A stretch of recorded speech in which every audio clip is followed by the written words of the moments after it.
No strings attached. A fake engagement, a billionaire in hiding, and one love song too many. By Win Valentine. First edition published by I2I Hype, LLC 2025. Copyright 2025 by Win Valentine. All rights reserved. No part of this publication may be reproduced, stored, or transmitted in any form by any means, electronic, mechanical, photocopying, recording, scanning, or otherwise without written permission from the publisher. It is illegal to copy this book, post it to a website, or distribute it by any other means without permission. This novel is entirely a work of fiction. The names, characters, and incidents portrayed in it are the work of the author's imagination. Any resemblance to actual persons, living or dead, events or localities, is entirely coincidental. Win Valentine asserts the moral right to be identified as the author of this work. Designations used by companies to distinguish their products are often claimed as trademarks. All brand names and product names used in this book and on its cover are trade names, service marks, trademarks, and registered trademarks of their respective owners. The publishers and the book are not associated with any product or vendor mentioned in this book. None of the companies referenced within the book have endorsed the book. Book cover by Dana Sacco. Chapter 1. Congratulations, you're a walking coffee spill. Sophie Langston was late. Not just fashionably late, or even apologetically late, but catastrophically, potentially life-alteringly late. 15 minutes and counting to be exact. She darted down Maple Ridge's Main Street, her violin case bumping against her hip with every hurried step. Her oversized tote bag, filled with sheet music, student progress reports, and the half-finished grant proposal that had kept her up until 2 a.m., threatened to spill its contents with each frantic movement. "No, no, no," she muttered as another gust of autumn wind sent several pages of Vivaldi's Four Seasons spiraling into the air. She made a desperate grab for the music sheets, managing to snag two while the third danced just beyond her fingertips before settling into a puddle. Perfect. Sophie checked her watch again and groaned. 17 minutes late now. Mr. Henderson was probably already seated at Winslow's cafe, checking his own watch and mentally crossing her music school off his list of potential charitable donations. The Henderson Family Foundation was Langston Music Academy's last hope, especially after the pipe burst last month had flooded the practice rooms and ruined 3 keyboards and a cello. He's still there. He has to be, Sophie assured herself, tucking the rescued and now slightly damp sheet music back into her bag and picking up her pace. The bell above Winslow's door jingled cheerfully as she burst inside, a stark contrast to the mild panic attack she was experiencing. The morning rush was in full swing, the cafe packed with its regular crowd of commuters, gossips, and the retired set who considered Winslow's their second living room. "Graham?" Sophie called out, waving frantically at the tall figure behind the counter. Graham Winslow looked up from the espresso machine, his perpetual expression of mild exasperation softening slightly at the sight of her. "Let me guess," he said, already reaching for a to-go cup. "You're running late, you need caffeine immediately, and you'd sell your soul for one of my blueberry scones?" "Yes to all 3, plus have you seen an older gentleman in a suit?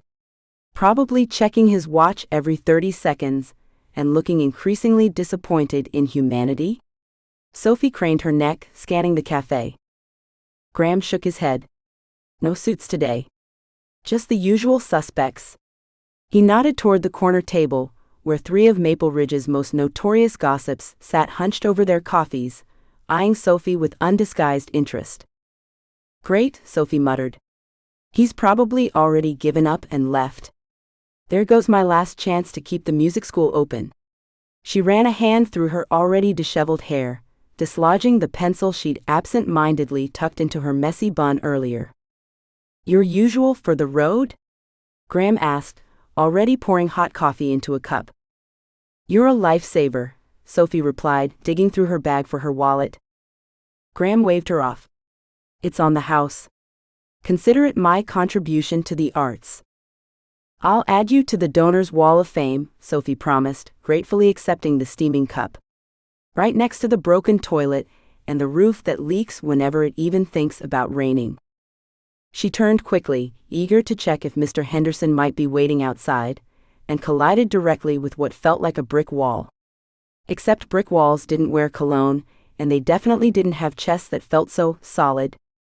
Hot coffee exploded between them, the lid popping off and sending the dark liquid cascading down the front of the most pristine white dress shirt Sophie had ever seen.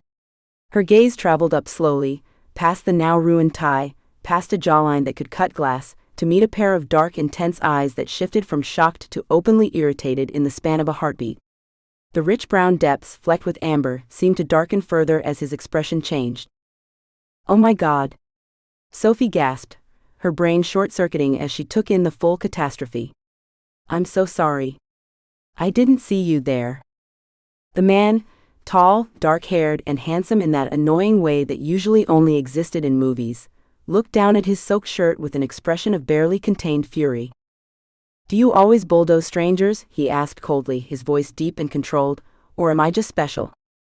Sophie felt her face flush with embarrassment, quickly followed by a flicker of defensiveness.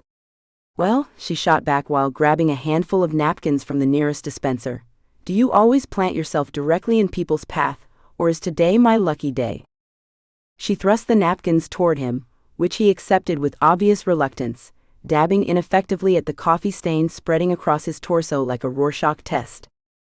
"Perhaps if you were looking where you were going instead of treating the cafe like your personal racetrack," he suggested, his tone clipped. "Perhaps if you weren't standing right in the middle of a busy throughway," Sophie countered, grabbing more napkins, "this wouldn't have happened." She couldn't help noticing that despite the catastrophe unfolding on his shirt, not a single dark hair was out of place on his head. Who was this guy? Nobody in Maple Ridge looked this polished at, she glanced at her watch, 8:47 in the morning. Or ever, really. The cafe had gone conspicuously quieter, and Sophie became acutely aware that they had an audience.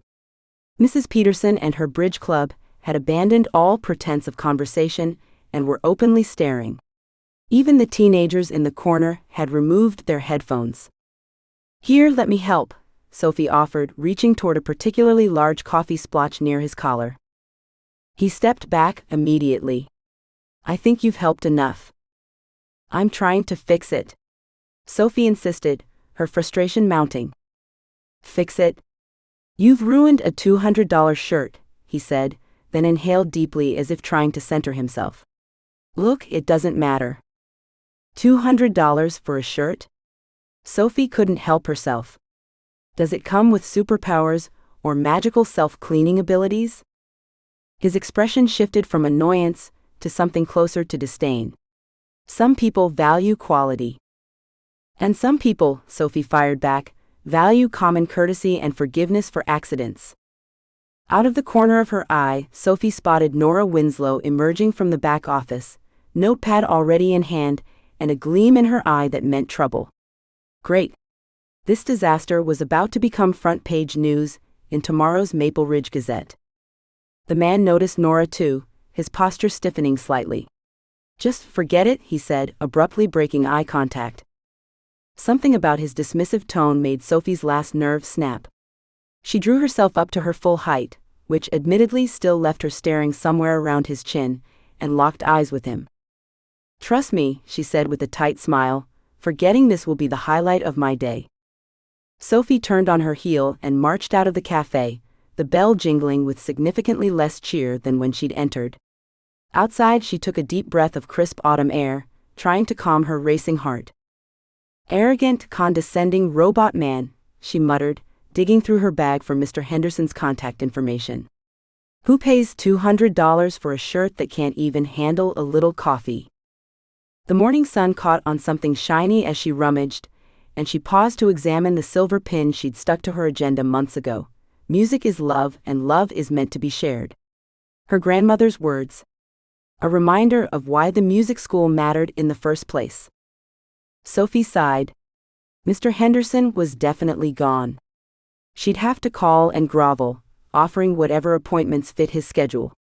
assuming he'd even take her call after being stood up. She gave one last glance toward Winslow's, briefly catching sight of the stranger through the window. For a moment he looked different, alert, almost wary, as he angled away from two women who were whispering and pointing in his direction. Then the moment passed, and he was just the rude man with the ruined shirt again. Sophie turned away. She had more important things to worry about than some jerk passing through town. Like saving her music school. And finding another clean shirt for her afternoon lessons with the kindergarten violin group. As she hurried down the street, she missed seeing the stranger's hasty exit from the cafe, the way he loosened his ruined tie with one hand while his other clutched his phone tightly, his eyes scanning the street as if looking for hidden dangers. She didn't see Graham and Nora exchanging meaningful looks as the cafe door closed behind him. "New guy in town?" Nora asked her brother, her voice casual but her eyes sharp. Graham shrugged, wiping down the counter. "First time I've seen him. Ordered black coffee, no small talk." Nora's smile was anything but innocent as she scribbled something in her notepad. "And already tangling with our Sophie? Interesting." "Leave it alone, Nora," Graham warned, though there was little hope in his tone. "Not everything is a story." "Oh, but Graham," Nora replied, her eyes twinkling, "the good ones always are." Sophie's day didn't improve after the coffee disaster. Mr. Henderson had indeed given up waiting, and his assistant informed her that he was now completely booked for the next 3 weeks. The kindergarten string class had devolved into chaos when little Timmy decided his violin made an excellent sword. And to top it all off, the latest bill from the plumber had arrived, featuring a number with far too many digits for her comfort. By late afternoon, she was slumped at her desk in the back room of Langston Music Academy, surrounded by student practice logs, grant applications, and what felt like the weight of imminent failure. The academy, a converted Victorian home that had been her grandmother's pride and joy, creaked around her as if sharing her exhaustion. The sound of the front door opening jolted her from her spiral of self-pity. She glanced at the clock, 5:47 p.m. Too late for scheduled lessons.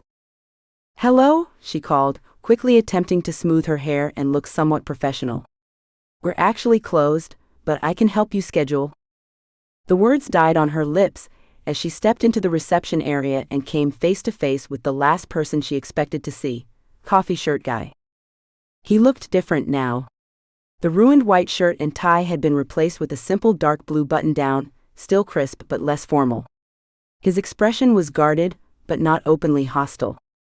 "You," Sophie said eloquently. "Me," he agreed, his deep voice betraying no emotion. "If you're here for dry cleaning reimbursement, I should warn you that I'm already considering selling a kidney to pay the plumber, so you'll have to wait in line." The joke slipped out before she could stop it, a defense mechanism that kicked in whenever she felt cornered.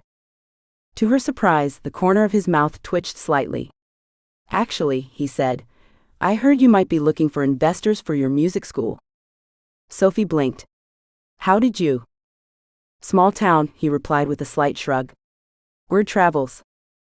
"By word, do you mean Nora Winslow with her reporter's notebook?" Sophie asked suspiciously. This time the almost smile was more pronounced. "I believe she prefers the term local journalist." Sophie crossed her arms, studying him. Up close and not covered in coffee, he was even more handsome, which only irritated her more. "You're interested in investing in a small-town music school? Why?" He glanced around the reception area, taking in the worn carpet, the slightly crooked picture frames displaying student achievements, and the ancient upright piano in the corner that was more character than tune at this point. "Let's just say I have a personal interest in supporting the arts," he said carefully. "And I might have overreacted this morning." "About the shirt?" "Might have?" He sighed. "Did overreact. Coffee washes out. Eventually." Sophie felt a smile tugging at her lips despite herself. "Are you always this charming, or am I just special?" The echo of his earlier words hung between them, but instead of offense, she saw something like appreciation flicker in his eyes. "I'm Reid," he said, extending his hand. Reid Calloway. Sophie Langston, she replied, accepting the handshake. His hand was warm, his grip firm but not overpowering. I know, he said, then added quickly at her raised eyebrow, Nora mentioned it. Of course she did, Sophie muttered. Well, Reid Calloway, if you're serious about possibly investing, I should probably show you around. Though I should warn you, we recently experienced what I've been calling the Great Flood, but what was actually just ancient plumbing giving up the will to live. Reid gestured toward the hallway. Show me everything. The good, the bad, and the flooded. As Sophie led him through the music academy, pointing out the practice rooms, the recital space with its troublesome lighting, and the storage closet that somehow housed both instruments and a persistent family of mice, they have excellent rhythm but terrible manners. She found herself wondering what had brought Reid Calloway to Maple Ridge, and more specifically, to her doorstep. He asked thoughtful questions about her student programs, the scholarship options, and her vision for the academy's future. He took notes in an expensive-looking leather notebook, his handwriting neat and precise, just like everything else about him. And this is where we host our community concerts, Sophie said, gesturing to the main room with its bay windows and worn wooden floors. We move all the furniture out, bring in chairs, and pretend the weird acoustics add character. Reid walked to the center of the room, looking up at the high ceiling. The acoustics could be fixed, he said thoughtfully.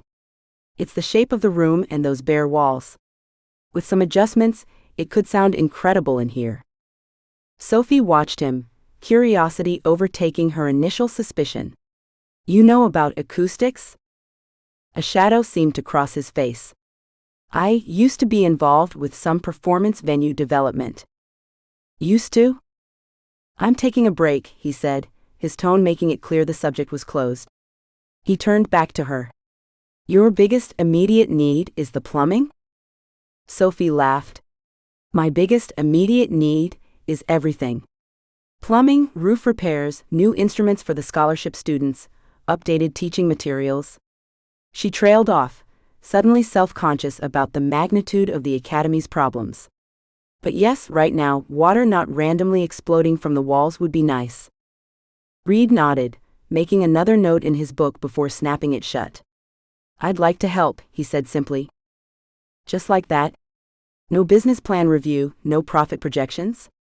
Sophie asked, skepticism creeping back in. Not that we have any of those things in professional format, but still. Let's start with the plumbing, he said, avoiding her question. I have a contact who might be able to help. No strings attached. Sophie narrowed her eyes. People don't just offer help without strings. Especially not people who wear $200 shirts. Consider it an apology for this morning, Reid replied, his expression unreadable. For the record, I don't usually make a habit of standing in people's way or complaining about ruined clothing. Sophie studied him for a long moment. Every instinct told her to be cautious. Handsome strangers didn't just appear offering financial salvation without wanting something in return. But the academy needed help desperately, and her options were running out faster than the coffee had spread across his shirt that morning. Fine, she finally said. But I'm not naming anything after you. Reid's lips twitched again in that almost smile. Not even the new plumbing system? The Reid Calloway Memorial Pipes has a certain ring to it. A surprised laugh escaped her. Was that an actual joke? From Mr. Serious Business? I contain multitudes, he said dryly. As he turned to leave, Sophie called after him. Why are you really doing this, Reid? He paused at the door, his back to her for a moment before he turned, his blue eyes suddenly intense. Because music matters, he said quietly. And lately, I've been reminded that things that matter are worth saving. With that cryptic statement, he was gone, leaving Sophie standing in the empty room with more questions than answers, and the strange feeling that her life had just taken an unexpected turn. Outside, as Reid walked away from the academy, his phone buzzed. The message that appeared on the screen was brief but urgent. They know you're in Maple Ridge. You need a better cover story. Now?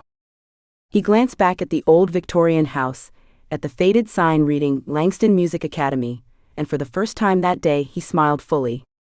An idea was beginning to form, one that might solve both his problems and Sophie's. But first, he needed to make a few calls. Chapter 2.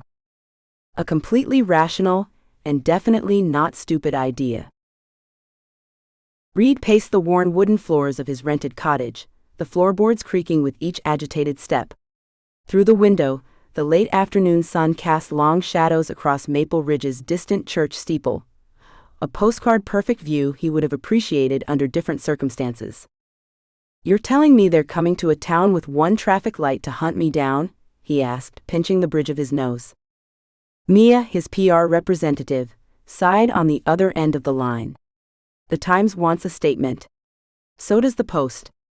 And TMZ has apparently offered a reward for your location." "Fantastic." Reid ran a hand through his meticulously styled hair, destroying the careful order he'd maintained all day. "What about the injunction?" "Your father's lawyers are fighting it, but the new allegations have everyone in a feeding frenzy. The board wants distance and you're the easiest target," he finished, stopping at the window. "Because I walked away." "Because you're the heir apparent who disappeared right when things got bad," Mia corrected. "The narrative isn't great, Reid." He stared at the trees swaying gently outside his window. The cottage was remote enough that he'd thought it would provide adequate seclusion. Clearly, he'd underestimated the tenacity of gossip columnists with Pulitzer dreams. "Send me the talking points. I'll craft a statement." "That's not enough anymore. We need something bigger, a distraction." Reid checked his watch, a sleek understated piece that probably cost more than the cottage's monthly rent. "Like what?" "I'm in the middle of nowhere." "I don't know. Get engaged, donate $1 million to orphans, adopt a highway. Anything to shift the narrative away from your father's mess." Her voice was tight with anxiety. "Just do something newsworthy that doesn't involve the words investment fraud or Calloway family scandal." Reid ended the call with a promise to figure something out, though he had no idea what. The cottage suddenly felt suffocating, its quaint charm morphing into claustrophobic confinement. He needed space, perspective, and possibly a drink. Winslow's Cafe seemed like an unlikely hideout, but Reid reasoned that isolation was proving ineffective. Better to hide in plain sight, let the locals get used to him, rather than treat him as a mysterious recluse worth gossiping about. And after changing into a fresh navy button-down, no coffee stains this time, he headed into town. The bell above the door announced his arrival, earning him a few curious glances, but nothing like the recognition he'd spent years avoiding in Manhattan. He chose a corner table strategically, back to the wall, full view of the entrance, laptop positioned as both work prop and social barrier. Graham Winslow approached, coffee pot in hand. "Back for round 2, he asked, one eyebrow raised in what might have been amusement. "Just coffee this time." "Black?"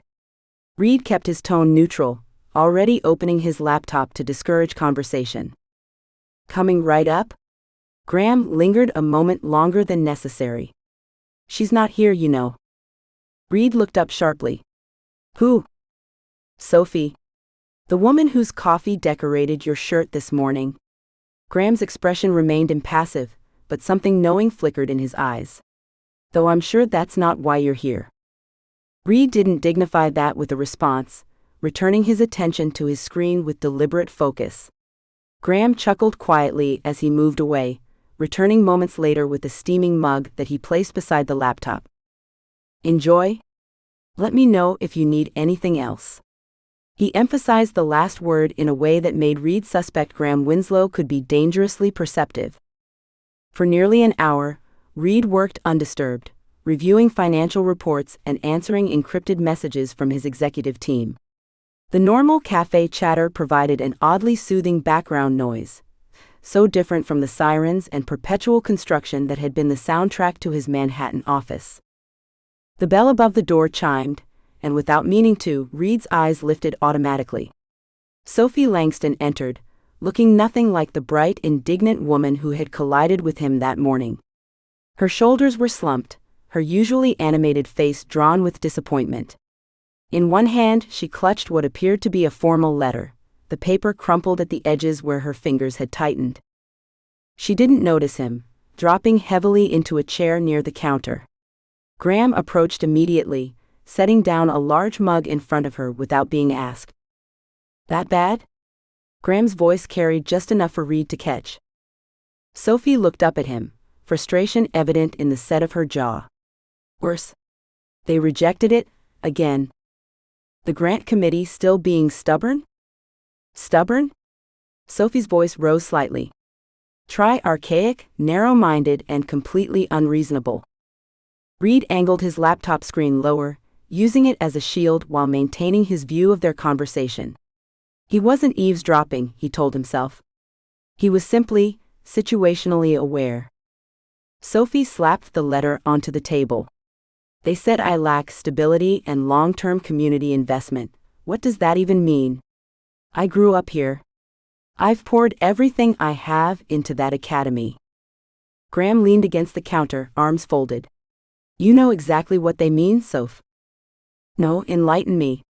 She took an aggressive sip of what Reid guessed was some sugary concoction, given the mountain of whipped cream on top. "The committee has a certain, traditional view of who deserves funding." Graham chose his words carefully. "They prefer established family businesses. Specifically, family as in married with kids, not family as in my grandmother taught me violin here." "That's discrimination." Sophie's hands flew up in exasperation. "I can prove community investment. I have the student enrollment numbers, the recital attendance. But you're single, under 40, and they think you could pack up and leave anytime." Graham shrugged. "I'm not saying it's right. I'm saying that's how Old Man Harrington and his committee think." Reid's phone buzzed insistently. 3 rapid-fire messages from Mia. TMZ leaked your father's deposition. Stock down 16% in morning trading. Need major distraction ASAP. Engagement? Charity? Anything to shift narrative. Reid grimaced, swiping the notification away. The Calloway name had survived scandals before, but his father had really outdone himself this time. The timing couldn't be worse, right when Reid had been quietly rebuilding the company's Asian operations after the pandemic losses. "What do they want me to do?" Sophie's voice cut through his thoughts, loud enough for half the cafe to hear. "Get engaged just to prove I'm committed to this town." Reid's head snapped up just as Sophie turned in her chair, her frustrated gaze sweeping the cafe and landing directly on him. For a moment they simply stared at each other, mutual recognition dawning in tandem with something else, an uncomfortable awareness, as though they'd both accidentally eavesdropped on each other's private crises. Sophie's expression shifted from surprise to wariness. Reid found himself closing his laptop and standing before he'd made any conscious decision to approach her. Sometimes, opportunity announced itself loudly in a small-town cafe. And sometimes, a man with a PR disaster recognized a potential solution when he heard one. "Couldn't help overhearing your predicament," he said, stopping at her table with calculated precision. Sophie straightened, suspicion written across her features. "Eavesdropping seems to be a habit of yours." "In my defense, you weren't exactly whispering." Reid gestured to the chair opposite her. "May I?" "Why?" She crossed her arms but didn't refuse outright. Reid sat anyway, noting Graham hovering nearby, ostensibly wiping tables while clearly listening to every word. "It seems we both have problems that might benefit from a mutual arrangement," he said, keeping his voice low. Sophie leaned forward slightly. "What are you talking about?" "Your grant committee wants stability and community investment. I need." Reid hesitated, calculating exactly how much information to reveal. "Let's just say I could use a temporary change in my public narrative." "I still don't follow." Reid tapped his fingers thoughtfully on the table, aware that even in this secluded corner they were drawing attention. Small towns. He'd forgotten how impossible privacy could be. "An engagement," he said finally. "Fake with clear terms and boundaries. You get the stability image you need for your grant, I get a distraction from certain family matters. Sophie stared at him for 3 full seconds, then burst out laughing. A genuine, unrestrained sound that drew even more attention. You can't be serious. Perfectly serious. Reid maintained his composure, despite the flush of irritation at her reaction. Her laughter faded as she studied his face. You're actually not joking. I rarely joke about business proposals. This isn't a business proposal, it's insanity. Sophie lowered her voice to a harsh whisper. I don't even know you. Reid Calloway, he offered, extending his hand. We've met twice now. Once with coffee, once at your music academy. Sophie ignored his outstretched hand. You want us to pretend to be engaged? To people who have known me my entire life. 6 weeks, Reid said, withdrawing his hand smoothly. No strings attached. We establish a relationship narrative, met out of town previously, reconnected here, whirlwind romance. You get your grant, I get. He paused. What I need? Which is what, exactly? Sophie's eyes narrowed. A change in public attention. He wouldn't elaborate further. The arrangement ends amicably, after you secure your funding. We part ways. Simple. Simple, she repeated incredulously. There's nothing simple about lying to an entire town. People believe what they want to believe, Reid countered. Especially when it serves a romantic narrative they can invest in. Sophie tapped her fingers against her mug, obviously conflicted. This is completely insane. It's strategic, he corrected. And potentially beneficial to both parties. She studied him with increasing intensity. Ground rules. If, and that's an enormous if, I considered this ridiculous plan. Reid felt a flicker of optimism. Name them.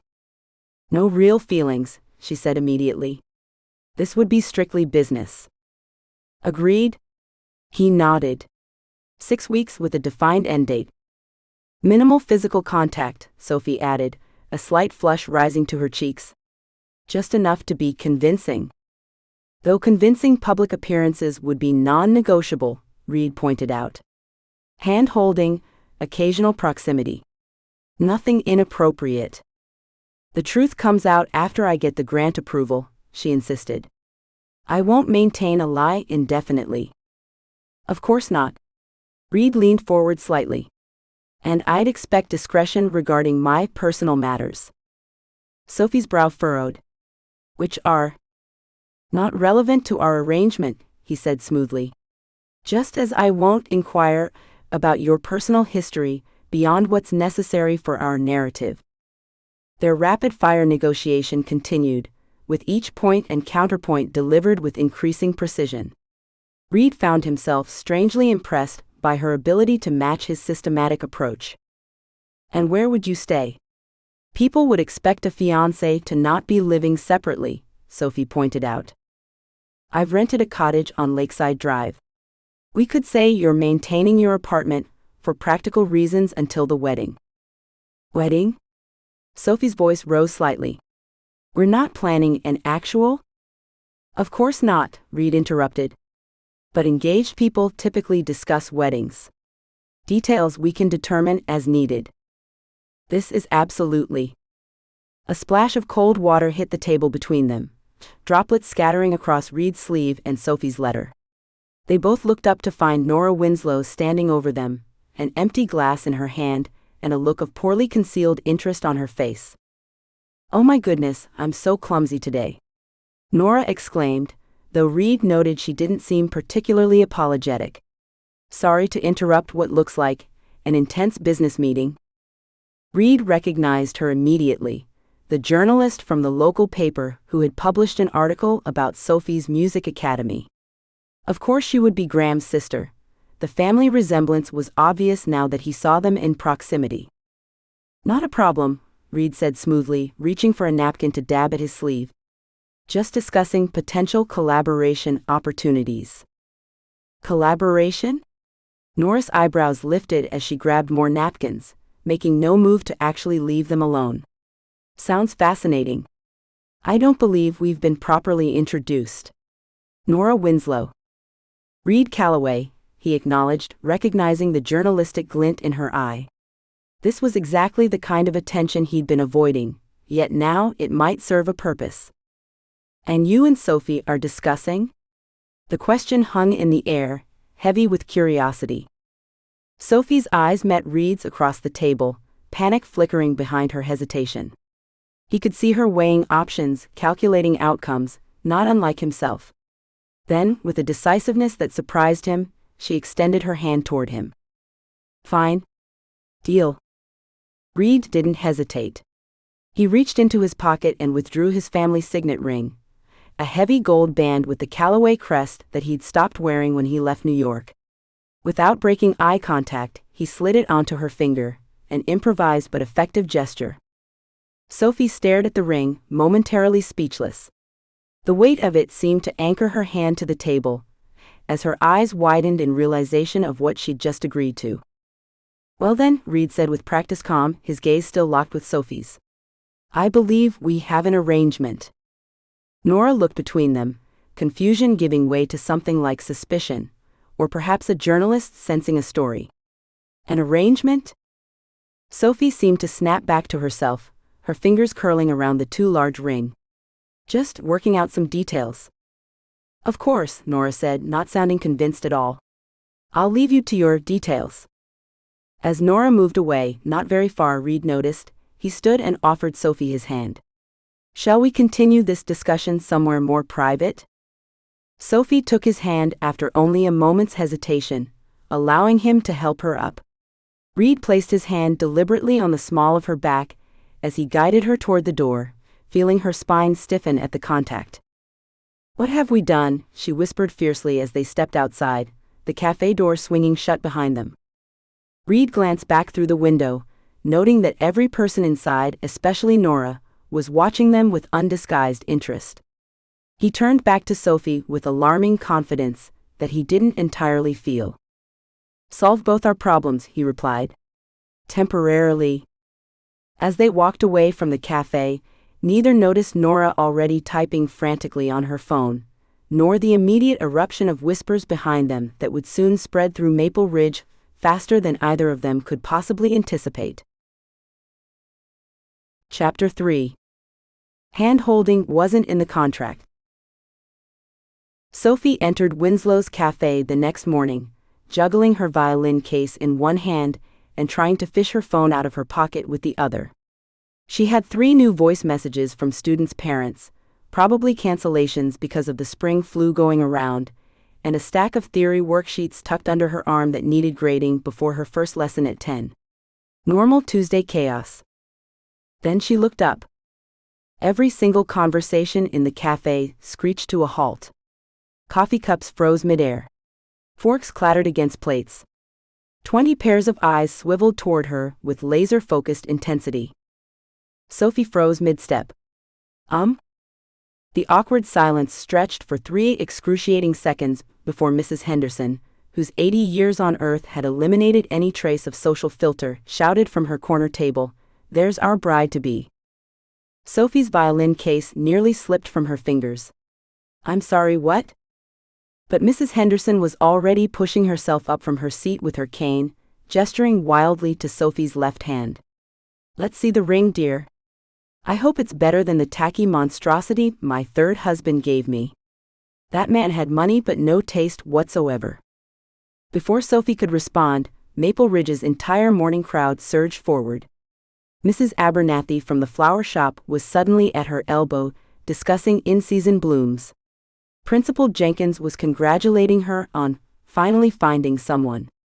2 of her adult violin students were elbowing each other and whispering.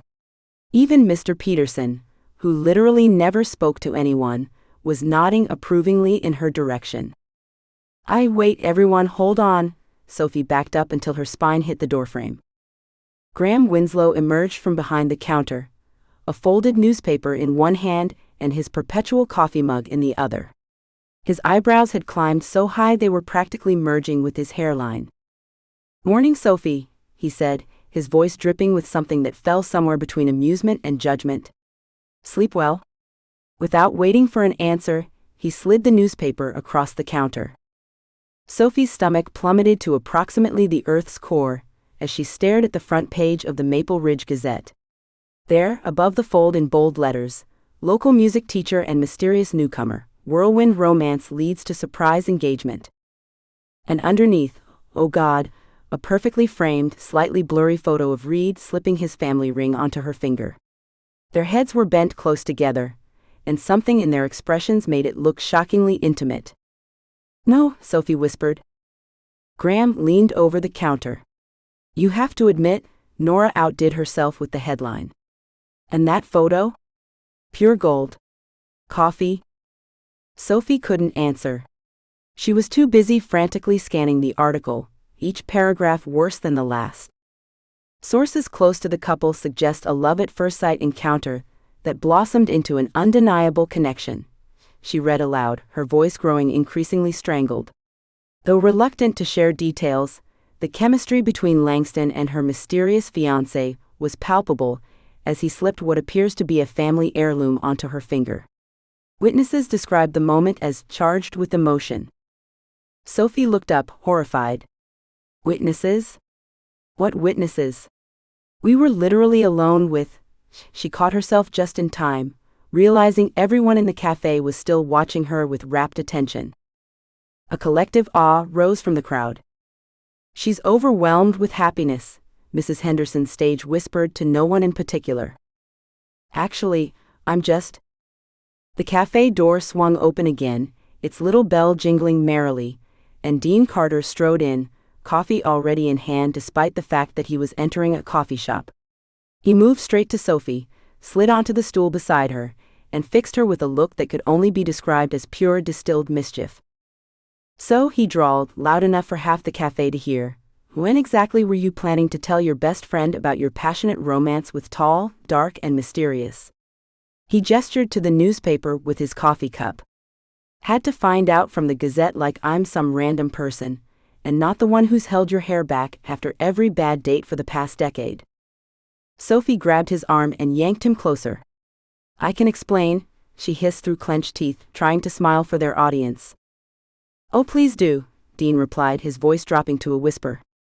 "Because last I checked, you were complaining that he ruined your favorite blouse with his fancy suit and superiority complex, and now you're engaged to the guy." Sophie glanced around frantically, then dragged Dean toward the far counter, away from the curious crowd. "It's not real," she whispered. "It's fake. For the grant. And his PR thing." Dean stared at her. "I'm sorry, what?" "It's a business arrangement." Sophie kept her voice low as she explained about the grant committee, Reid's offer, their mutual benefits. 6 weeks, then a polite, amicable breakup. That's it. "Let me get this straight." Dean pinched the bridge of his nose. "You're pretending to be engaged to a man you've known for approximately 5 minutes because the grant people think you need a partner to be stable?" "It sounds stupid when you say it like that," Sophie muttered. "It sounds stupid any way you say it," Graham interjected, sliding a mug of coffee in front of Sophie. She hadn't even noticed him approach. "You realize fake engagements are plot devices in bad romance novels, right?" "Thank you for your input, Graham," Sophie said, snatching the coffee. "And your discretion." She shot him a pointed look. Graham raised his hands. "Hey, I'm just the guy who serves the coffee. And occasionally adds special menu items." He gestured behind him to the chalkboard, where he'd apparently been busy. Under today's specials he'd written the engagement special, 2 coffees, 1 destiny. "Congratulations, Sophie." "Oh, for God's sake. You know this is going to blow up in your face, right?" Dean interrupted. "This is Maple Ridge. They're going to throw you an engagement party before the week is out. Mrs. Henderson is probably already knitting you a blanket with your initials." "It's fine. We have rules," Sophie insisted. "No real emotions involved. Just..." The cafe door jingled again. Sophie didn't need to turn around to know who it was. The sudden hush and Dean's raised eyebrows told her everything. She felt Reid's presence like a shift in the atmosphere before he'd even reached her side. He moved with that casual confidence that seemed to come so naturally to him, looking impeccable in a navy button-down that probably cost more than her monthly rent. Meanwhile, Sophie was acutely aware of the coffee stain on her sleeve, and the fact that she'd thrown her hair into a messy knot with a pencil stuck through it. Reid stopped beside her, close enough that she caught the faint scent of his cologne. "Good morning, fiancé," he said, his voice a perfect blend of warmth and amusement, pitched just loud enough to carry to their audience. Sophie nearly choked on her coffee. "Hi, you," she managed, hyper-aware of all the eyes watching them. "Reid Calloway," he said smoothly, extending his hand to Dean. "You must be Sophie's friend Dean. She's mentioned you." "Has she?" "Funny she's barely mentioned you," Dean replied, shaking Reid's hand with a grip that looked purposefully tight. Before Reid could respond, Nora Winslow materialized beside them like she'd been waiting in the shadows. Her smile was sweeter than the cinnamon rolls in the display case, but her eyes were sharp as tacks as she flipped open her notepad. "I hope I'm not interrupting," she said, clearly not caring if she was. "I'd love a few follow-up questions for tomorrow's piece. The town is absolutely captivated by your romance. I've had 15 calls already this morning." Sophie's stomach clenched. "Nora, I don't think." "Just a few questions," Nora pressed. "Where was your first date? How did he propose? Any wedding plans yet? The readers are dying to know." Sophie's mind went completely blank. They hadn't prepared for this. Their hastily constructed backstory consisted of "met recently" and "it just happened," neither of which would satisfy Nora's journalistic appetite. "Well," she started, stalling desperately. He." Without thinking, she reached for Reid's hand, needing the lifeline. The moment their fingers intertwined, an unexpected jolt of awareness shot up her arm. His hand was warm, solid, and far too comfortable around hers. She nearly dropped it in surprise. Reid, however, didn't miss a beat. He tugged her closer, his arm sliding around her waist with surprising naturalness, like they'd stood this way 100 times before. "We're still enjoying the engagement bubble," he told Nora smoothly. "Right, sweetheart?" The endearment in his deep voice sent heat rushing to Sophie's cheeks. She forced herself to lean into his side, swallowing hard as his hand settled just above her hip. "Right," she echoed. "It's all been kind of a whirlwind." Nora's pen was practically flying across her notepad. "But surely you can share a few details. Where did you meet?" "Here, actually," Reid said, and Sophie was grateful he was taking the lead. "I spilled coffee on her, she yelled at me, and I was intrigued." That was surprisingly close to the truth. Sophie could work with that. "He was insufferably smug about it," she added, finding her voice. "But persistent. Kept showing up where I was. Also technically true." "Love at first sight?" Nora pressed. Reid laughed, the sound vibrating through Sophie where their bodies touched. "Not quite. More like recognition. Something just clicked." Sophie glanced up at him, surprised by the sincerity in his voice. He was looking down at her with an expression of such convincing affection that for a moment she almost forgot they were acting. "And the proposal?" Nora prompted. "Private," Reid said firmly. "Some things should stay just between us. Don't you think, Sophie?" The way he said her name, soft and intimate, made her stomach flip unexpectedly. "Absolutely," she managed. "Very private." "But the ring looks vintage," Nora persisted, gesturing to Sophie's hand where Reid's signet ring sat heavy and conspicuous on her finger. "Family heirloom," Reid said, his thumb absently stroking across Sophie's knuckles. Each casual brush sent tiny sparks of awareness through her skin. It felt right. Across the counter, Dean caught Sophie's eye and mouthed, "We need to talk," with pointed emphasis. Behind him, Graham was scribbling something new on the chalkboard, his shoulders shaking with barely suppressed laughter. "And wedding plans?" Nora asked, still writing furiously. "Nothing concrete," Sophie cut in quickly. "We're not rushing anything. Just enjoying being together," Reid added, and his fingers tightened slightly around hers, a silent reminder to stay calm. Nora finally looked up from her notepad, her expression suggesting she knew there was more to the story, but couldn't quite put her finger on what. Well, I think I have enough for now. But I'll need a proper photo for tomorrow's follow-up piece. The candid shot was great for breaking news, but we should have something more official. Sophie opened her mouth to protest, but Reid was faster. We'd be happy to. Just let us know when, he said, then smoothly changed the subject. Sophie, didn't you say you had an early lesson today? Yes. Yes, I do, Sophie seized the opportunity. I should actually get going. Nora finally took the hint and stepped back, but not before saying, I'll call you later about that photo. And congratulations again, you two. It's not often we get such exciting news in Maple Ridge. As Nora walked away, the rest of the cafe seemed to take it as a signal to resume their normal conversations, though Sophie noticed more than a few glances still coming their way. Reid maintained their physical connection a beat longer than necessary, before finally releasing her. He leaned close, his lips near her ear, and murmured, Not bad for our first public appearance. But next time, try not to look so surprised when I touch you. The warmth of his breath against her skin made Sophie's pulse stutter embarrassingly. Before she could formulate a suitably cutting response, he straightened up. I should let you get to work, he said, normal volume restored. Dinner tonight? To discuss things? Yes. Fine. 7? Reid nodded, then surprised her by leaning down and pressing a quick, soft kiss to her cheek.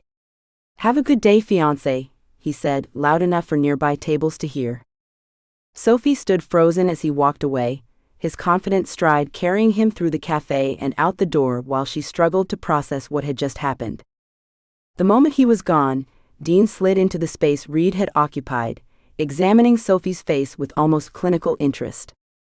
Oh honey, he said, his voice caught between sympathy and barely contained laughter, you are in so much trouble. What? Sophie snapped out of her daze. No, I'm not. This is just business. Dean reached out and pressed his finger between her eyebrows. That little crease says otherwise. I'm pretending I'm not attracted to someone because it's inconvenient crease. I don't have a crease, Sophie protested, batting his hand away. And I'm not attracted to him. He's arrogant and presumptuous and you blushed 7 distinct times while he was touching you. I counted. It was just for show, Sophie insisted, gathering her things. Acting. That's the whole point. Sure it was, Dean said. And the way you stared after him just now was also acting? Sophie slung her violin case over her shoulder, with more force than necessary. I need to get to the academy. I have a 9-year-old waiting to massacre Twinkle Twinkle Little Star on a quarter-size violin, and somehow that seems less painful than this conversation. Dean raised his hands in surrender, but his knowing smirk remained firmly in place. All I'm saying is, fake fiancé or not, that man knows exactly what he's doing to you. He's not doing anything to me, Sophie retorted, but even to her own ears it sounded unconvincing. As she headed for the door, Graham called after her, Hey Sophie. I added a new signature drink in your honor. The no strings attached, looks sweet but it'll knock you on your ass by the end. Sophie didn't dignify that with a response, just pushed through the door and into the morning sunshine, trying desperately to ignore the lingering warmth where Reid's lips had pressed against her cheek. It was just acting, she told herself firmly. Just business. So why could she still feel the imprint of his hand against her waist? Chapter 4. You're a terrible student, but I don't mind. Reid dragged a hand down his face, the blue glow of his laptop screen illuminating the shadowy interior of the cottage he'd rented on the outskirts of Maple Ridge. Another email from his PR team about damage control strategies, like he needed the reminder that his father had torpedoed the family name with his insider trading scandal. The headlines were getting more creative by the day: Callaway catastrophe, Wall Street's fallen dynasty, and his personal favorite, like father, unlike son. His phone buzzed against the weathered oak desk, vibrating next to his coffee mug. He glanced down at the screen. Sophie Langston, emergency at the academy. Need my fiancé to make an appearance. Several broken instruments. Bring tools if you have any. Reid read the message twice, his thumb hovering over the keyboard.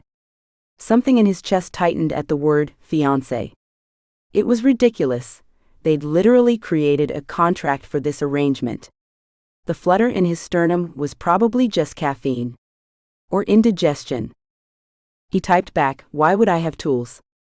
Her response was immediate, "Because you're a man, aren't you? Don't men have tools? Or do billionaires just pay people to hold screwdrivers for them?" He couldn't help the twitch at the corner of his mouth. "On my way. And yes, we have a special screwdriver butler. His name is Reginald." Reid closed his laptop and stood, stretching his back. This was part of their deal after all, public appearances as a couple to convince the town their engagement was real. But the Langston Music Academy wasn't exactly a public venue, and fixing broken instruments wasn't in the contract. Then again, neither was the way Sophie's eyes crinkled at the corners when she smiled, not that he'd noticed. After a quick search through the cottage, he discovered a rusted toolbox tucked away in the shed. Better than nothing. The drive to the academy took less than 5 minutes. One of Maple Ridge's few perks was the absence of traffic. He pulled his Audi into the gravel lot, the sleek vehicle looking comically out of place next to faded minivans and well-loved sedans. He paused outside the academy, taking in the 2-story Victorian building with its weathered charm. The sign hung slightly crooked, blue paint peeling at the edges, and the wooden steps to the porch had seen better decades. But there was something undeniably inviting about it, like a book that had been read too many times, but was all the better for it. Through the window, he caught sight of Sophie. She stood next to a tiny girl with pigtails, demonstrating proper bow position with exaggerated movements, her face animated as she spoke. The child was looking up at her with unfiltered admiration, mimicking each motion with determined concentration. Something unfamiliar tugged behind Reid's ribs. He shook it off and mounted the steps, wincing when one creaked dangerously beneath his weight. The door chimed as he entered, and the sound of scales and practicing students washed over him like a wave of organized chaos. "Reid?" Sophie's voice carried across the room. She handed the bow back to her student and crossed the room toward him, relief evident in her expression. She was wearing a navy dress with tiny musical notes printed on it, her hair escaping from its messy bun in rebellious curls. "My fiancé is here," she announced, a touch too loudly, to a teenage girl watching them with undisguised curiosity. "Mindy, this is Reid." "Reid, Mindy is one of my advanced students." "The one you've been gushing about?" Reid asked, sliding seamlessly into his role. "Sophie says your Bach sonatas are coming along brilliantly." Sophie's momentary wide-eyed panic was worth the improvisation. Mindy beamed with pride. "Thanks, Mr. Calloway. Sophie never stops talking about you either." "Okay," Sophie interrupted, grabbing Reid's elbow. "Let me show you those repairs we talked about. Mindy, practice those double stops until I get back." She practically dragged him down a narrow hallway, past practice rooms where various instruments emitted questionable sounds. "Bach sonatas," she hissed once they were out of earshot. "I never said anything about Bach sonatas. No engaged couple discusses Bach sonatas?" "My mistake." He couldn't resist adding, "Should I have mentioned how you talk about my eyes instead?" "You're enjoying this too much," she muttered, but he caught the hint of pink in her cheeks. She led him into a cramped back room cluttered with instrument cases, repair tools, and a jumble of sheet music. A steady drip of water from a ceiling pipe created a rhythmic percussion in the corner, where a small puddle had formed on the wooden floor. "Welcome to Disaster Central," Sophie said, gesturing to the catastrophe before them. "That pipe started leaking during the thunderstorm last night, and then Mrs. Abernathy's son decided to use a cello as a stepladder to reach the snacks on top of the filing cabinet, and Emma dropped her violin when Toby jumped out from behind the door to scare her." Reid set down his toolbox and surveyed the damage. A violin lay on the workbench with its bridge askew. A cello leaned against the wall with several pegs hanging loose, and the pipe overhead continued its steady metronome of droplets. I thought billionaires only knew how to sign checks, not actually fix things, Sophie challenged, watching him with skeptical eyes as he examined the dripping pipe. I wasn't always rich, Reid muttered without thinking.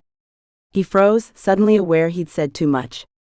Personal details weren't part of their arrangement. He quickly rolled up the sleeves of his button-down shirt. Just because I wear expensive suits doesn't mean I was born in one, he added defensively. Sophie tilted her head, studying him with newfound curiosity. So there's an origin story. Interesting.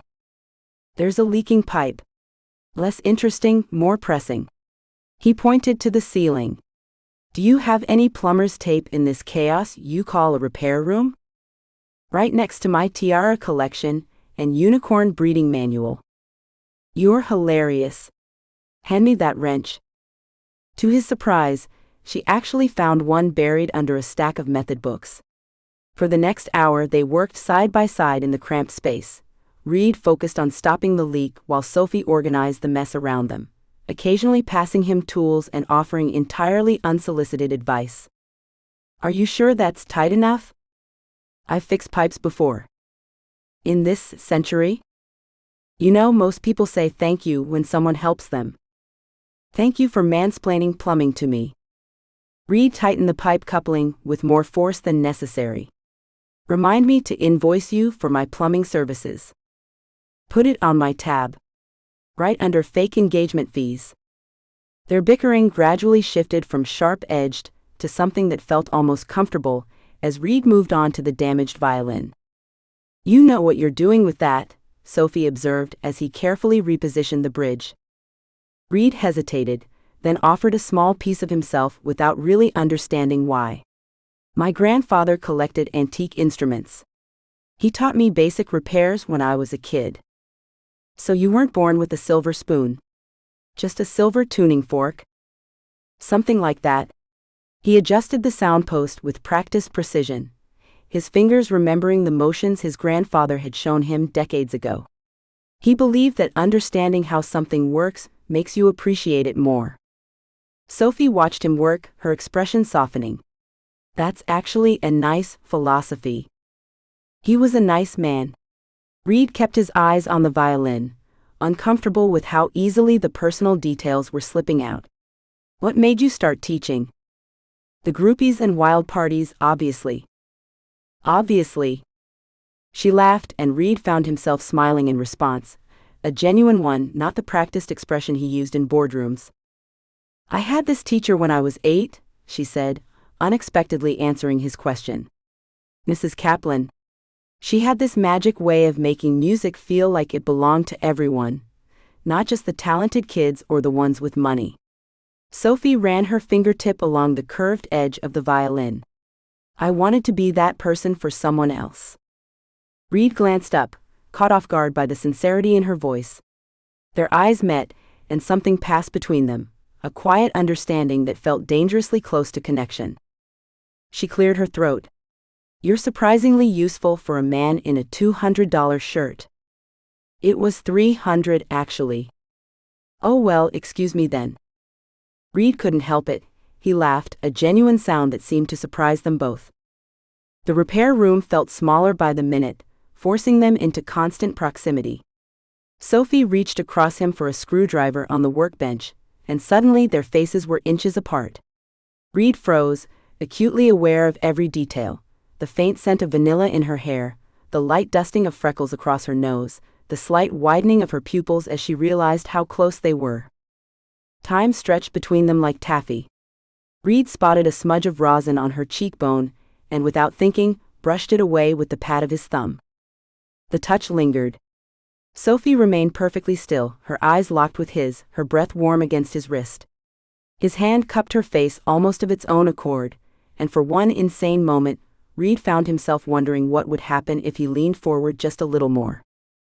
A jarring wrong note shattered the moment, some poor student murdering what sounded like "Twinkle, Twinkle, Little Star" in the adjacent room. Sophie blinked rapidly as if waking from a trance, and Reid dropped his hand, taking a deliberate step backwards. Sorry, he said stiffly. Rosin.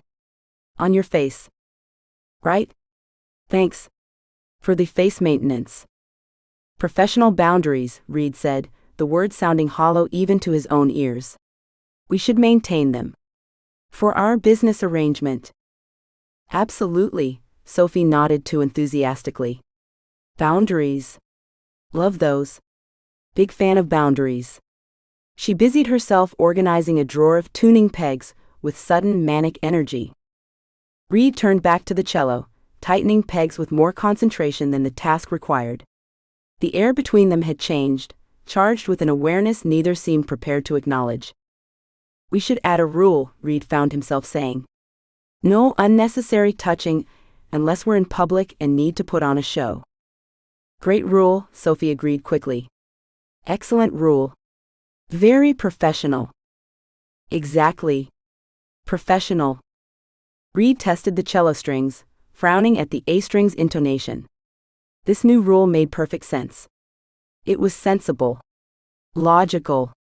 Then why did he already find it irritating? He adjusted the peg with more force than necessary. Careful, Sophie warned. That's a student rental. If you break it, I'll have to add it to your invoice, right under unnecessary touching.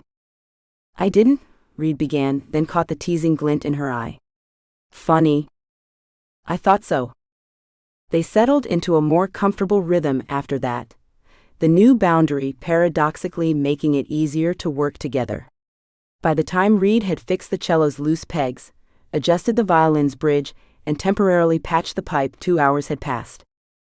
All finished, he announced, wiping his hands on a rag. Though you should get an actual plumber to look at that pipe. My grandfather didn't cover advanced water damage in his lessons. Sophie stood in the doorway of the newly repaired room, testing the violin with a few experimental notes. The pure, clean sound resonated through the empty school, vibrating in the air between them. She played a brief melody, something classical that Reid recognized but couldn't name, her eyes closing briefly as she lost herself in the music. Reid watched, transfixed by the transformation. In that moment, she wasn't the chaotic woman who'd spilled coffee on him, or the fake fiancé who'd agreed to a business arrangement. She was simply music itself. She lowered the bow and opened her eyes. Thank you, she said with uncharacteristic sincerity. Really, Reid? This helps more than you know. They stood a respectable distance apart, honoring their new rule despite being alone. Reid found himself wishing absurdly that there were students or parents around, people who would expect them to stand closer, to touch, to play the part of an engaged couple. That's what fiancés are for, he responded, intending it as a joke. But the words came out softer than planned, hovering in the air between them. Sophie tucked a loose strand of hair behind her ear. Right? Just doing your contractual duty. Exactly. Neither of them moved. In the distance, a student began practicing scales again, the familiar pattern of notes rising and falling like a conversation. Reid knew he should leave, go back to his emails, his crisis management, his real life. Instead, he found himself saying, I could take a look at those front steps next. They're a lawsuit waiting to happen. Are structural repairs included in the boyfriend experience? Because if so, I definitely underpaid. Fiancé, he corrected automatically. And consider it a bonus feature.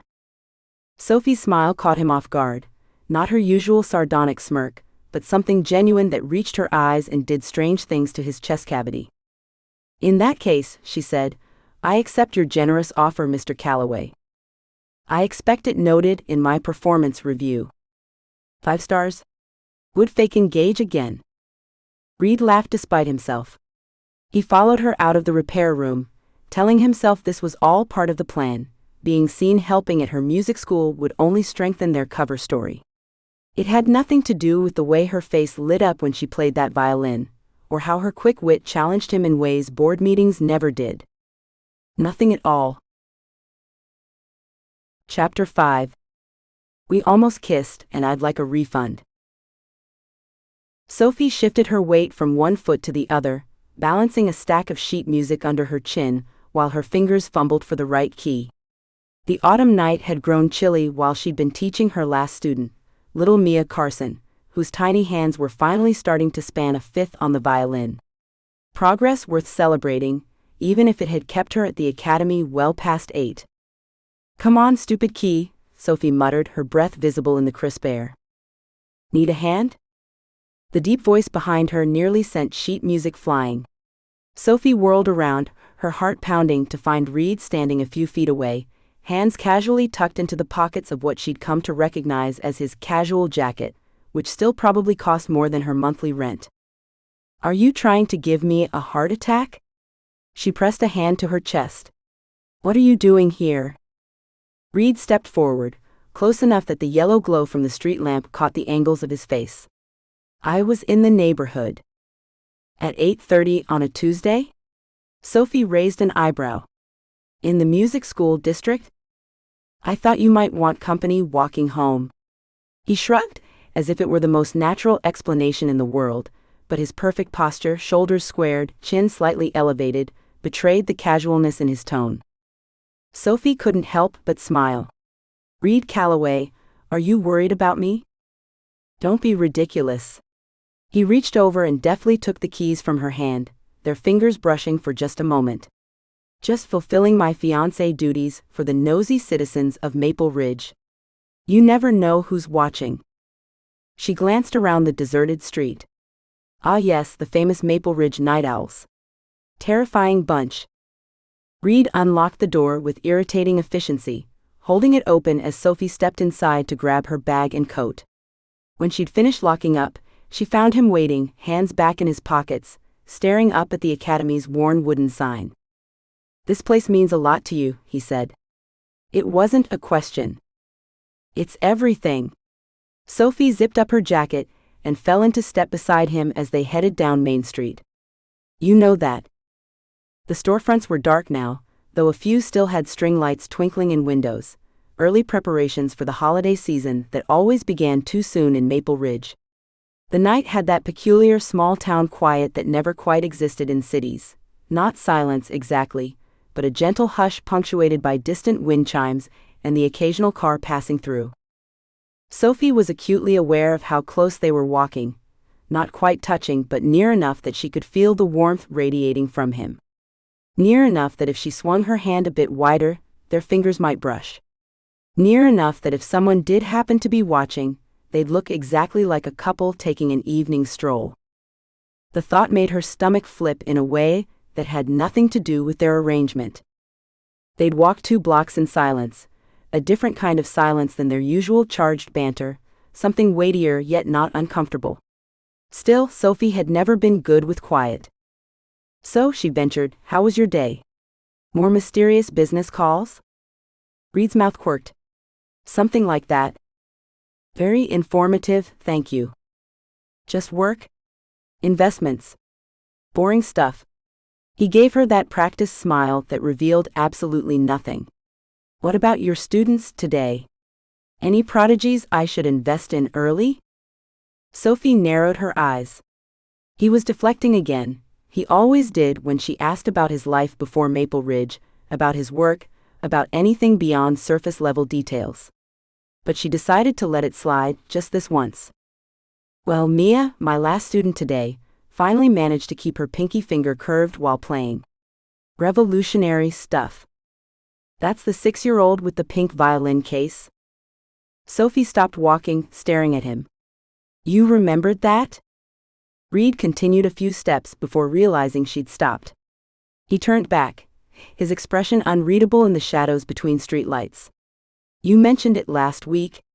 At the cafe. I didn't think you were listening." "I always listen, Sophie." There was something in his voice that made her breath catch. Then he shrugged, breaking the moment. "Besides, a pink violin case is hard to miss. Not exactly subtle." They resumed walking, turning onto Maple Street where the road narrowed and giant oak trees lined both sides, their branches creating a canopy overhead. Sophie found herself talking about her students, about Jackson, who still couldn't count a measure properly but played with more passion than students twice his age, about Mrs. Finch, who'd started violin at 73 and refused to learn anything but Irish folk tunes. To her surprise, Reid asked thoughtful questions, laughing at her stories and offering insights that showed he was genuinely paying attention. By the time they turned onto Sophie's quiet residential street, the earlier awkwardness had melted away entirely. Sophie glanced up at the clear night sky, visible between the swaying branches. "Look at that. You can see Cassiopeia tonight." She pointed upward. "See those stars that make a W shape? That's her." Reid tilted his head back. "I'll take your word for it. You don't see stars much in the city, huh?" "Not really." A rueful smile crossed his face. "Too many lights, too many buildings. Too little looking up." "Ah, classic billionaire problems," Sophie teased. "Too busy counting money to notice the stars?" Reid laughed, the sound deep and genuine in a way his carefully measured chuckles at public events never were. The sound of it made something warm unfurl in Sophie's chest. "Something like that," he admitted. "Though if you start calling me Scrooge McDuck, the engagement's off." Their laughter echoed in the quiet night, and Sophie realized with a small jolt that this was the first time they'd been together without performing for an audience. No Nora watching with her reporter's eye, no townsfolk exchanging knowing glances, no pretense necessary on this empty street. Just them walking and talking like friends? Was that what they were becoming? The thought made her suddenly bold. "Why did you really agree to this fake engagement?"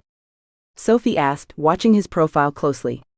"You could have found 100 other ways to distract from whatever family drama you're hiding from." Reid's pace slowed, his footsteps becoming measured, deliberate. He seemed to be weighing his words carefully. "Sometimes," he finally said, "it's easier to hide in plain sight." The honesty in his voice caught her off guard. She'd expected another deflection, another practiced non-answer.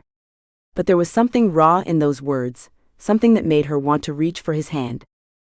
"What about you?" he continued, glancing sideways at her. "Besides the grant?" Sophie opened her mouth to answer, to say something flip and easy about needing the money, when her foot caught on an uneven crack in the sidewalk. She pitched forward with a small yelp, arms flailing, bracing for impact. It never came. Instead, Reid's arm shot around her waist, catching her against his chest with surprising strength. Her hands instinctively grabbed his jacket lapels, gripping the soft material as she steadied herself. The momentum brought them chest to chest, her body suddenly flush against his. "Oh," she breathed.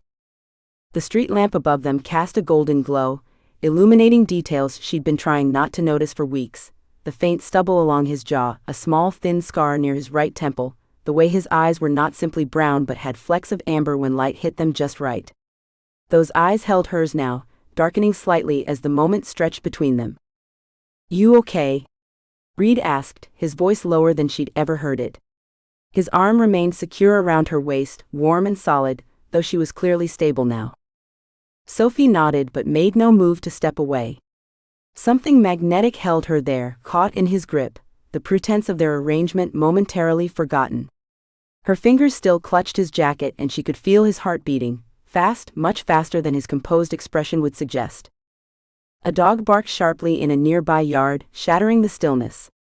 Sophie jumped slightly, then stepped back from his embrace with an awkward laugh that sounded forced even to her own ears.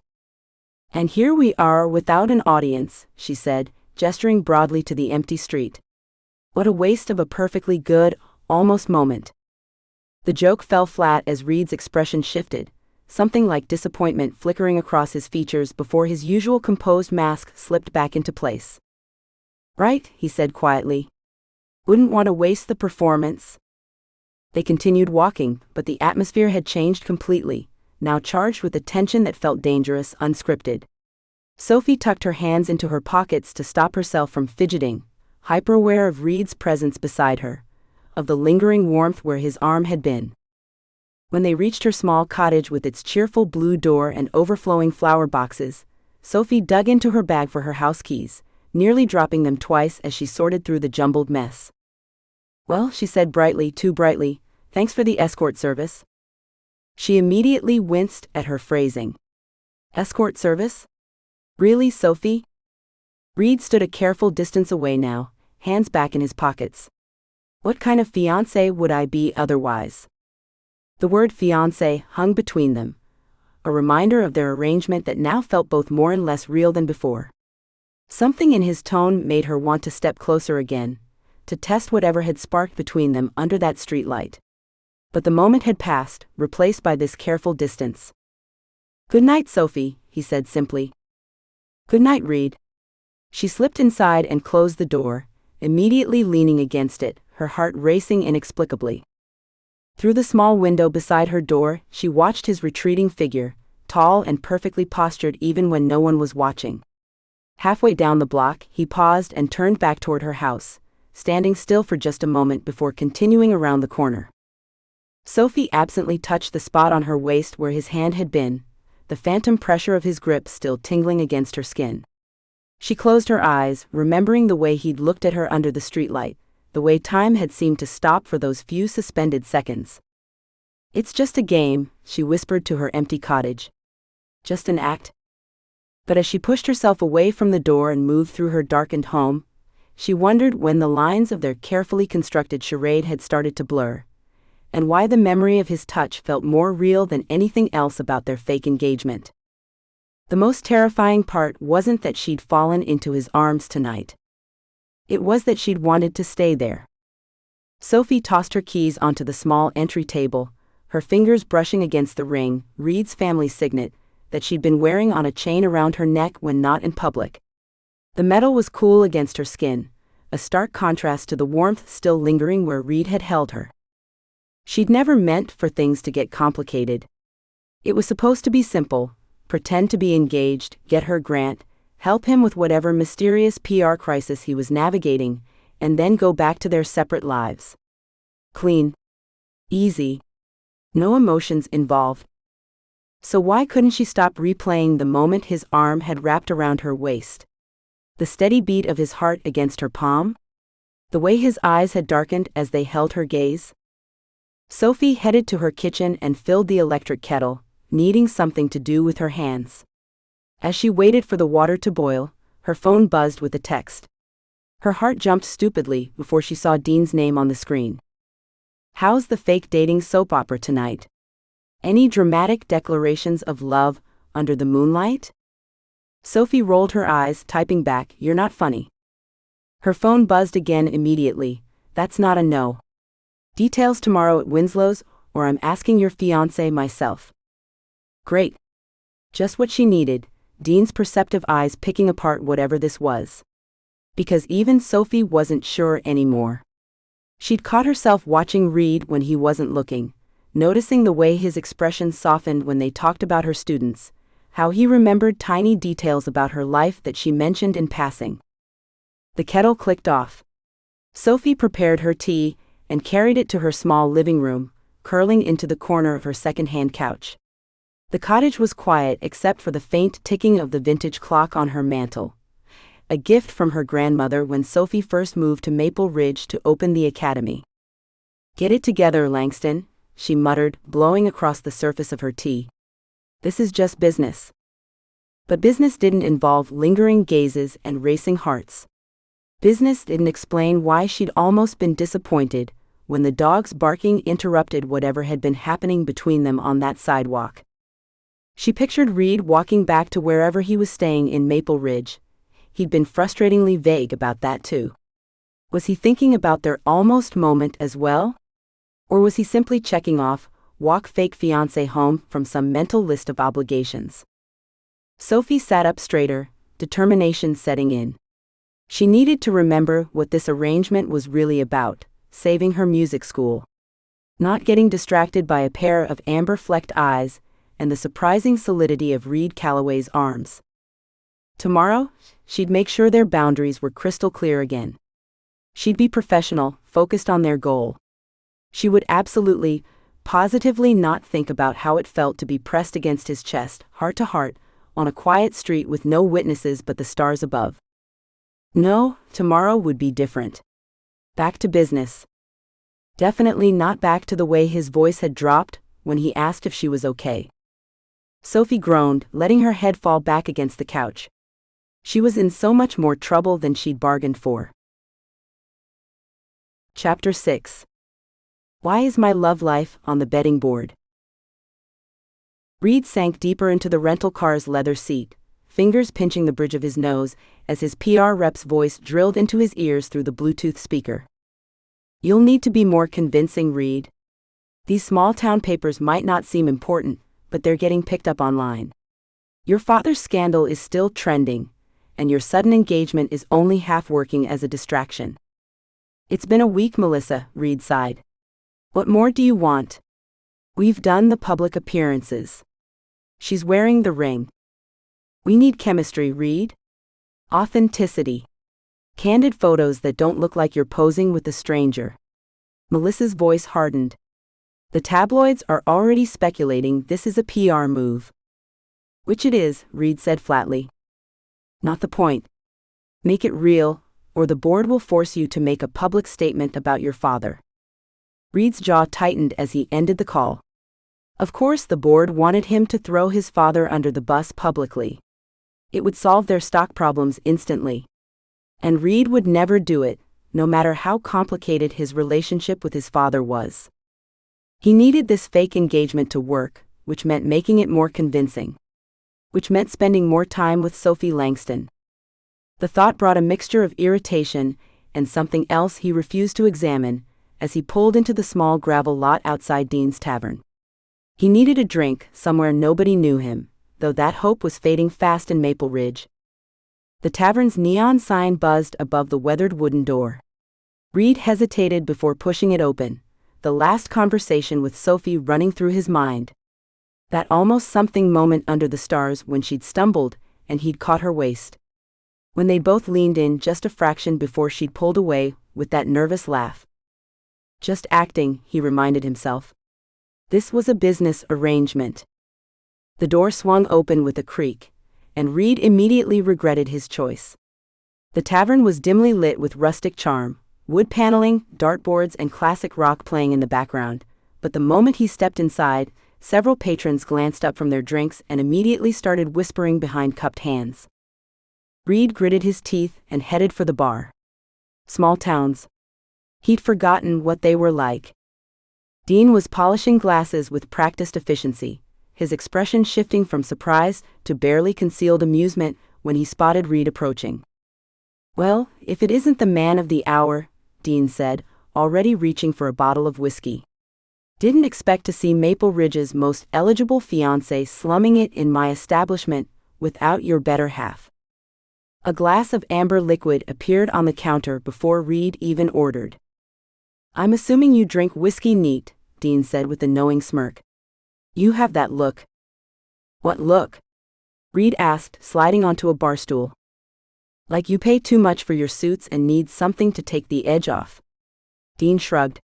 Plus, Sophie mentioned you were a whiskey guy. Reid paused with the glass halfway to his lips. Sophie had talked about him? He took a sip instead of asking, letting the burn distract him from the strange feeling in his chest. So how's engaged life treating you? Dean asked, leaning against the counter. Must be quite the adjustment, going from New York bachelor to small-town fiancé overnight. Reid stiffened. How did you? He stopped as his eyes caught movement behind Dean, specifically on a large chalkboard mounted on the wall. It was divided into sections, filled with handwritten notes and numbers that looked suspiciously like. Reid squinted and felt his stomach drop. An elaborate betting chart spread across the board, with odds listed on various aspects of his and Sophie's relationship. His eyes narrowed as he read entries like first public kiss 3-1, wedding date announcement 5-1, and most disturbing of all, Reid actually falls for Sophie 10-1. Dean watched Reid's reaction with undisguised entertainment, casually wiping down the bar as if he weren't presiding over a gambling ring based entirely on Reid's personal life. Is the entire town gambling on my personal life? Reid asked with forced calm, taking a larger sip of whiskey than intended. Dean shrugged. Small town, big entertainment needs. Nothing personal. Nothing personal? Reid echoed, gesturing at the board. That's literally the definition of personal. Welcome to Maple Ridge. Dean grinned. Where your business is everyone's business, especially if you're engaged to our favorite violin teacher." Before Reid could respond, someone slid onto the stool next to him. "Speak of the devil," Dean said. "Graham. Your usual?" Reid glanced sideways to find Graham Winslow settling in beside him, his smirk all too similar to his sister Norris. "Figured I'd find you here," Graham said to Reid, accepting a beer from Dean. "Hiding from your adoring public?" "Just having a drink," Reid replied tightly. "According to this morning's odds, you're predicted to run away screaming by week 3, Graham said, nodding toward the board. "Personally, I had my money on week 2, but you're proving surprisingly resilient." Reid found himself oddly defensive at the implication. "Everything is going perfectly according to plan." "Plan?" Dean raised an eyebrow. "Interesting choice of words." Graham snorted. "I notice you're not denying the fake part to us." "Smart. Dean and I are the only ones who know the truth, by the way. Sophie spilled after 3 glasses of wine last Friday." Reid's stomach twisted. Sophie had told them? He took another sip of whiskey, larger this time. "And the town's amateur bookies?" "Think you're madly in love," Dean confirmed. "Which is why the odds on Reid actually falls for Sophie are so favorable. Nobody bets on a sure thing." Reid's eyes shot back to the 10-to-1 odds on that particular entry. "There's nothing sure about it," he said firmly. "This is a mutually beneficial arrangement with a clear end date." "Ah, the romance," Graham deadpanned. "You should write greeting cards." Dean leaned forward. "So what exactly does a guy like you do, anyway?" "Sophie was remarkably vague about your career. Just said you were in finance, or something equally boring." Reid recognized the trap, but found himself responding anyway. "Investment strategy. Basically helping companies make better financial decisions." "Sounds fascinating," Dean said in a tone that suggested the opposite. "And what brings an investment strategist to our little town? Besides our charming violin teacher, of course." "Needed a change of scenery," Reid replied, the practice lie coming easily. "Wanted somewhere quiet to work remotely." "And immediately got engaged to a local," Graham added. "As one does when seeking peace and quiet." Reid ignored the jab. "How long have you known Sophie?" "Deflection," Dean noted, pointing at Reid with the glass he was drying. "Nice technique. But since you asked, her whole life basically. She and Nora were inseparable growing up. Which means Graham and I got stuck with them at every family function." "Sophie was always getting into some kind of musical trouble," Graham added, his expression softening slightly. "She once conducted an entire children's concert with her skirt tucked into her tights." A smile tugged at Reid's mouth before he could stop it. "How'd that happen?" "Bathroom break right before showtime. 2 rushed to check a mirror," Graham explained. "The kids were too polite to tell her, but the parents in the audience were losing it. She didn't realize until the final bow." Reid found himself laughing genuinely for the first time in weeks, picturing Sophie's mortified expression. "Let me guess, she played it off like it was intentional?" "Announced it was to show the children that mistakes happen to everyone, and then took an extra bow," Graham confirmed with a chuckle. "That's Sophie for you. Never met a disaster she couldn't spin into a life lesson." Reid's smile lingered, and he noticed Dean watching him with 2 keen eyes. "She also managed to flood the entire music room her first year teaching," Dean added. "Left the sink running, while helping a kid with their violin position." "The school made her pay for the water damage," Graham said. "She was eating ramen for months." The stories continued, each one revealing more about Sophie, her determination, her chaotic energy, her refusal to give up on her students or her dream, and Reid found himself genuinely engaged, asking questions, laughing at the right moments. He didn't notice Dean stepping away briefly to update the odds on the board, changing "Reid actually falls for Sophie" from 10-to-1 to 8-to-1. The tavern door swung open with a gust of cool evening air, and Reid glanced up instinctively. His breath caught slightly as Sophie herself walked in, wearing jeans and an oversized sweater, her hair loose around her shoulders instead of in its usual messy bun. She looked softer somehow, less like the whirlwind who'd crashed into his life, and more like someone he might have wanted to meet under different circumstances. The room quieted momentarily, as everyone turned to watch how the town's newest couple would interact. Reid was suddenly, uncomfortably aware of how much he was genuinely pleased to see her. Sophie approached with visible hesitation, her eyes darting between Reid and the betting board behind the bar. "I see you've discovered our town's favorite hobby," she said dryly, sliding onto the stool next to him with casual familiarity that didn't feel entirely fake. Her leg brushed against his briefly as she settled in. Under her breath, she whispered, "Play along. Mrs. Henderson has money on us having our first fight tonight." Reid glanced across the room to see an elderly woman watching them intently over her martini glass. Taking Sophie's cue, Reid slid his arm around her waist, pulling her stool closer to his in a smooth motion that made her eyes widen slightly. The movement felt both calculated and automatic, as if his body had made the decision before his brain caught up. "I ordered your favorite," he lied smoothly, nodding to Dean, who immediately started mixing a drink he clearly knew was Sophie's usual. Sophie recovered quickly, leaning against his shoulder with practiced ease. "How thoughtful. I didn't expect to find you here." "Missing me already?" Reid asked, loud enough for nearby tables to hear. "Always," Sophie replied with a saccharine smile that didn't reach her eyes. Then more quietly, "Melissa called me. Said we need to be more convincing." Reid stiffened. "She called you directly?" "PR firms don't mess around," Sophie murmured, accepting her drink from Dean with a nod of thanks. "Though she didn't mention you'd be drowning your sorrows in Dean's fine establishment." "I'm not drowning anything," Reid said defensively. "Just getting to know your friends better.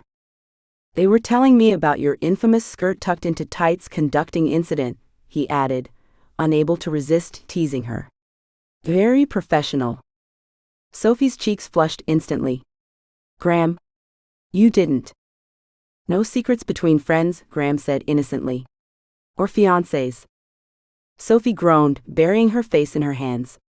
"That was 7 years ago. Those kids are in high school now, probably still traumatized." "They thought it was hilarious," Dean corrected.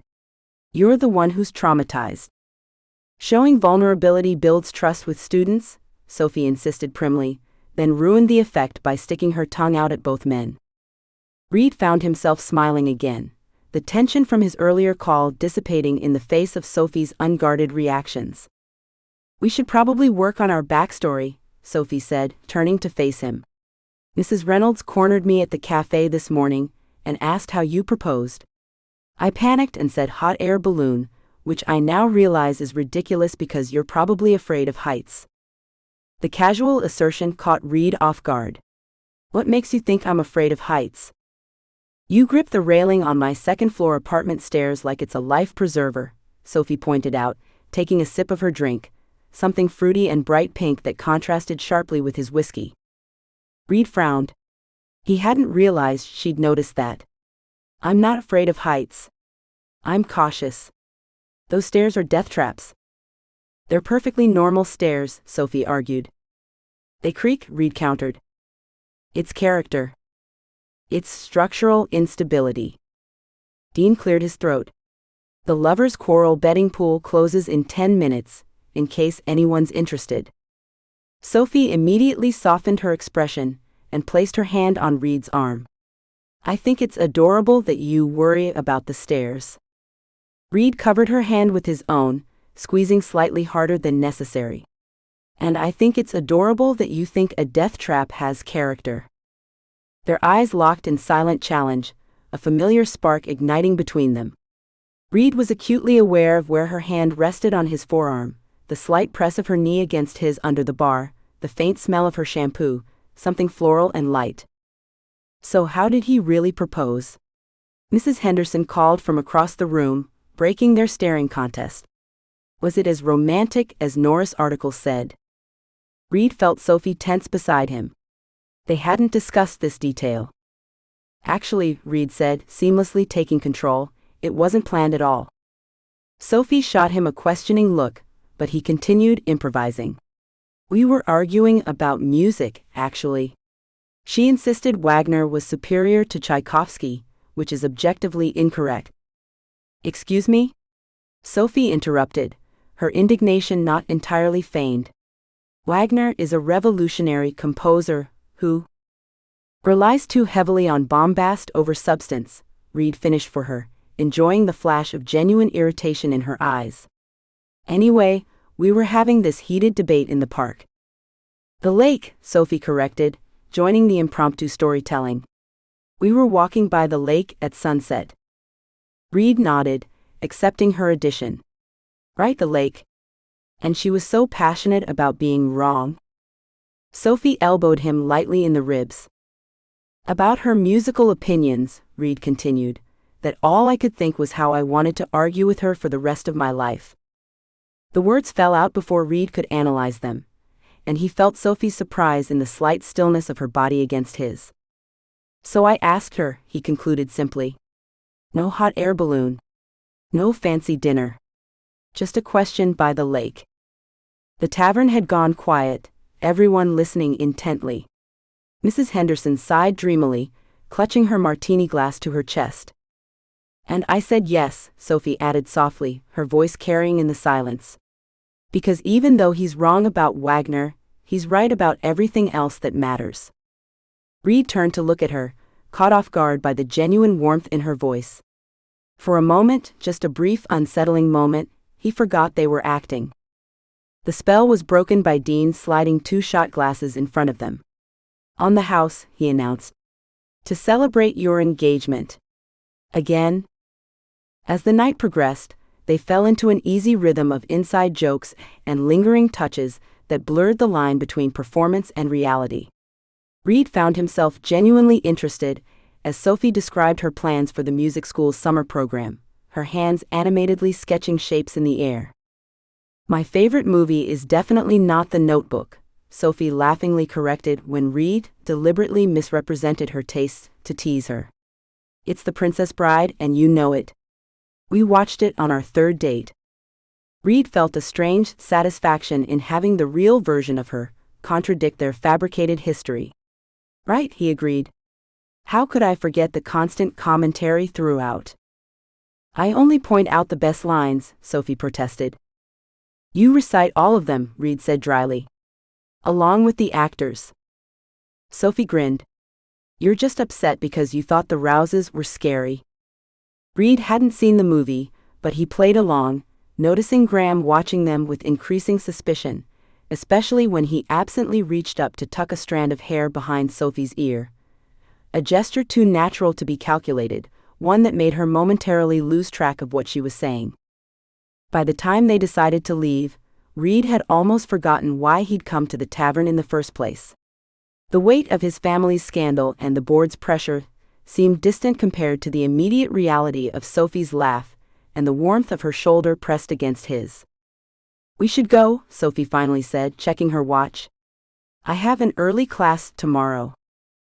Reid nodded, sliding off his stool and helping her with her jacket in a move that felt both performative and strangely intimate. His hand came to rest on the small of her back as they made their way to the door, the casual touch sending an unexpected current through his fingers. We're getting good at this, Sophie murmured as they stepped outside, her breath visible in the cool night air. Her smile was a little too genuine, a little too unguarded.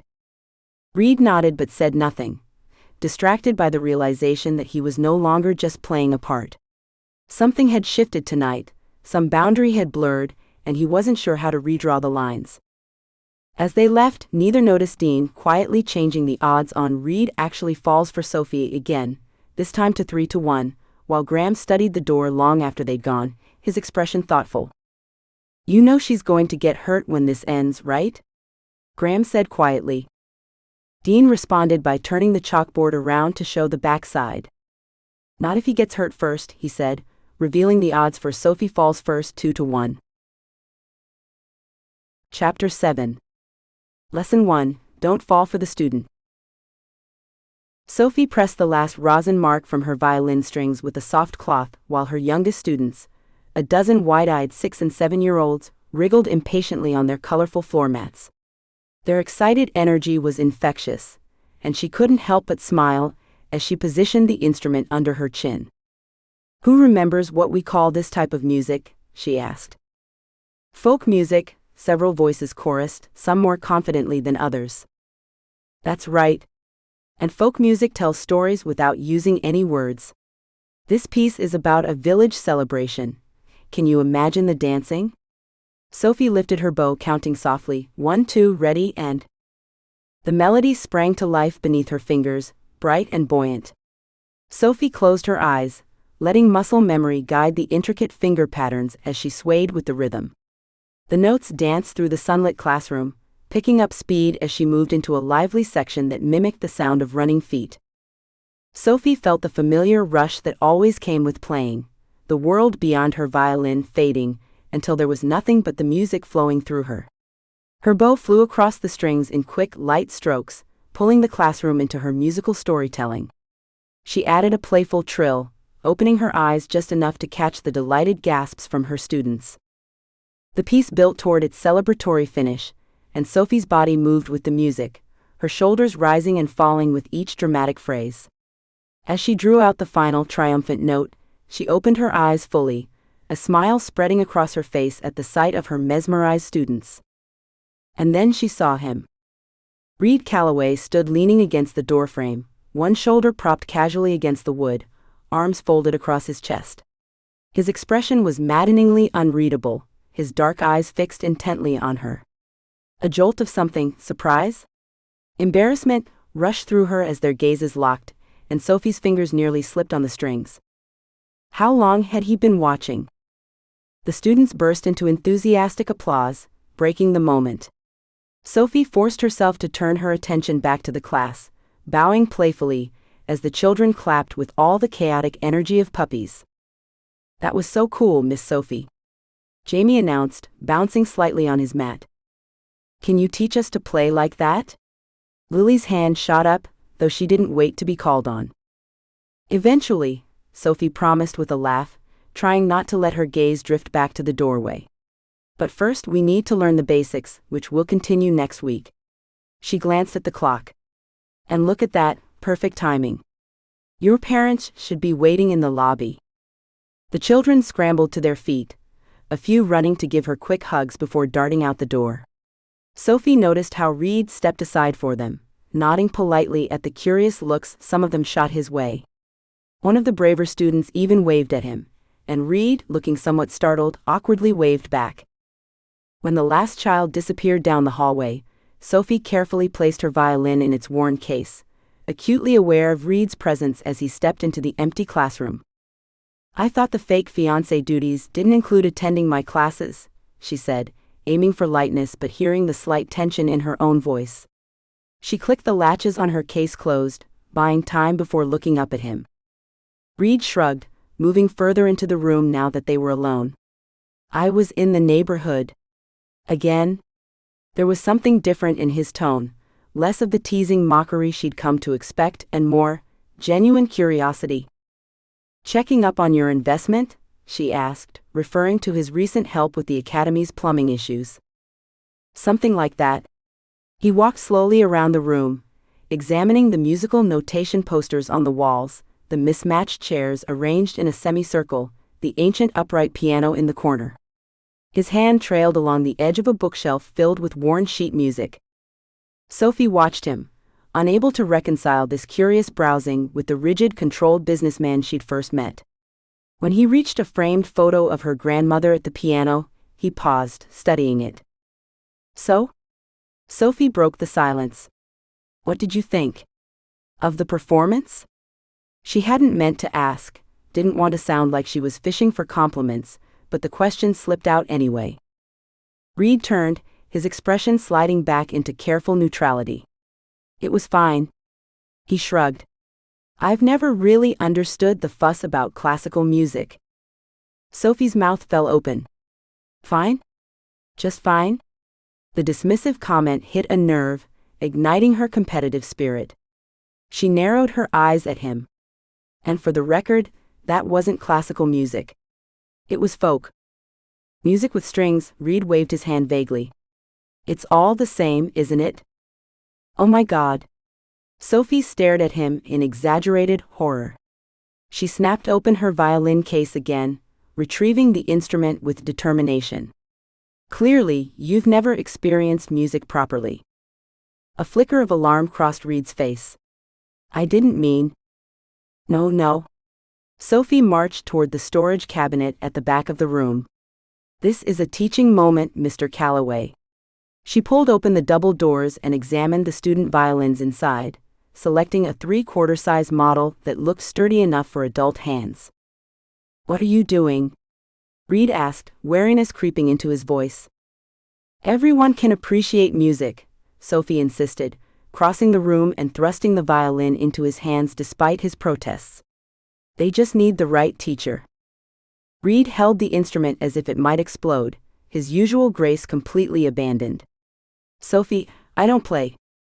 That's why I'm going to teach you, she said, positioning him in the center of the room. Just the basics. 5 minutes.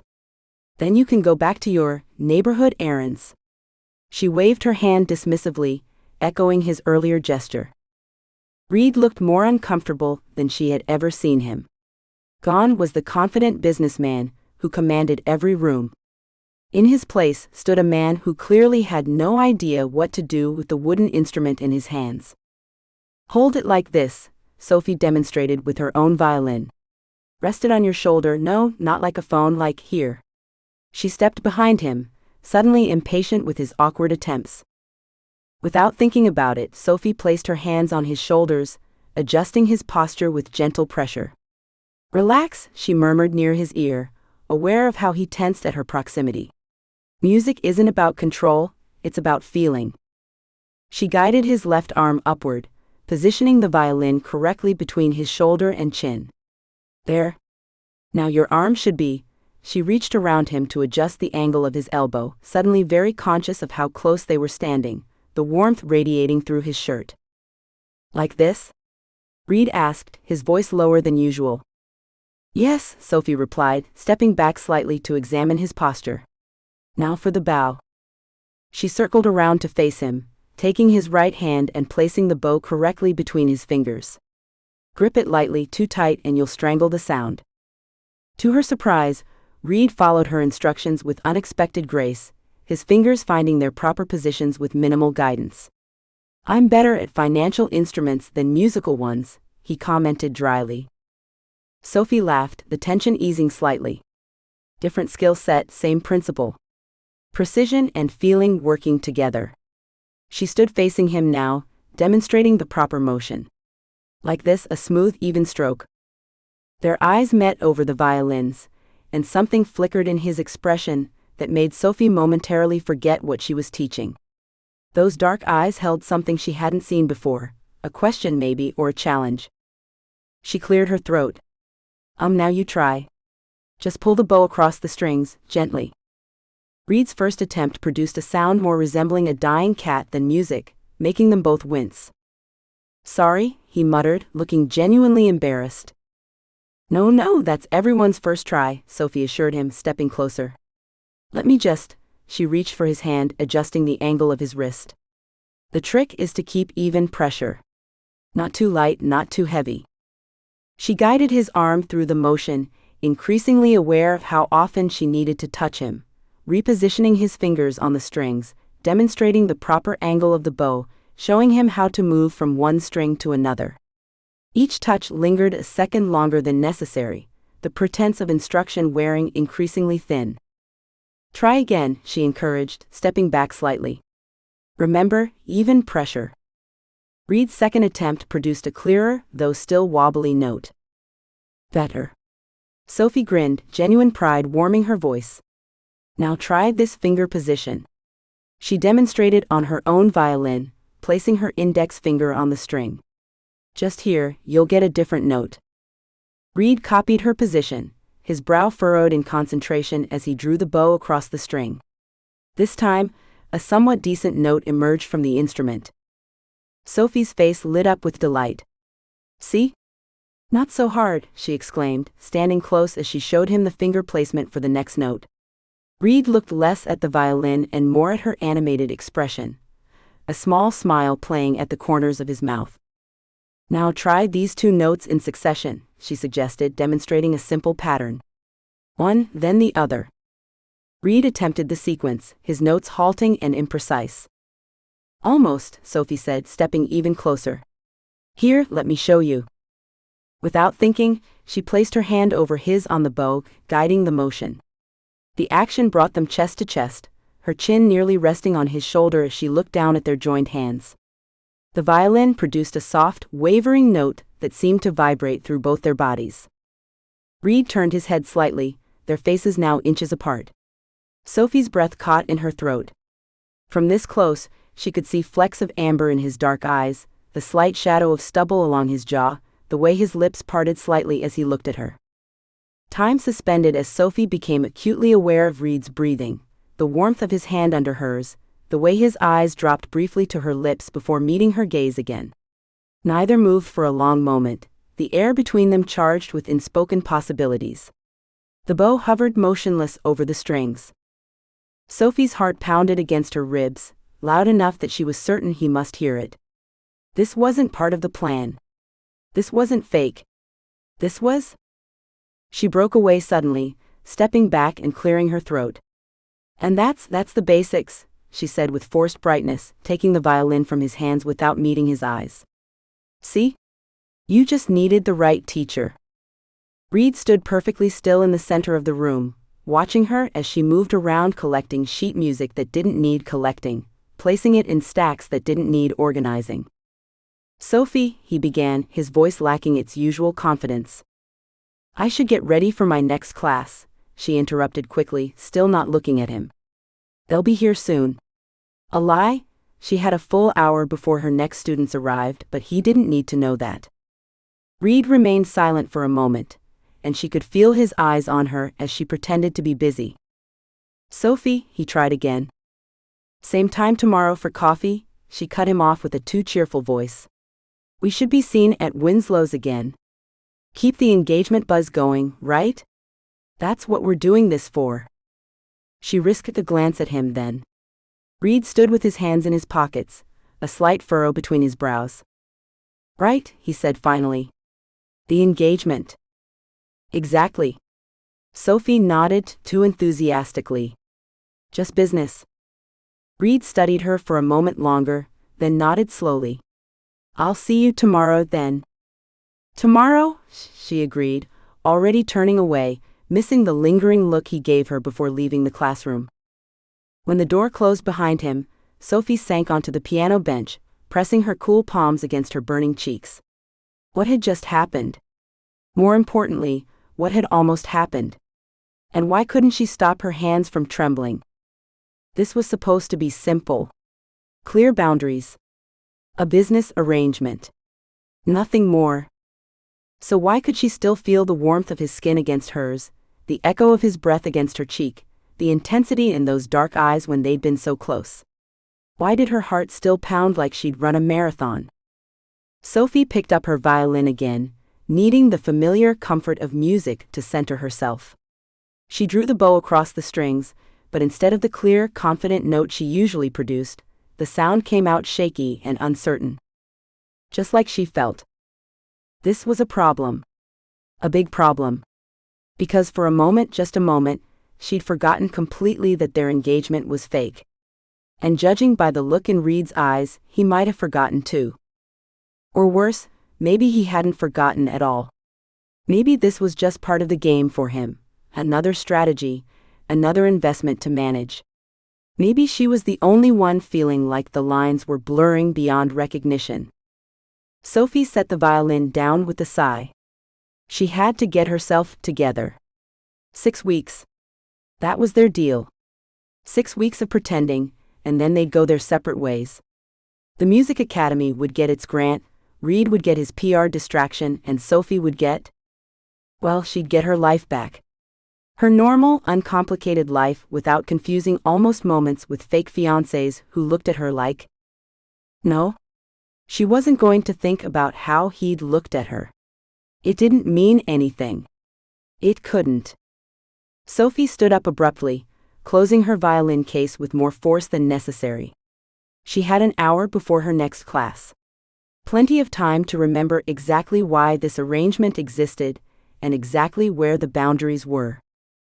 Because one thing was absolutely clear: if she didn't get her emotions under control, she was in serious danger of breaking their most important rule. No real feelings allowed. Chapter 8. I complimented her, and now I have regrets. Reid had been staring at the quarterly earnings report for Callaway Industries for over 30 minutes, but he'd only registered about half the numbers on the screen. The cottage he'd rented on the outskirts of Maple Ridge was quiet, except for the occasional chirping of birds outside his window, a far cry from his Manhattan penthouse with its soundproofed walls and city views. He should have been grateful for the peace. Instead, he found himself checking his phone every 5 minutes, an unconscious habit he couldn't seem to break. Was he expecting a text from Sophie? Absolutely not. That would be ridiculous. His phone buzzed suddenly against the wooden desk, and Reid snatched it up with embarrassing speed. Sophie's name flashed across the screen. Fiancé duties required. Town boutique. 30 minutes. Sweetheart's gala dress emergency. Reid stared at the message, his thumb hovering over the screen. He could ignore it. He should ignore it.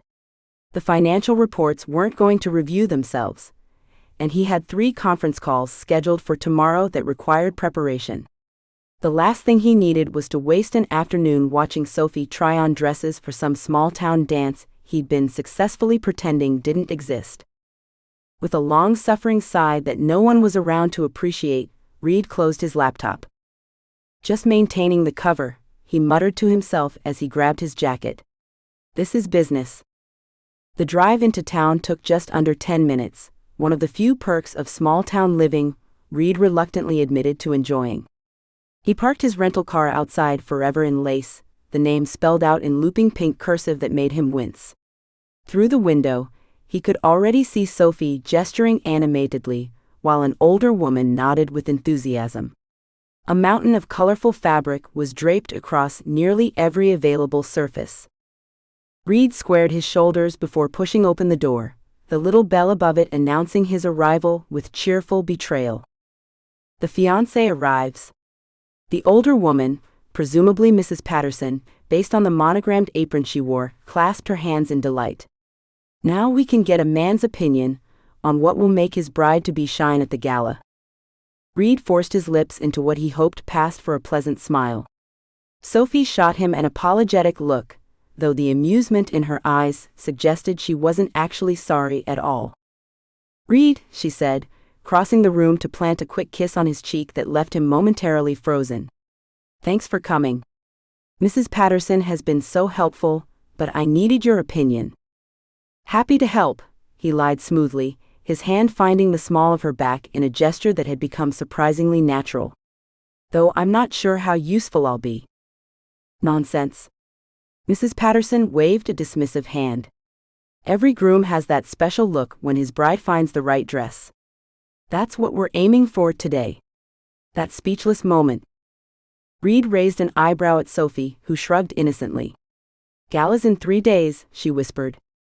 "And every woman needs a dress that makes her fake fiancé convincingly tongue-tied." "Thoughtful of you," he murmured back. "Sophie dear, why don't you try on that sapphire number first?" Mrs. Patterson was already bustling toward a dressing room at the back of the boutique. "It will bring out those beautiful eyes of yours." Sophie grabbed a cascade of blue fabric and disappeared behind a heavy floral curtain, leaving Reid awkwardly standing among the dress displays. He shoved his hands in his pockets, feeling distinctly out of place. "So," Mrs. Patterson was suddenly at his elbow, her voice dropping to a conspiratorial volume. "Have you two set a date yet? Spring weddings are lovely, but June is always popular. My Becky does the most wonderful wedding cakes, layers of lemon and raspberry that people talk about for years." Reid blinked. "We're not rushing anything," he said carefully, mentally calculating exactly how many more days this charade needed to continue. 29, if everything went according to plan. 29 days, until the grant committee made their decision, and he could extract himself from this town and its nosy inhabitants. Smart, smart, Mrs. Patterson nodded sagely. Though you wouldn't want to wait too long. The community center books up fast for receptions. And have you considered catering? My daughter's service is the best in 3 counties. She did the Miller wedding last fall. 200 guests, satisfied every last one. We'll keep that in mind, Reid said, the non-committal response becoming his standard reply to all things wedding-related. Sophie and I are focusing on our careers at the moment. Ah yes. Though no one seems quite sure what it is you do, Mr. Calloway. Her eyes gleamed with curiosity. Something in finance, Sophie mentioned? Before Reid could craft a suitably vague response, Sophie's voice cut through the tension. Reid? I need some help with this zipper. Mrs. Patterson's face lit up. Go on then, she said, nudging him toward the dressing room with a wink that made Reid's skin crawl. I need to check on something in the back anyway. She bustled away, leaving Reid no choice but to approach the floral curtain. He cleared his throat. Sophie? The curtain parted just enough for him to see her bare back, the zipper of the blue dress stuck halfway. Her hair was pulled over one shoulder, exposing the delicate curve of her neck. Reid swallowed. I wouldn't ask, but... Sophie began apologetically, glancing over her shoulder. I can't reach it, and Mrs. Patterson disappeared. Right? Reid stepped closer, the small space of the dressing room suddenly feeling microscopic. His fingers found the zipper, which had caught on a loose thread. He tried to focus on the mechanical task, rather than the warmth of her skin, or the light floral scent of her shampoo. The mirror in front of them betrayed his concentration, showing Sophie's face as she stared determinedly at the floor. A flush had crept up her neck, coloring her cheeks. Reid worked the zipper carefully, willing his fingers not to tremble. There, he finally said, his voice rougher than intended. He took a deliberate step back. Sophie turned, giving him a quick, tight smile. Thanks. I'll be out in a minute. Reid retreated to the waiting area, settling into an uncomfortable pink chair that seemed designed for someone half his size. He pulled out his phone, scanning emails without really processing them. His mind kept returning to the soft curve of her spine, the vulnerability in her downcast eyes. This was getting dangerous. The lines between their act and reality were beginning to blur, and Reid couldn't afford blurry lines. Not with his family name still in the headlines, not with the company stocks still fluctuating on rumors alone. Sophie emerged from the dressing room in the blue dress, giving an exaggerated twirl that set the fabric floating around her. Well, she prompted. Reid looked up from his phone, his expression carefully neutral. It's blue. Sophie rolled her eyes. Astounding observation skills, Calloway. Mrs. Patterson, what do you think?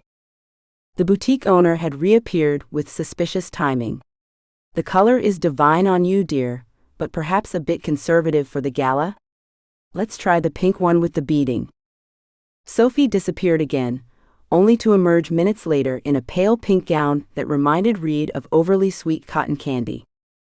Absolutely not, he said before she could even ask, surprising himself with his definitive response. Sophie's lips twitched. He speaks. And with an opinion, no less. She turned back to Mrs. Patterson. I agree. 2 bridesmaid Y. The third dress, a slinky silver number, earned a non-committal grunt from Reid, though he had to admit it suited her figure perfectly. Something about it wasn't quite right, though. It lacked warmth somehow. Not that he was an expert on women's fashion, but it didn't feel like Sophie. Next, he said with a nod, returning to his emails. After her third retreat to the dressing room, an unusual silence fell. Reid checked the time on his phone, wondering if she'd gotten stuck in another zipper. When 5 minutes had passed with no sound of fabric rustling or Sophie's running commentary, he looked up. Everything all right in there? He called. I'm not sure about this one, came her response, her voice carrying an unfamiliar note of uncertainty. Reid set his phone down. What's wrong with it? I don't know. It's just different. Mrs. Patterson, who had been rearranging a display of evening bags, smiled knowingly. That burgundy was a special order that just came in yesterday. I had a feeling it might be perfect for you, dear. Another moment of silence, and then the curtain slowly parted. Sophie stepped out, and Reid's carefully maintained composure slipped. The dress was deep burgundy, with subtle beading that caught the light as she moved. It hugged her waist before flowing gracefully to the floor, one shoulder bare while the other was draped in the same rich fabric. It wasn't flashy or overtly sexy, it was elegant, timeless, and somehow seemed made for her. Sophie fidgeted with the material, her eyes darting to his face and then away. "Well?" she asked, her usual confidence notably absent. "That bad, huh?" "I knew the color was wrong." Reid realized he hadn't spoken, hadn't even moved since she'd emerged from the dressing room. Something about her self-conscious comment, so unlike her usual bravado, cut through his carefully constructed defenses. "You're stunning," he said simply, the words escaping before he could filter them. No sarcasm, no teasing undertone, just raw honesty that seemed to surprise them both. The boutique went silent around them as the compliment hung in the air, undeniably genuine. Sophie's cheeks flushed pink as their eyes locked in the mirror. Something shifted between them in that moment, something neither had prepared for when they'd agreed to this arrangement. Mrs. Patterson chose that precise moment to return to their side, clapping her hands with delight. "Well, I'd say we found the winner. Look at his face, that's the reaction every bride wants on her wedding day." The spell broke. Reid quickly composed himself, checking his watch with exaggerated interest. "The dress will do fine for our appearance at the gala," he said, his tone deliberately casual. "Is that all you needed me for?" Sophie blinked, then nodded slowly. "Yes. Thank you for your input. I'll wait outside while you change." Reid escaped the boutique's stifling atmosphere, gulping in the cool autumn air. What was wrong with him? He'd meant to keep things light, professional. This was a business arrangement, nothing more. Sophie needed his name and his presence for her grant. He needed her to provide a distraction from his family's drama. Clean, simple, temporary. Except there was nothing simple about the way his heart had jumped when she stepped out in that dress. When Sophie finally emerged from the boutique, garment bag in hand, Reid had regained his composure. He took the bag from her automatically, holding the door of his car open for her. The drive back toward town was quiet, the silence heavy between them. Reid kept his eyes on the road, hyper-aware of Sophie's presence beside him, of the faint scent of her perfume filling the small space of the car. As he pulled up outside her apartment, Sophie turned to him, her voice uncharacteristically hesitant. "Did you mean it? What you said in there?" Reid's hand tightened on the steering wheel. He should brush it off, make a joke, reinforce the boundaries that kept this arrangement safe. Instead, he found himself hesitating, caught in her questioning gaze. "It's just a dress, Sophie," he finally said, his voice carefully neutral. But his eyes told a different story, one that seemed to follow her as she climbed out of the car, garment bag clutched to her chest. They walked in weighted silence to her door, both pretending the moment in the boutique hadn't fundamentally changed something between them. As Sophie fumbled with her keys, Reid cleared his throat. "The gala starts at 7? "Yes," she said, not quite meeting his eyes. "I'll meet you there. I have lessons until 6, so—" "I'll pick you up," Reid said firmly. 6:30.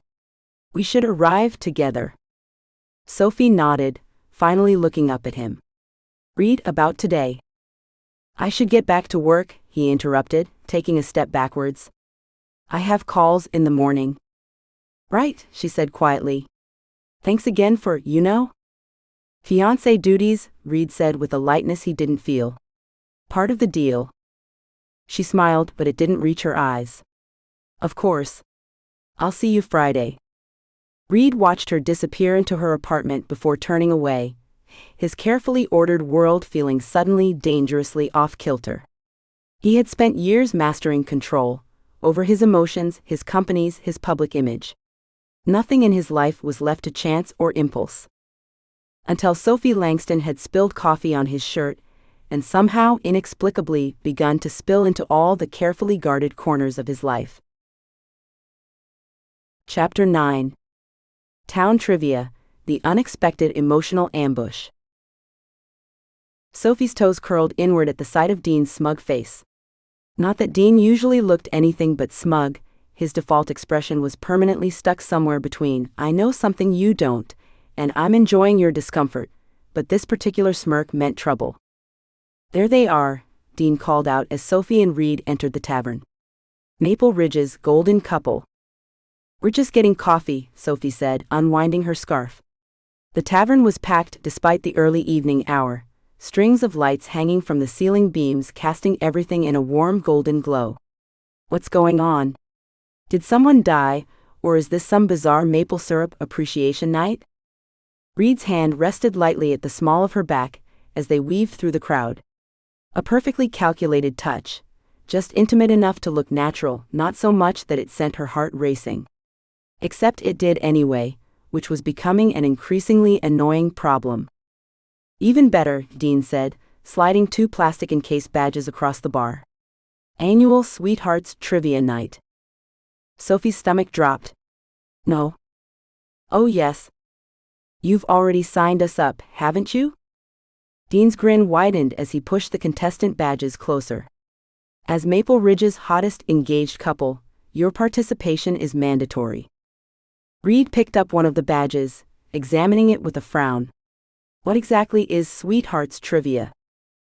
"Only the town's most sacred pre-gala tradition," Dean said, polishing a glass with exaggerated care. "Couples test how well they know each other. Winner gets bragging rights, free drinks for a month, and the coveted Golden Heart Trophy." "Pass," Reid said, setting the badge down.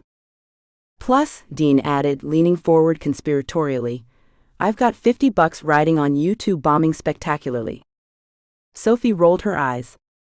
"And that's supposed to motivate us?" "No, but her presence might."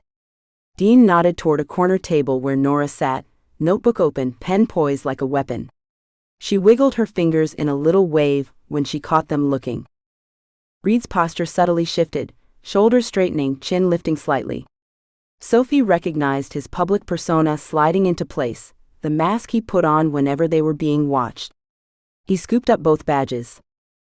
"Looks like we're participating after all, darling," he said, pinning the contestant badge to Sophie's sweater with delicate precision. His fingers brushed against her collarbone, and she suppressed a shiver.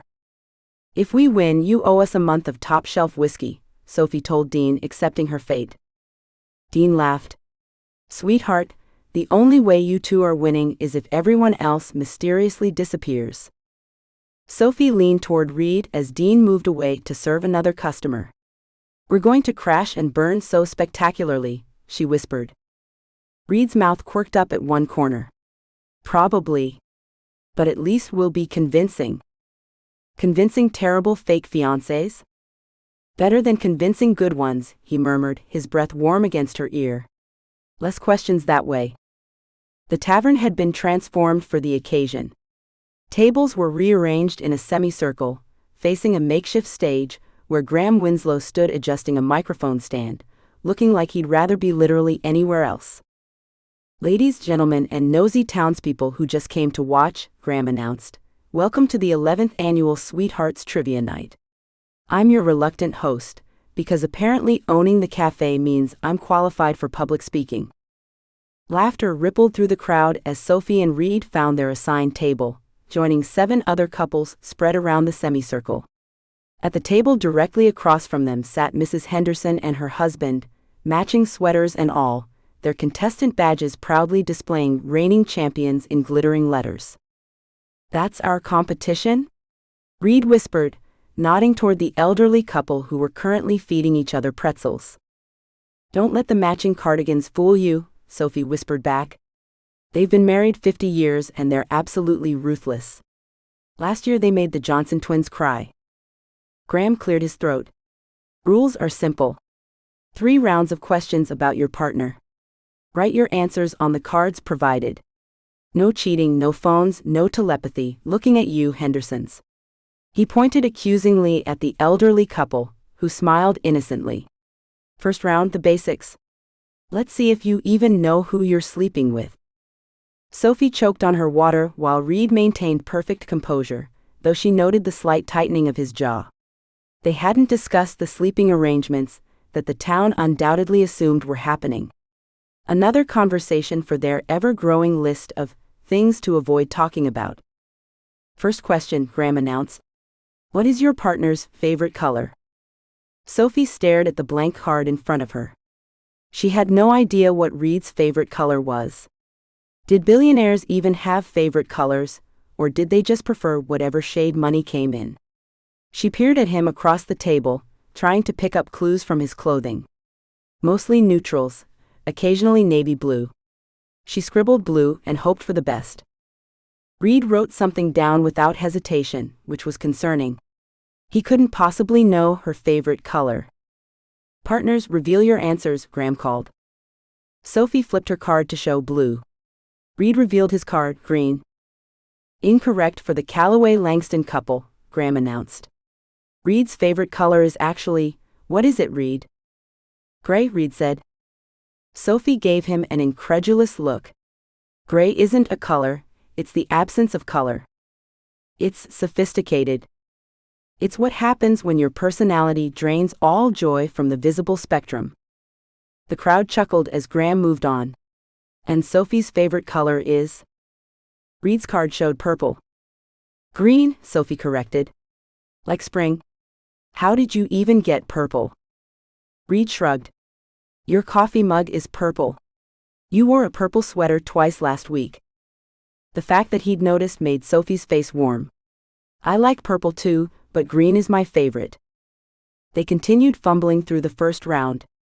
Favorite foods, she guessed steak for Reid, it was actually Thai. He guessed pasta for her while it was actually her grandmother's apple pie. Favorite movies, Sophie's hopeful something with explosions for Reid earned a laugh, while his guess that she loved one of those period dramas with too many petticoats wasn't entirely wrong, though she'd never admit it.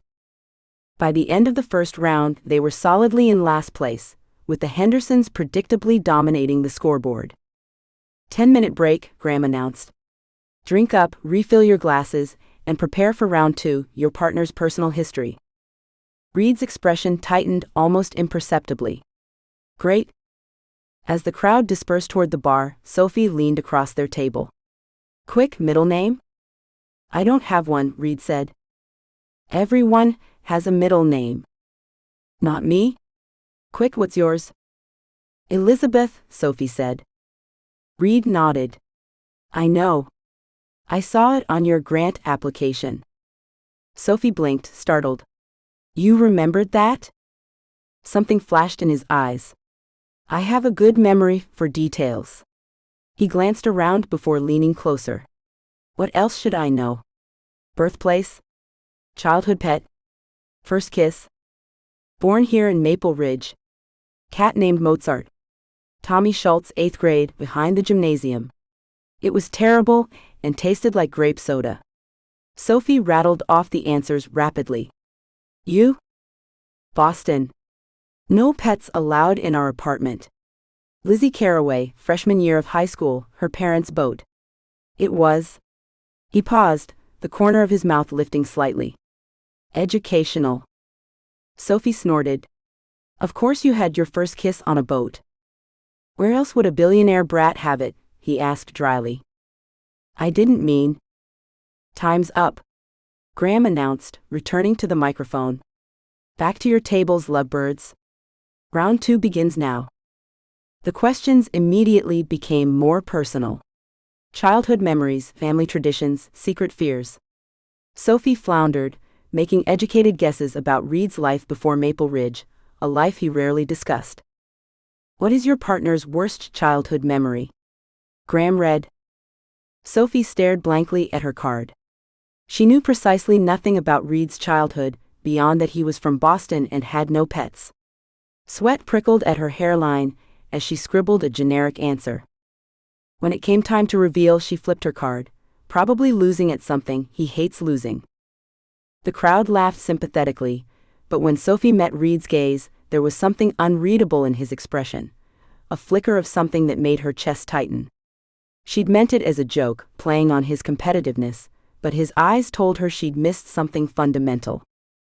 Reid's card for her worst memory read, when her grandfather died and she couldn't play at his funeral because her hands were shaking too badly. The tavern went quiet. Sophie swallowed hard. How did you know that? You mentioned it, Reid said softly. That night we walked home from the school. You said it was why you started the scholarship fund for grief counseling. She had mentioned it, in passing, while rambling about her future plans for the academy. She hadn't thought he was even listening. The round continued, each question driving home how little she actually knew about the man she was supposedly going to marry, while he seemed to recall every casual detail she'd ever shared. When Graham asked about her favorite holiday tradition, and Reid accurately described her grandmother's ritual of playing violin carols on Christmas Eve, Sophie couldn't help muttering, "You are officially the worst fake fiancé ever." She expected his usual sardonic comeback, a raised eyebrow and cutting remark. Instead, he leaned in, his voice low enough that only she could hear. "If I'm so terrible at this, why do you look at me like that when you think no one's watching?" The question caught her off guard, her witty retort dying on her lips. Their eyes locked across the table, and suddenly the tavern noise faded to background static. Something shifted between them, a challenge, a question, a possibility neither was ready to name. Time for the final round. Graham's voice broke the spell. The lightning round, where we separate the truly in love from the merely together. For the lightning round, couples were separated to opposite sides of the room. Sophie found herself standing with the other contestants against one wall, while their partners lined up against the opposite wall. Graham stood in the center. "Final question," he announced. "What is your partner's biggest dream? Not the one they tell everyone, the real one they might not even admit to themselves." Sophie's breath caught. She had no idea what Reid's biggest dream was. The man barely admitted to having emotions, let alone dreams. She stared at her blank card, finally writing, "To prove himself outside his family's shadow," hoping it was close enough to whatever drove him. The answers were revealed one by one, couples matching with varying degrees of accuracy. When it was Reid's turn to share his answer about Sophie, she braced herself for something generic about her music school. Instead, Reid cleared his throat and read from his card, "Sophie's biggest dream isn't just saving her music school. It's creating a place where music changes lives the way it changed hers when her grandmother first taught her to play. A legacy that proves art matters even in a world obsessed with profit margins and practical outcomes." The tavern fell so quiet Sophie could hear the hum of the refrigerator behind the bar. She stared at Reid, genuinely shocked by his answer, not just its accuracy but the depth of understanding it revealed. It was exactly what she'd never told anyone, what she barely acknowledged to herself. "Is he right?" Graham asked, looking at Sophie with raised eyebrows. She could only nod, her throat tight with unexpected emotion. When it was Sophie's turn to share her answer about Reid's dream, she felt hollow as she read her generic response. Reid's face revealed nothing, but when Graham asked if she was right, he answered simply, "Close enough," though they both knew she wasn't even in the vicinity of understanding him. The Hendersons were declared champions yet again, receiving their Golden Heart trophy to thunderous applause. Sophie applauded mechanically, still reeling from Reid's answer. As the crowd dispersed, returning tables to their original positions and refilling drinks, Reid appeared at her side. "Ready to go?" he asked quietly. She nodded, suddenly desperate for fresh air. Outside, the night had grown chilly, stars scattered across the clear sky like diamonds. They walked in silence for several blocks, the quiet becoming a living thing between them. "How did you know?" Sophie finally asked as they turned onto her street. Reid shrugged, his hands in his pockets, eyes on the stars. "I listen when you talk about your students. About music. You light up." He said it simply, as if it's the most natural thing in the world to have been paying such close attention all along. "I didn't do the same for you," she admitted. "I should have asked more questions." "You're not supposed to be interested in the real me," Reid said, his voice neutral. "That wasn't part of the deal." Sophie stopped walking. "And you're not supposed to know the real me either, but here we are." Their eyes met in the darkness, streetlights casting half his face in shadow. For a brief moment, Sophie glimpsed something in his expression that made her heart stutter. Vulnerability, longing, a question he wouldn't ask out loud. Without letting herself overthink it, Sophie slipped her hand into his as they resumed walking. For the first time, the gesture wasn't for show. There was no audience watching, no performance necessary. His fingers tensed momentarily in surprise, before gently intertwining with hers, warm and solid. Neither acknowledged this shift, but neither pulled away either. Their fingers intertwined all the way back to her cottage. Chapter 10. Dancing is overrated, except right now. Reid had been deep in a financial analysis report for 3 hours straight, when the door to his cottage burst open without warning. His head snapped up, fingers freezing mid-keystroke as Sophie breezed in like she owned the place, carrying what appeared to be a small speaker under one arm. "We have a problem," she announced, already moving his coffee table without so much as a hello. Reid closed his eyes briefly, praying for patience. "There's this revolutionary invention called knocking. Perhaps you've heard of it?" Sophie ignored him completely, shoving his leather armchair against the wall with surprising strength for someone her size. "The Sweethearts Gala," she continued, now creating an alarming amount of open space in his previously well-organized living room. "Apparently, there's a spotlight dance for all engaged couples." Reid processed her words with mounting dread. "Spotlight dance?" Sophie hummed, setting up her small portable speaker on his now displaced side table. "Which means we need to practice. Unless you want to be the only engaged couple stumbling around like strangers while the entire town watches and whispers." "I don't dance," Reid stated flatly, pointedly returning his attention to his laptop screen. The quarterly projections for Callaway Industries weren't going to analyze themselves, and they were certainly more important than some ridiculous small-town dancing ritual. Sophie appeared at his side, hovering over him with determined cheerfulness. "Well, unfortunately for you, our fake engagement requires fake dancing skills." Before he could react, she reached down and closed his laptop with surprising authority, lifting it from his grasp and setting it safely on a side table. "Unless you want everyone questioning why a supposedly madly in love couple can't manage a simple waltz?" Reid felt his jaw tighten. "I was in the middle of something important." "More important than maintaining our cover?" Sophie challenged, hands on her hips. In her faded jeans and oversized sweater with musical notes scattered across it, she looked utterly harmless, which Reid had learned was precisely when she was most dangerous. "Fine," he relented, standing reluctantly. 10 minutes. "Oh, we're going to need way more than that," Sophie muttered, connecting her phone to the speaker. She scrolled through her playlist with focused determination, the tip of her tongue caught between her teeth in concentration. Reid took the moment to straighten his shirt cuffs, wondering how exactly he, a Harvard-educated CEO who negotiated billion-dollar deals without breaking a sweat, had somehow lost complete control of his life to a small-town violin teacher with boundary issues. The cottage suddenly filled with the gentle strains of a classical waltz, the music seeming absurdly formal in the rustic space. Sophie turned to him with exaggerated pomp, extending her hand and executing a playful curtsy that was probably meant to mock gentry traditions. "My lord," she intoned with affected grandeur. Reid rolled his eyes despite himself. "You're ridiculous. And you're stalling." She grabbed his hand, positioning it at her waist while claiming his other hand in hers. Basic waltz position. Surely the illustrious Reid Calloway has attended enough charity galas to know this much. Reid reluctantly placed his hand at her waist, holding her with clinical distance, as if she were a business associate he was obligated to dance with at a corporate function. "I attend. I don't participate." "Well, that's obvious," Sophie muttered as he began moving with mechanical precision, his eyes fixed on their feet. 1, 2, 3, 1, 2, 3, he counted under his breath, maintaining the most businesslike distance possible between them. Sophie's laugh bubbled up. "For someone so graceful in boardrooms, you're remarkably awkward at this."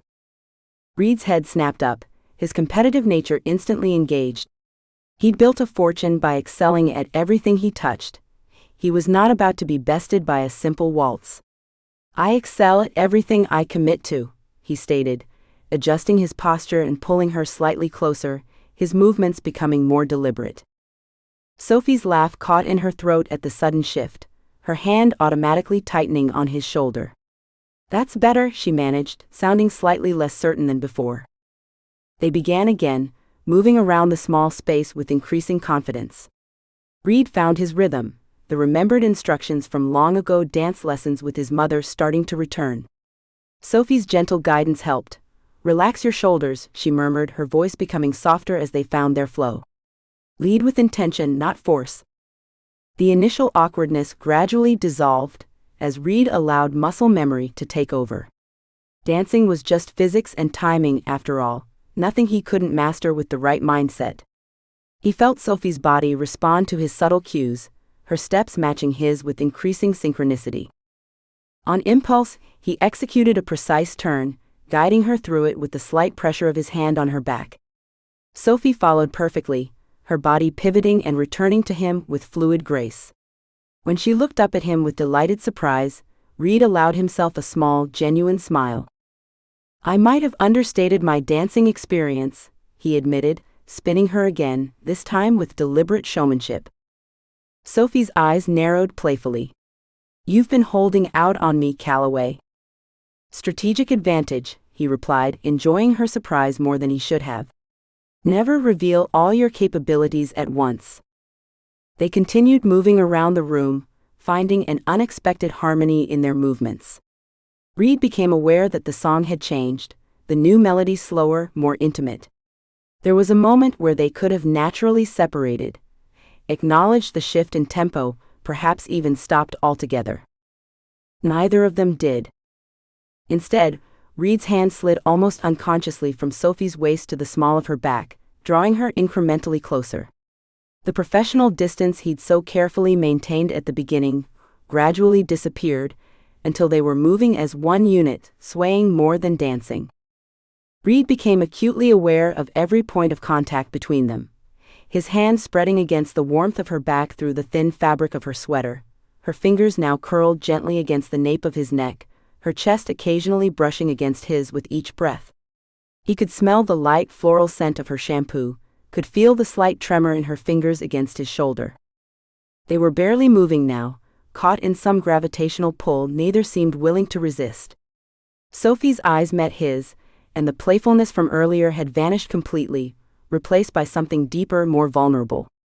Reid noticed how her pupils dilated slightly in the soft afternoon light filtering through his windows, how she wet her lips unconsciously, how the pulse at her throat quickened visibly. His own body responded in kind, his grip tightening instinctively as he pulled her flush against him. His heart hammered against his ribs with a force that seemed almost embarrassing in its intensity. The music faded to background noise as time seemed to slow around them. Reid's gaze dropped to Sophie's lips, slightly parted and impossibly inviting. She didn't look away, or make a joke to break the tension as she normally would. Instead, she tilted her face up slightly, an invitation she might not even realize she was offering. Reid lowered his head, drawn by something stronger than logic or reason. The space between them was charged with possibility, with a tension that had been building since that first collision in the coffee shop. He could feel her breath, warm against his lips, as the distance between them narrowed to almost nothing. A piercing electronic wail shattered the moment.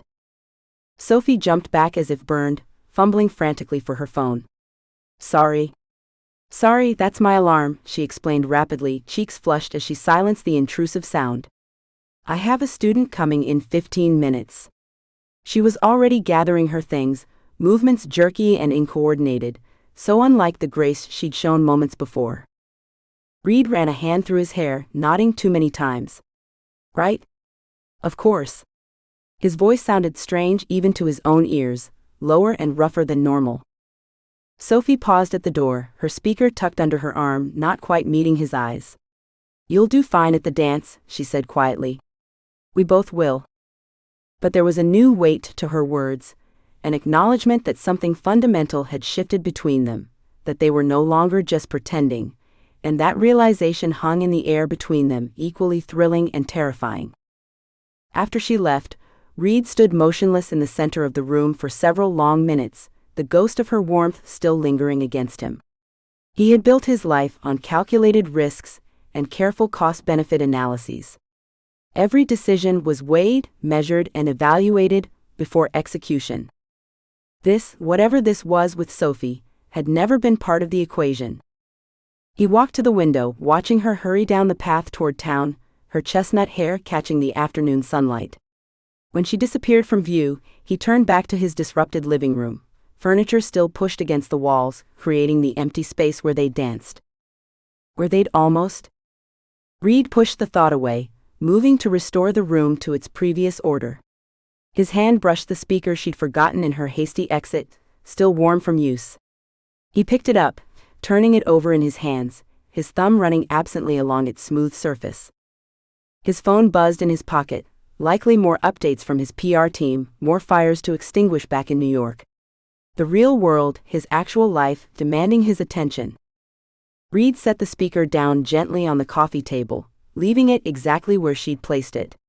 He would return it tomorrow. Or the next day. There was no rush, after all. He opened his laptop again, staring at the spreadsheet of numbers and projections that had consumed his morning. The figures that had seemed so crucial hours ago now appeared strangely meaningless, disconnected from anything that mattered. Reid closed the computer with a decisive click. For the first time since arriving in Maple Ridge, the billionaire found himself utterly incapable of focusing on business. The endless mental calculations that had been his constant companions for years had been replaced by a single persistent question he couldn't seem to answer. What exactly was he going to do about Sophie Langston? Because one thing had become undeniably clear during their dance: this engagement might be fake, but what he was beginning to feel for her was dangerously, inconveniently real. Chapter 11. Love letters weren't part of the deal. Sophie tucked her jacket tighter around herself as she reached for the handle of Dean's Tavern. The close sign hung crookedly in the window, but the lights inside were still on. She just needed to grab her favorite scarf, the one her grandmother had knitted for her, which she'd left draped over a barstool earlier during their unofficial town council meeting. The door swung open with a familiar creak. She stepped inside, the scent of beer and old wood wrapping around her like a well-worn blanket. She opened her mouth to announce her presence when she heard Reid's voice, low and irritated, coming from the bar area. "I don't see why we're still discussing this," he said. Sophie froze in the doorway. Through the dimness, she could see Dean leaning against the bar, arms crossed, while Reid sat on a stool, tumbler of amber liquid in hand. Neither had noticed her yet.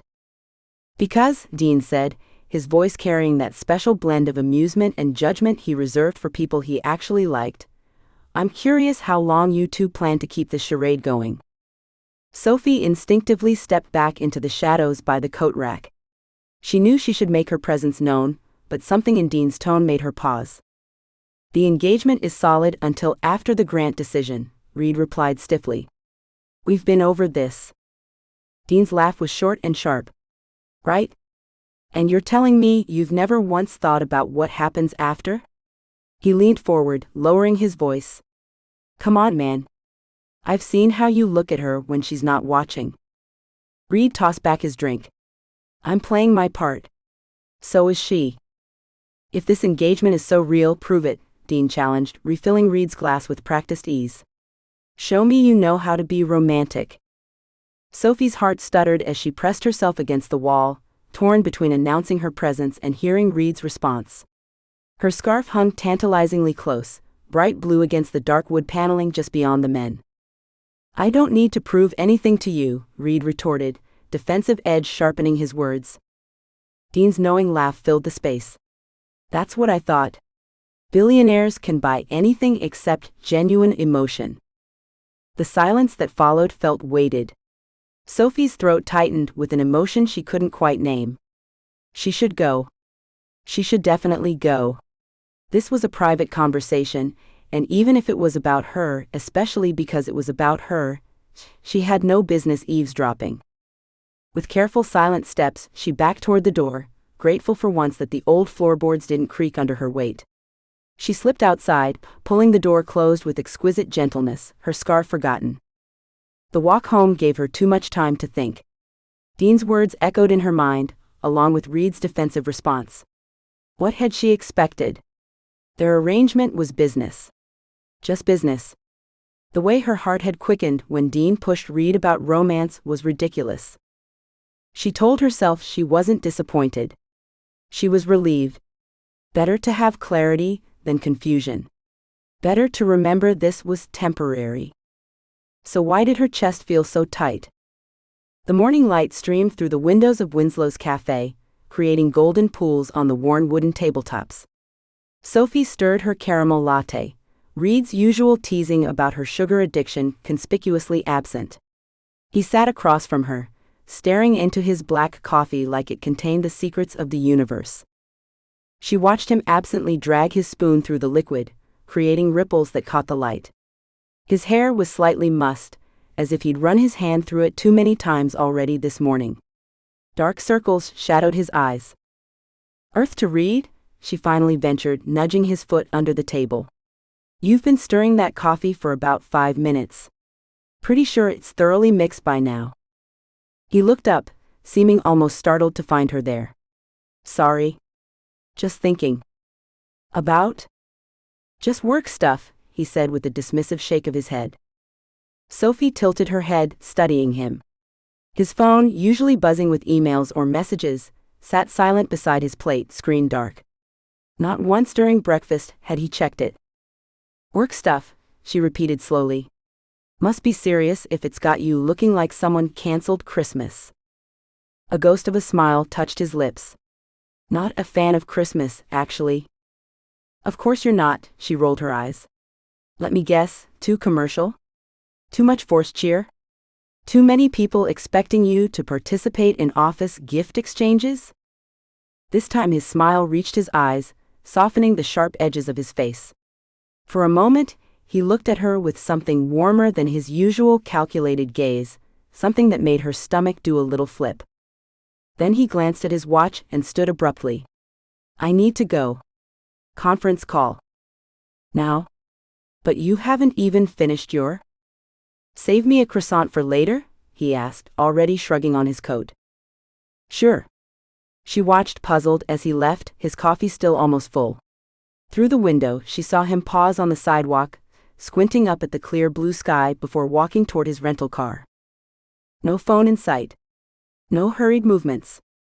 No indication whatsoever that he was late for any call. Well, that was weird, Sophie muttered to herself, taking another sip of her latte. Trouble in paradise? Nora appeared beside the table, notebook in hand, her journalistic radar for drama apparently functioning at full capacity. No, Sophie said quickly, too quickly, judging by Nora's raised eyebrow. He's just busy. Big important billionaire stuff, you know. Nora slid into Reid's vacated seat. So the fact that he's been walking around town looking like he's trying to solve world peace has nothing to do with you? He has. Girl, yesterday I saw him staring at the wall in the hardware store for 10 straight minutes. Pete finally asked if he needed help, and Reid just bought a hammer he definitely doesn't need. Nora leaned forward. What's going on? Sophie shrugged, ignoring the little voice inside that whispered about the conversation she'd overheard. Nothing. Everything's fine. Right? Nora drawled, unconvinced. You know what they say, the course of true love never runs smooth. Good thing this isn't true love then, Sophie replied automatically, the words leaving a strange taste in her mouth. Nora's smile was just a shade too knowing. Keep telling yourself that, honey. By mid-afternoon, Sophie had gathered all the gala schedules and information sheets Reid needed to review. The Sweethearts Gala was Maple Ridge's biggest winter event, and as the town's newest power couple, they were expected to make a splash. She'd volunteered to handle the music programming, but there were a dozen other details they needed to coordinate. She drove to Reid's rental cottage, a charming little place at the edge of town with a view of the lake. As she pulled up, she noticed his car was gone. Perfect, She could drop everything off without having to navigate another awkward conversation where they pretended last night hadn't happened. Not that anything had happened. Not that he knew she'd overheard. But something had shifted, and she wasn't sure how to recalibrate. The cottage door was slightly ajar, which seemed odd. Sophie knocked anyway, calling out, "Reid?" "It's Sophie." Silence greeted her. With a shrug, she pushed the door open wider and stepped inside. The living room was neat as always. Reid wasn't one for clutter, with a fire dying in the grate. His laptop sat open on the desk by the window, surrounded by papers. "I'll just leave these here," she murmured to herself, crossing to the desk. As she set down the Gala folders, her elbow knocked into a stack of documents. Papers scattered across the polished wood, sliding in all directions. "Shoot?" She crouched down, gathering the fallen sheets. Standard business reports, what looked like stock analyses, a few handwritten notes on legal pad paper. She was stacking them back into a neat pile when she noticed it, an expensive sheet of cream-colored stationery, half hidden under his laptop. Her name, written in his precise handwriting, caught her eye at the top of the page. Sophie. Just that. Just her name. But something about the way he'd written it, the careful curve of each letter, made her heart stutter. She knew she shouldn't look further. This was private. It was probably nothing, notes for their next public appearance maybe, or questions about the music school. But then her gaze fell on the first line, and her resolve crumbled. "I'm writing this because Dean thinks I can't be genuine, but the truth is, I don't know how to be genuine with you anymore." Her breath caught. She glanced at the door, still ajar, no sign of Reid returning. She shouldn't read this. She absolutely should not. She read the next line. "I notice everything about you. How your eyes change color depending on your mood, more green when you're excited, more amber when you're concentrating. How you tuck your hair behind your ear when you're working on a difficult piece of music. How your laugh makes something in my chest loosen that I didn't know was tight." Sophie's hands weren't entirely steady as she lowered herself into his chair, the letter clutched between her fingers. This didn't sound like Reid, at least not the Reid she thought she knew. The calculated businessman. The reluctant, fake fiancé who measured every word. This was supposed to be simple, the letter continued. A business arrangement with clear boundaries and an end date. I don't know when it stopped being simple.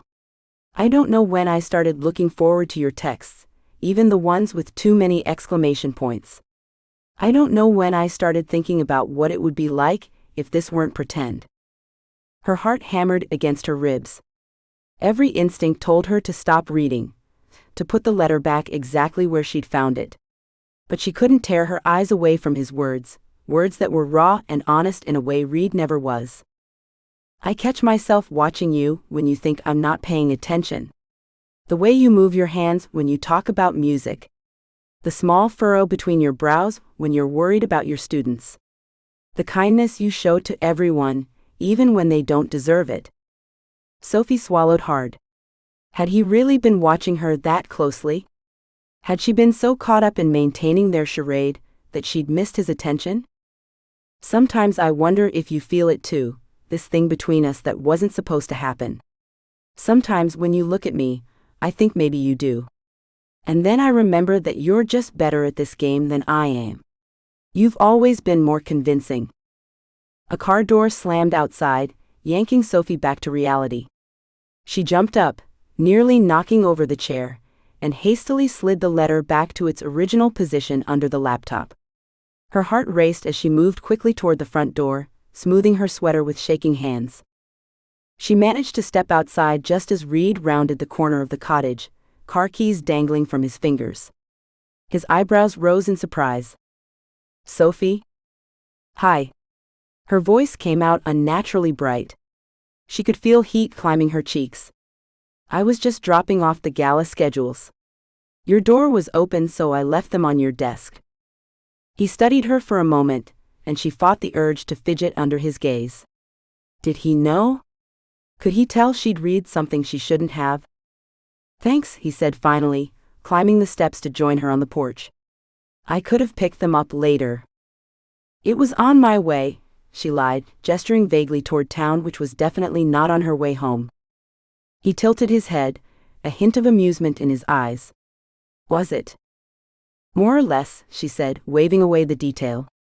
Anyway, we should probably go over the timeline for Saturday. The town council is expecting us to make a grand entrance, and Nora wants photos for the front page. Reid leaned against the porch railing, arms crossed. The late afternoon sun caught in his dark hair, highlighting threads of copper she'd never noticed before. Had he always looked at her with that softness around his eyes? Had his voice always dropped half an octave when he said her name? I'm all yours, he said. Walk me through it. The phrase sent a little shiver through her. She sat on the porch swing, careful to leave enough room that he wouldn't sit too close. She couldn't trust herself right now, not with the echo of his written words still ringing in her head. They discussed details of the gala for nearly an hour, the conversation flowing with surprising ease, despite the secret knowledge weighing on Sophie's conscience. She found herself watching Reid more carefully than before, cataloging the small gestures she'd missed, how he leaned forward when she spoke, how his gaze lingered on her face, how he seemed to anticipate her thoughts before she voiced them. The acoustics in that ballroom are amazing, she said, warming to her topic as they discussed the music program. The way sound travels there reminds me of what you wrote about. She stopped abruptly, horrified. What he wrote about in the letter. The letter she definitely hadn't read. Reid's brow furrowed. What I wrote about? Sophie's mind raced. What you said? Before. About good acoustics. When you came to the music school. She was babbling, she knew it, but couldn't seem to stop. You mentioned something about the importance of room dimensions for sound quality. Did I? He looked genuinely puzzled. I don't remember getting into the technical aspects. Well, you implied it, she said quickly. I just filled in the blanks. Musician's brain, you know? He studied her for a long moment, and she had the uncomfortable feeling he was seeing right through her flimsy explanation. But finally, he nodded. I suppose I might have. It's been a busy few weeks. Sophie stood, gathering her notes with slightly trembling hands. I should probably go. Lots to do before Saturday. Sophie. Reid stood as well, suddenly close enough that she could catch the faint scent of his cologne. Is everything all right? You seem distracted. The genuine concern in his voice nearly undid her. She should tell him. She should confess that she'd invaded his privacy, read words that weren't meant for her eyes. But then what? What would happen to their carefully constructed arrangement? What would happen to her grant, to his media distraction? What would happen to them?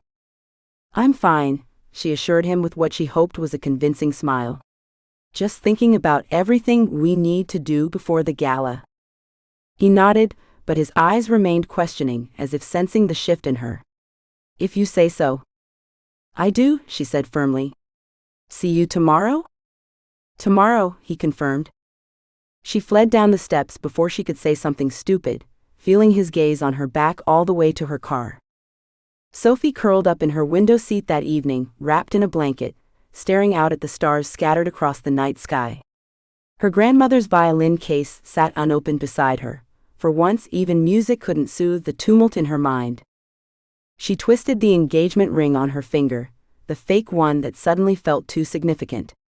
Reid's words from the letter kept repeating in her head, hauntingly honest. I don't know how to go back to pretending this is just pretend. I don't know what happens when our agreement ends, and I have no reason to hold your hand or make you laugh or be the person you turn to. I don't know how to tell you any of this. So I won't. Had he really written that? Had he meant it? Or was it just another exercise, a draft that would never be sent, thoughts he'd already dismissed? Sophie pressed her forehead against the cool glass, trying to organize her racing thoughts. This was supposed to be simple. A mutually beneficial arrangement. No real feelings, just strategic affection. So why did her chest ache at the thought of it ending? Why had she caught herself mentally cataloging Reid's smiles, the polite one he used in public, the sarcastic one when she teased him, and the rare, genuine one that transformed his entire face and made her breath catch. When had she started looking forward to their morning coffee dates? When had his hand at the small of her back started feeling like it belonged there? "This is bad," she whispered to the empty room. "This is very, very bad." She had 3 options as far as she could see. 1. Pretend she'd never read the letter and continue as planned, ignoring whatever feelings might be developing on either side. 2. Confess to reading it and face the consequences, which would almost certainly include Reid's anger and the potential collapse of their arrangement. Or 3. Say nothing about the letter but test the waters. See if what he'd written matched his actions. See if maybe, just maybe, this fake engagement had become something real for both of them. Sophie sighed, letting her head fall back against the wall. None of those options seemed ideal. All of them terrified her in different ways. The gala was in 2 days. After that, just 4 more weeks until the grant decision. 4 more weeks of pretending, or not pretending. 4 more weeks until their agreement ended, and they had no reason to continue this charade.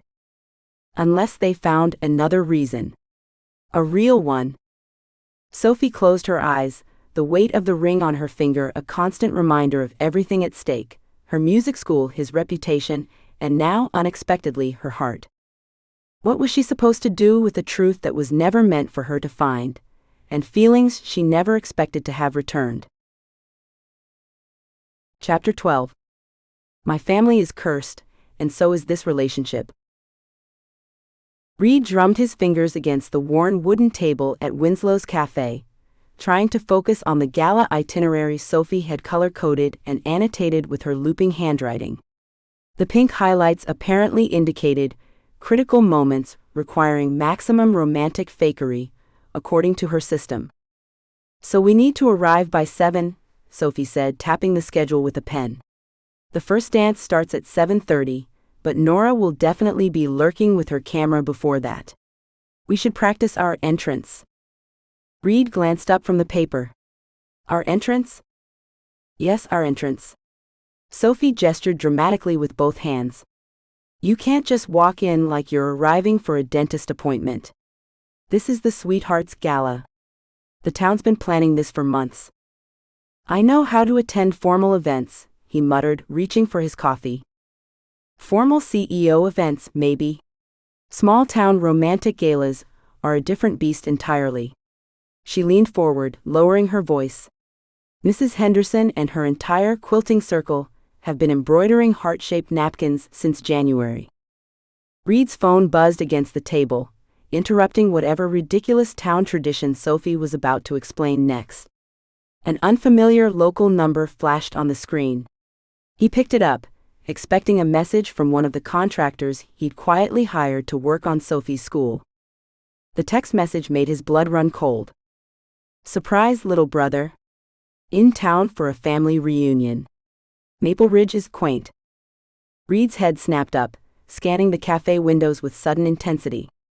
Every muscle in his body tensed as he surveyed the street outside, seeking the familiar silhouette he'd hoped never to see in this town. "Reid?" Sophie's voice seemed distant. "What's wrong?" He slipped the phone into his pocket, composing his features into a neutral mask with practiced ease. "Nothing. Just remembered something urgent." He stood abruptly, tossing cash on the table. "We should go." "But we haven't." "Now, Sophie." He softened his tone, aware of the sharpness that had crept in. "Please." She gathered her papers, confusion evident in her furrowed brow, but didn't press further. As they stepped outside, Reid placed his hand on her lower back, guiding her away from Main Street with subtle urgency. He fought the urge to look over his shoulder, instead casting sideways glances at storefronts and parked cars, searching for his brother's distinctive presence. "Are you going to tell me what's happening?" Sophie asked, matching his quickened pace. "Because your everything's fine face is actually your everything's definitely not fine face." "I don't have a face." "You have several, and I've cataloged most of them." She bumped his shoulder lightly. "That includes your current, hunted animal expression." Reid almost smiled despite himself. "It's complicated." Try me, she challenged. He opened his mouth to deflect again, when the sleek purr of an engine approaching from behind made his spine stiffen. A black Aston Martin, because of course Harrison would drive something so ostentatious in a town where most people owned pickup trucks, slowed beside them, keeping pace with their walking.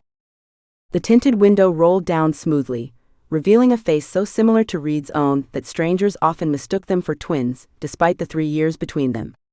Harrison Calloway sat behind the wheel, immaculately dressed in what was undoubtedly a custom suit, his smile practiced and camera ready.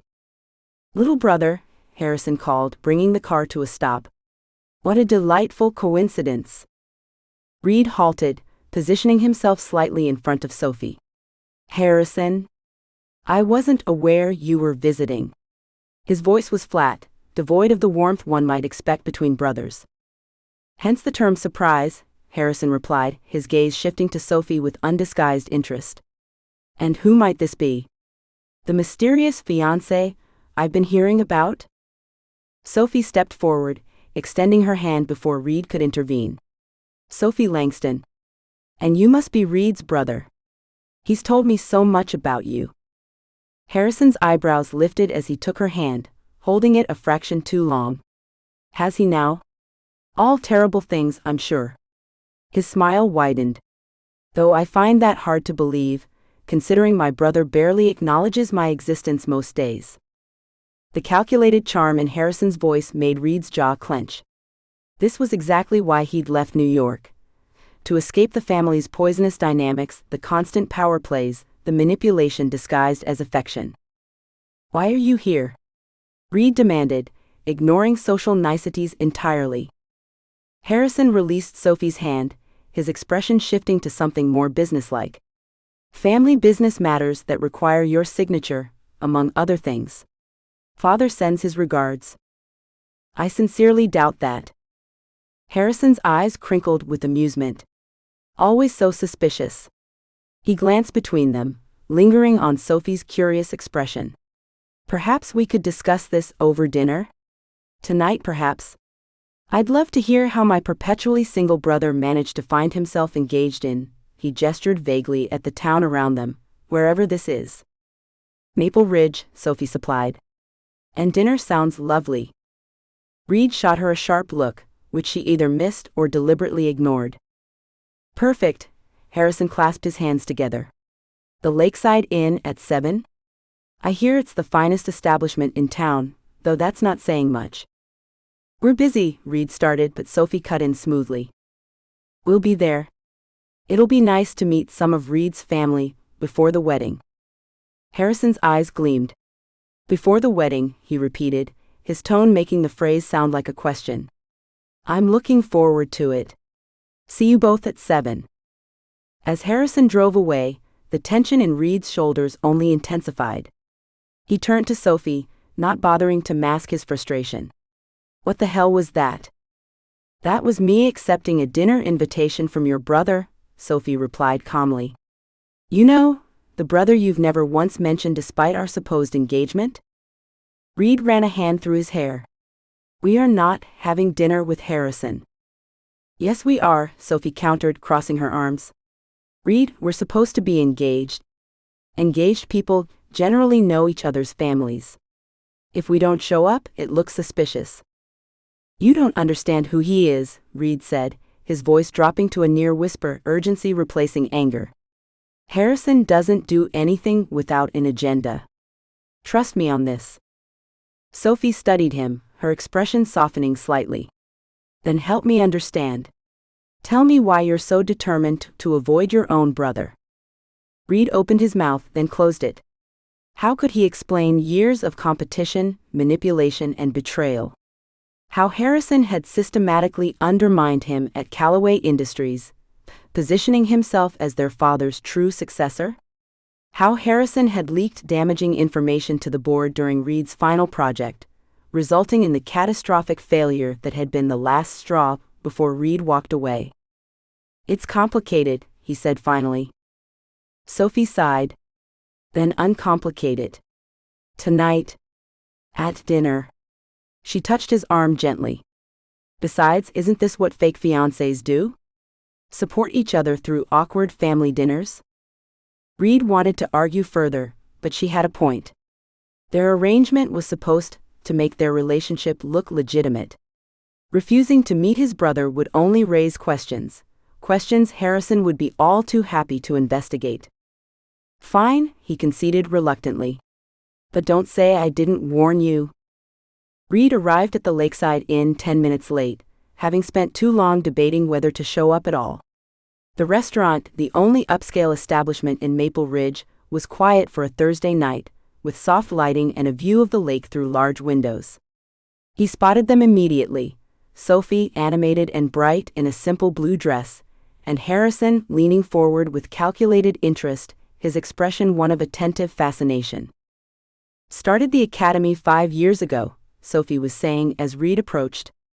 It was just me and 3 students in my grandmother's living room. Now we have over 40 students and our own building. Fascinating, Harrison replied, his voice smooth as polished marble. And you teach all these children yourself? I have 2 part-time instructors now, but yes, I handle most of the violin and piano lessons. Harrison looked up as Reid reached the table. Ah, the man of the hour arrives. We were beginning to wonder if you'd gotten lost. Reid bent to kiss Sophie's cheek, a practice gesture they'd perfected over weeks of pretending. Sorry I'm late. Call ran long. He settled into the chair beside her, deliberately avoiding Harrison's scrutiny. I see you've been getting acquainted. Sophie was telling me about her music school, Harrison said. Quite impressive for a small-town operation. The subtle condescension in his tone wasn't lost on Reid. Sophie's academy is the heart of Maple Ridge's arts community, he said flatly. What she's built is remarkable by any standard. Sophie glanced at him, surprise flickering across her features before she attempted to lighten the mood. High praise from a man who couldn't tell a violin from a viola 3 weeks ago. I've always been a quick study, Reid replied, not taking his eyes off Harrison.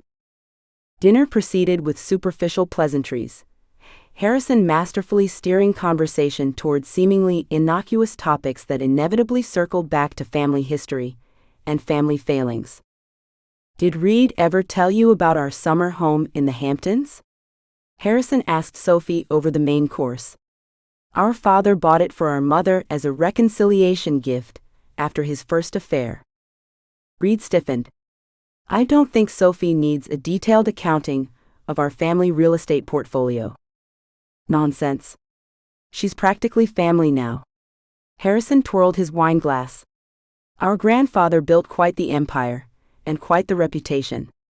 2 wives, 3 long-term mistresses, and countless temporary arrangements. He cast a meaningful glance at Reid. Our father followed suit, of course. 3 marriages, all ending rather spectacularly. Harrison, Reid warned. Harrison continued, as if he hadn't spoken. It's something of a family trait, I'm afraid. The Calloway men aren't built for happily ever after. He offered Sophie a smile that didn't reach his eyes. Though perhaps Reid will break the pattern. Everyone makes their own choices, Sophie replied, her voice steady despite the obvious discomfort of the conversation. Family patterns only define us if we let them. Harrison's smile widened. How refreshingly optimistic. He checked his watch. If you'll excuse me, I need to make a quick call. Don't discuss anything interesting without me. As soon as Harrison stepped away, Reid turned to Sophie. We should go. She frowned. We haven't even had dessert. Trust me, whatever Harrison's serving for dessert won't be sweet. He ran a hand through his hair. This was a mistake. He's just trying to get a rise out of you, Sophie countered. And he's succeeding, by the way. You don't know him like I do. Then help me understand, she insisted. All evening you've been shutting down, refusing to engage. If we're supposed to convince him we're engaged, you need to stop acting like you'd rather be anywhere but here with me. Her words hit harder than he expected. That's not? I should probably visit the ladies' room before dessert, Sophie interrupted, gathering her purse. Try not to disappear while I'm gone. As she walked away, Reid caught Harrison returning, his expression far too satisfied for comfort. Reid rose to intercept him before he reached the table. "Whatever game you're playing, leave her out of it," he said, keeping his voice low enough not to attract attention. Harrison adjusted his cufflinks. "Game? I'm just getting to know my future sister-in-law." "Cut the crap. Why are you really here?" "The board is getting restless, Reid. Father's health is declining, and we need a unified front. Your signature on certain documents would be advantageous." "Not interested." "You haven't even heard the offer." "I don't need to." Harrison's pleasant veneer slipped slightly. "Always so stubborn. But I wonder." His gaze drifted to where Sophie had disappeared. "How much does she actually know about you, Reid? About why you really left New York? About what you're hiding here in this backwater town?" Reid's jaw tightened. "Don't? She deserves to know what she's getting into, real engagement or not." Harrison's smile returned, sharp as a blade. "Oh yes, I know. Did you think I wouldn't have someone look into your sudden engagement announcement? The timing was rather convenient, wasn't it?" A chill ran through Reid. Of course Harrison would have investigated. It was what Callaways did: find leverage, exploit weaknesses, win at any cost. Before Reid could respond, Harrison patted his shoulder and slipped past him toward the table. "I think I'll order that chocolate soufflé. I hear it's divine." Reid turned to follow, but detoured to settle the bill first, needing a moment to collect himself. When he returned to the table minutes later, the blood drained from his face at the snippet of conversation he overheard. "Ultimately leaves, you know," Harrison was saying to Sophie, his voice sympathetic but his eyes calculating. "It's a pattern with him. University relationships, business partnerships, family ties, Reid always walks away first. Keeps people at a careful distance." He leaned forward. "He's never stayed for anyone. He'll leave you too. It's what he does."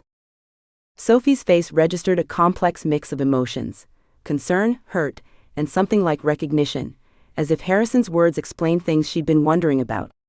When she looked up and met Reid's gaze, he felt something inside him shut down completely. The walls came up instinctively. The armor that had protected him through years of family politics, business betrayals, and emotional manipulation slid into place with practiced ease. His expression cooled, his posture straightened, and just like that, he became the detached, controlled man Sophie had first collided with at Winslow's cafe. "The bill's settled," he said, his voice flat. "We should go." The drive back to Sophie's cottage passed in tense silence, broken only when Reid pulled up to her driveway and cut the engine. "Are we going to talk about what happened back there?" Sophie finally asked. "There's nothing to talk about." "Reid?" She turned in her seat to face him. "Your brother showing up, the things he said about your family, about you." "Harrison has always had a flair for drama," he cut her off. "It makes for good dinner conversation." "So none of it was true?" She studied his face carefully. "The part about you leaving? About keeping people at a distance?" Reid stared straight ahead, hand still gripping the steering wheel. "We should focus on the gala. It's in 2 days." "That's not an answer." "It's the only one I'm giving." Sophie sighed, unbuckling her seatbelt. "Fine. I'll walk myself in." She was halfway up the path to her door when something made her turn back. Reid had followed, maintaining a careful distance between them. "What Harrison said doesn't define you," she said softly. "People can break patterns." The gentleness in her voice nearly broke through his defenses. For a moment, Reid almost told her everything. About growing up Callaway, about the betrayal that had driven him away from his family, about how terrified he was of the unexpected feelings developing between them. Instead, he defaulted to sarcasm. "This is a business arrangement, Sophie. Don't confuse it with something real." Hurt flashed across her face. "Right? Because God forbid anything between us might be genuine?" "I'm just being honest," he said coldly. "Isn't that what you wanted?" What I want, she said, her voice barely above a whisper, is for you to stop hiding behind that mask you think protects you. And what about our arrangement? He countered. The daily practice of pretending we're something we're not? Isn't that just a different kind of mask? It started that way, sure, she admitted. But lately it's felt like. Like what? He challenged. Like maybe we weren't pretending as much as we thought. The confession hung between them, dangerous and electric. Reid knew he should say something, acknowledge the same truth that had been haunting him for days. The letter she'd found, the one he never meant to give her, had been raw and honest in a way he'd never allowed himself to be. But Harrison's arrival had changed everything. His brother's presence was a stark reminder of why Reid had always kept people at arm's length. Why he couldn't afford to care too deeply. Why genuine connection was a luxury he couldn't risk. I was playing my part well, he said finally, each word selected for maximum distance. That's all. The hurt that crossed Sophie's face made him want to take it all back immediately. But he held firm, convinced he was protecting her from the inevitable pain of caring for someone fundamentally incapable of staying. Good night, Sophie, he said, turning before she could see through the lie. He walked away into the darkness, shoulders rigid with the effort of not looking back, each step reinforcing the walls Harrison had so effortlessly exposed. The familiar weight of solitude settled over him once more, heavy, but safer than the alternative. Behind him, Sophie's porch light cast a warm glow that gradually faded as he moved further away, leaving him alone with the cold certainty that this was for the best. For both of them. Chapter 13. We kissed. In public. That wasn't acting. Sophie stared at her reflection in the mirror, turning slightly to watch how the burgundy fabric caught the light. The dress moved like water around her legs, its delicate material a stark contrast to the heaviness settling in her chest. For the Music Academy, she reminded herself, smoothing non-existent wrinkles from the bodice. Her fingers found Reid's ring, the Calloway family signet that now felt both foreign and strangely familiar on her hand. She twisted it once, twice, then slipped it off altogether. The indentation it left behind seemed to mock her as she set it on her dresser. 5 minutes later, she put it back on. It's for appearances, she whispered to her reflection. The woman staring back at her didn't seem convinced. Sophie had spent the last 2 days convincing herself that Harrison's words were calculated to create exactly this doubt, this distance. And yet Reid had done nothing to dispel his brother's assertions. If anything, his reaction in the car afterward had confirmed everything. I thought we were clear that this was a business arrangement. Sophie applied a final coat of lipstick, her hand hovering uncertainly before she capped it. One more night, she told herself. Just get through the gala, and then. And then what? The Sweethearts' Gala was the final, most public test of their relationship. The town council would be there, including Judge Merriweather, who chaired the grant committee. After tonight, she wouldn't need the engagement charade anymore. So why did that realization feel like loss? Headlights swept across her bedroom window. Her rideshare was here. Sophie took one final look in the mirror, squared her shoulders, and grabbed her clutch. The ring caught the light as she turned off her lamp. The weight of it felt different now. Maple Ridge Town Hall had undergone its annual transformation.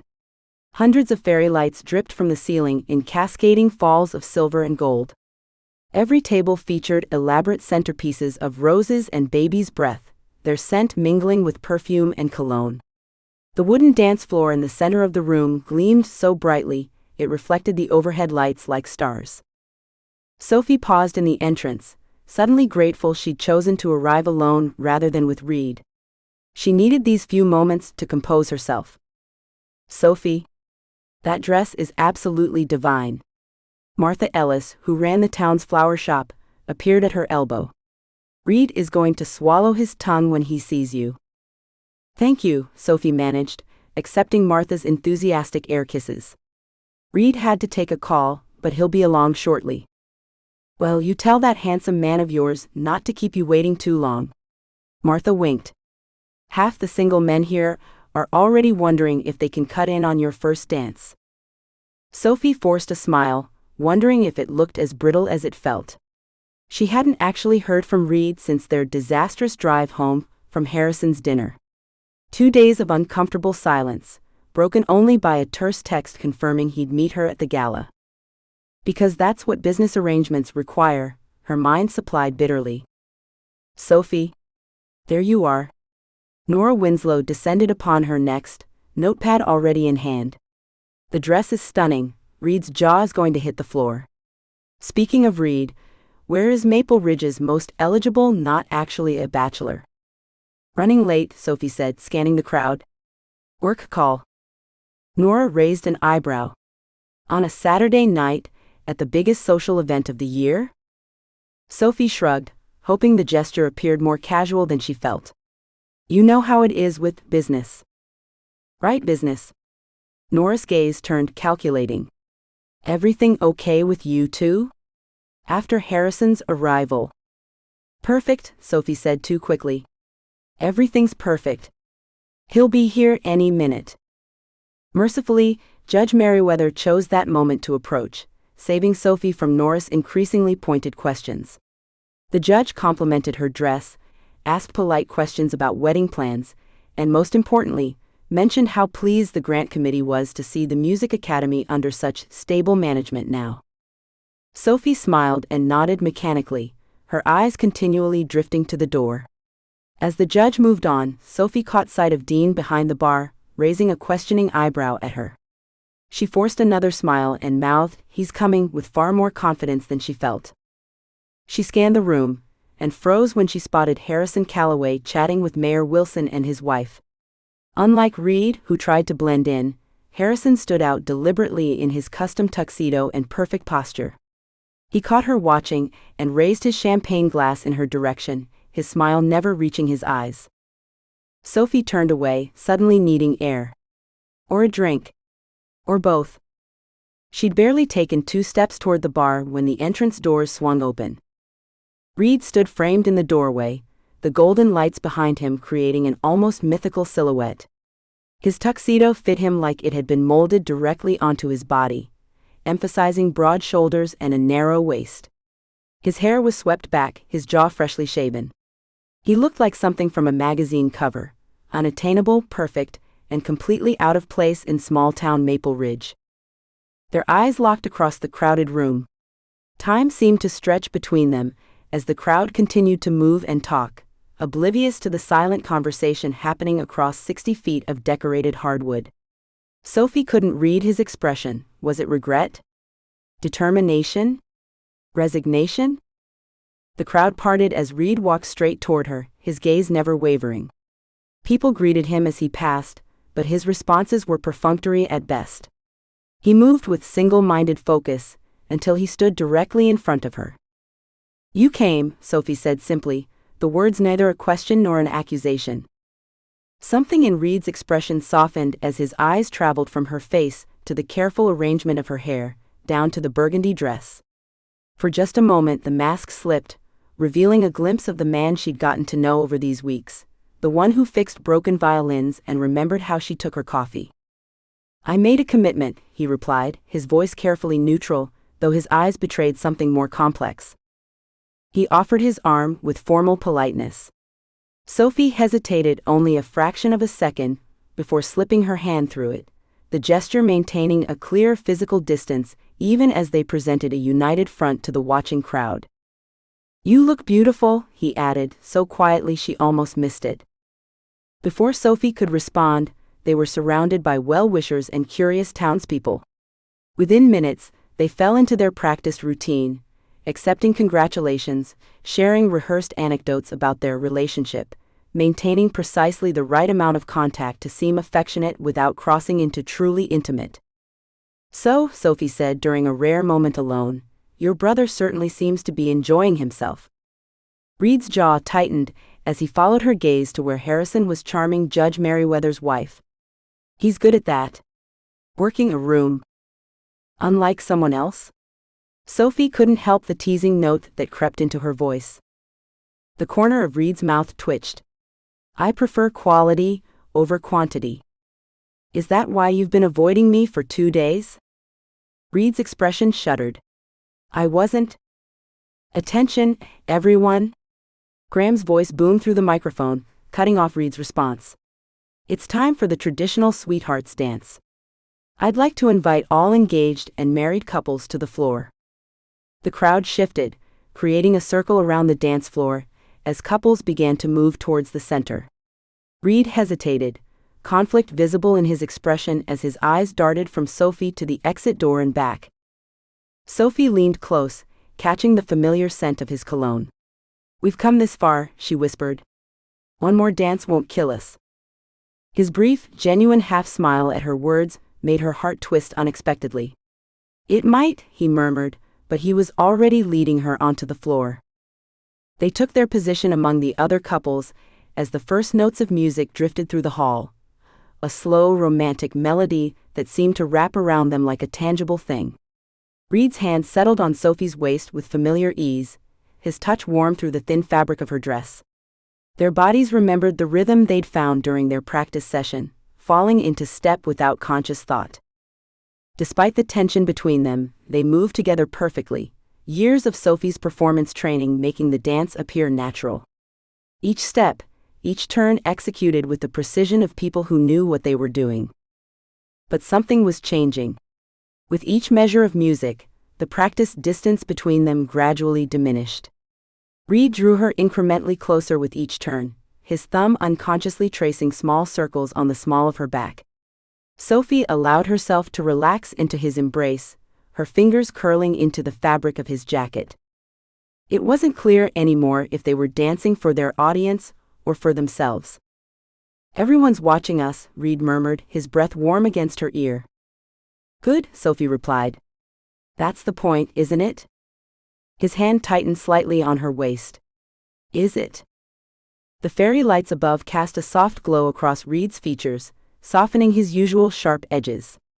Sophie found herself studying his face, the faint shadow along his jaw that his razor hadn't quite caught, the subtle crease between his brows that appeared when he was thinking too hard, the way his eyes seemed darker in the dim light. When he caught her watching, neither looked away this time. The pretense between them momentarily suspended. I'd like to explain about Harrison, he said quietly as they turned. You don't have to. I do.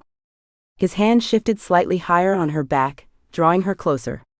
What he said about the Calloway curse, it's the story he tells himself to justify his own choices. Not mine. Sophie faltered a half step, but Reid smoothly compensated, guiding her back into the rhythm. Then why did you? Push you away? He exhaled slowly. Because some patterns are hard to break. Because I've spent my whole life learning that showing vulnerability is weakness. Because...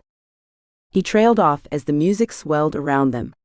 Sophie waited, heart pounding. Because you terrify me, he finally admitted, so softly she barely heard him over the music. Before Sophie could respond, Reid suddenly dipped her in an unexpected move, one they had never practiced. Her breath caught from the surprise and the intensity in his gaze as he held her there suspended. The room around them seemed to fade away, the watching crowd forgotten. When he slowly brought her back up, they were closer than before, breath mingling in the space between them. Sophie wasn't sure who moved first, perhaps they both did simultaneously, but suddenly Reid's lips were on hers. The kiss was gentle at first, tentative even, then grew with increasing urgency as her hand slid up to his shoulders. This was nothing like the performative kiss they had planned in case of emergency. This was real, unguarded, revealing everything they'd been careful not to say. For several heartbeats they remained locked together, the rest of the gala a distant blur of light and sound. Sophie felt the solid warmth of Reid's body against hers, the slight tremor in his hands as they cradled her back, the taste of champagne on his lips. Then Reid pulled back abruptly, his expression shifting from wonder to something like fear as realization dawned in his eyes. He stared at her for one eternal second, his hand still holding her close. I'm sorry, he whispered hoarsely, then stepped away, leaving Sophie alone in the middle of the dance floor, surrounded by applauding townspeople who thought they'd just witnessed a perfect romantic moment rather than the beginning of something unraveling. Sophie stood frozen, her lips still tingling, as Reid disappeared into the crowd. The applause continued around her, accompanied by whistles and cheers. Everyone thought they'd just witnessed a man swept away by love for his fiancée. Only Sophie had seen the flash of panic in Reid's eyes. Dean materialized at her elbow with a glass of champagne. "Well, that was dramatic," he murmured, pressing the flute into her hand. "You okay?" Sophie took a large sip before answering. "I have no idea." "Want me to go find him?" Dean's eyes narrowed as he scanned the room. "Maybe break his kneecaps a little?" Despite everything, Sophie smiled. "No kneecap breaking necessary. He just..." She trailed off, not sure how to explain. "Got scared," Dean finished for her. "Yeah, I saw that part." "I should go find him." Sophie handed back her half-empty glass. Dean caught her arm. "Give him a minute, Soph." That looked like a man who needed to breathe. Sophie hesitated, torn between the urge to chase after Reid and the knowledge that Dean might be right. The crowd had already returned to dancing and drinking, their brief spectacle already fading from memory. "Besides," Dean added, "Harrison is watching you like a hawk." Sophie glanced over to find Harrison indeed staring at her, his expression calculating. When he saw her looking, he smiled and began making his way toward her. "Great," she muttered. "Sophie Langston." Harrison's voice was smooth as silk as he approached. "That was quite a performance." "It wasn't a performance," Sophie replied automatically. Harrison raised an eyebrow. "Everything my brother does is a performance. Didn't he tell you? The Calloway men are excellent actors. Perhaps that's why we make such terrible husbands. I'd appreciate it if you stopped trying to sabotage your brother's happiness."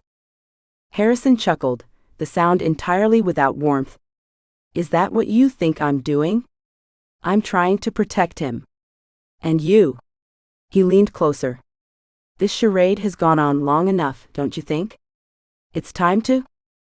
"Time to dance," Graham interrupted, appearing suddenly beside Sophie. He shot Harrison a coldly polite smile. "Small-town tradition. All single men have to dance with the maids of honor. Sophie's going to be Norris, so she has to practice." He turned to Sophie. "Right?" Sophie blinked, caught off guard by the unexpected rescue. "Right? Absolutely." Before Harrison could respond, Graham swept Sophie onto the dance floor, expertly maneuvering them away from the edge where Harrison stood. "Thank you," Sophie said as they merged with the other dancers. Graham shrugged. "I've been watching that guy all night. Something's off about him." "That's putting it mildly. You want to tell me what's actually going on?" Graham's expression was serious. "Between you and Reid, I mean." Sophie hesitated. Graham had been skeptical of their relationship from the beginning, but he'd also been quietly supportive of her music school. Could she trust him with the truth? Before she could decide, the music changed tempo, transitioning to a faster number. The dance floor suddenly became much more crowded, jostling them apart. Sophie lost sight of Graham in the crush of bodies. Feeling claustrophobic, she made her way to the edge of the floor and slipped through a side door that led to the small garden behind the town hall. The night air was cool against her flushed skin. Sophie took a deep breath, letting it out slowly as she looked up at the stars. The music from inside was muffled here, reduced to a distant rhythmic thump. "I didn't think anyone else knew about this escape route." Sophie whirled around to find Reid sitting on a stone bench in the shadows. He'd removed his tie, and his collar was open at the throat. "I needed some air," she said cautiously. Reid nodded. "Me too." For a long moment, neither spoke. The silence between them felt weighted with everything that had happened inside, and everything that hadn't been said. "I should apologize," Reid finally said. "For kissing you like that." Sophie crossed her arms, suddenly feeling vulnerable despite her formal dress. "For kissing me, or for running away afterward?" "Both." He ran a hand through his hair, messing up its perfect arrangement. The gesture was so familiar, so genuinely Reid, that Sophie's heart ached. I didn't plan to do either. Well, at least the kiss made for a good show. The words tasted bitter on her tongue. It wasn't for show. Reid stood, taking a step toward her. That's the problem. Sophie's heart stuttered. What do you mean? Reid stared at her for a long moment. I think you know exactly what I mean, Sophie. The air between them seemed to crackle with tension. Sophie took an involuntary step forward, drawn by the intensity in his gaze. Maybe I want to hear you say it, she challenged. Reid's expression shifted, vulnerability flickering across his features before he composed himself.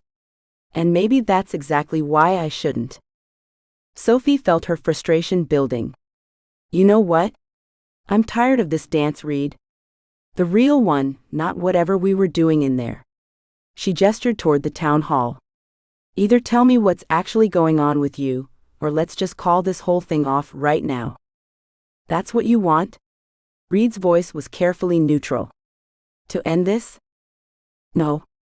The word burst from Sophie with more force than she intended. What I want is for you to stop hiding behind whatever walls you've built. What I want is... The door to the garden suddenly opened, spilling light and music into their private moment. Oh? Sorry, I didn't realize, Nora stopped mid-sentence, her eyes widening as she took in the scene before her. Am I interrupting something?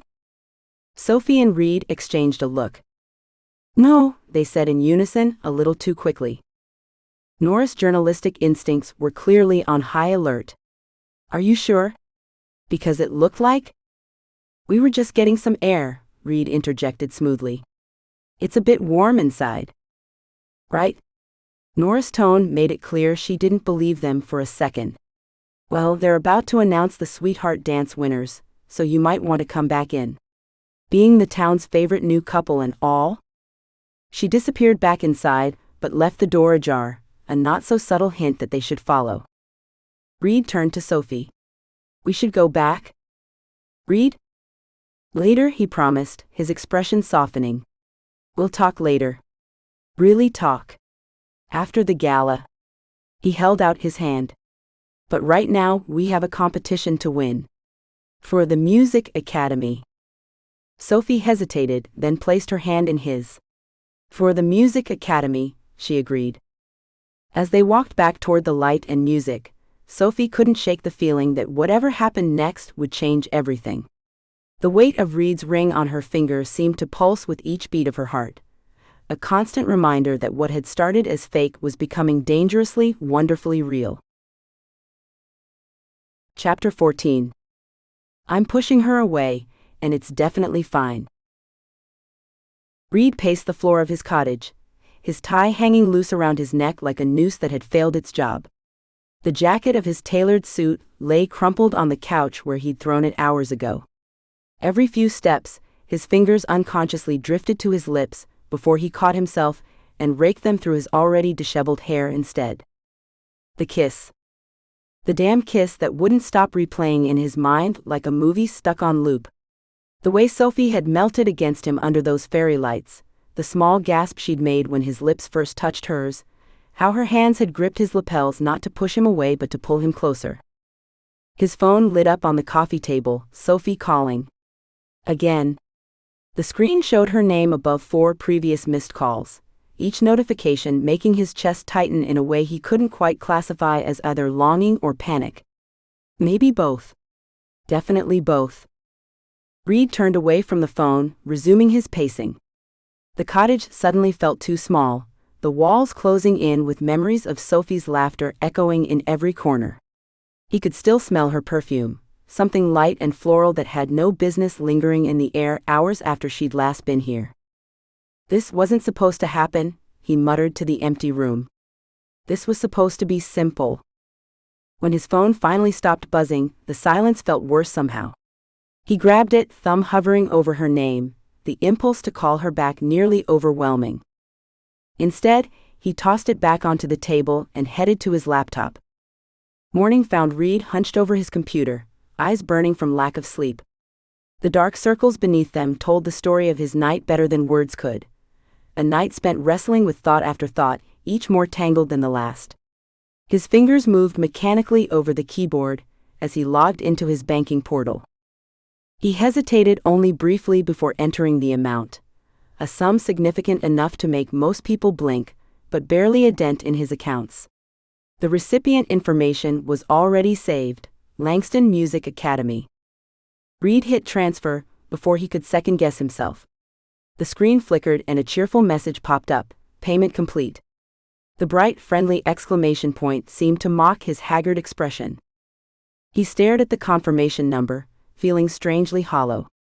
Money had always been his solution: throw enough at a problem and it disappeared. But this time, he knew no amount could fix what he'd broken. Consider it severance pay, he murmured, closing his laptop with more force than necessary.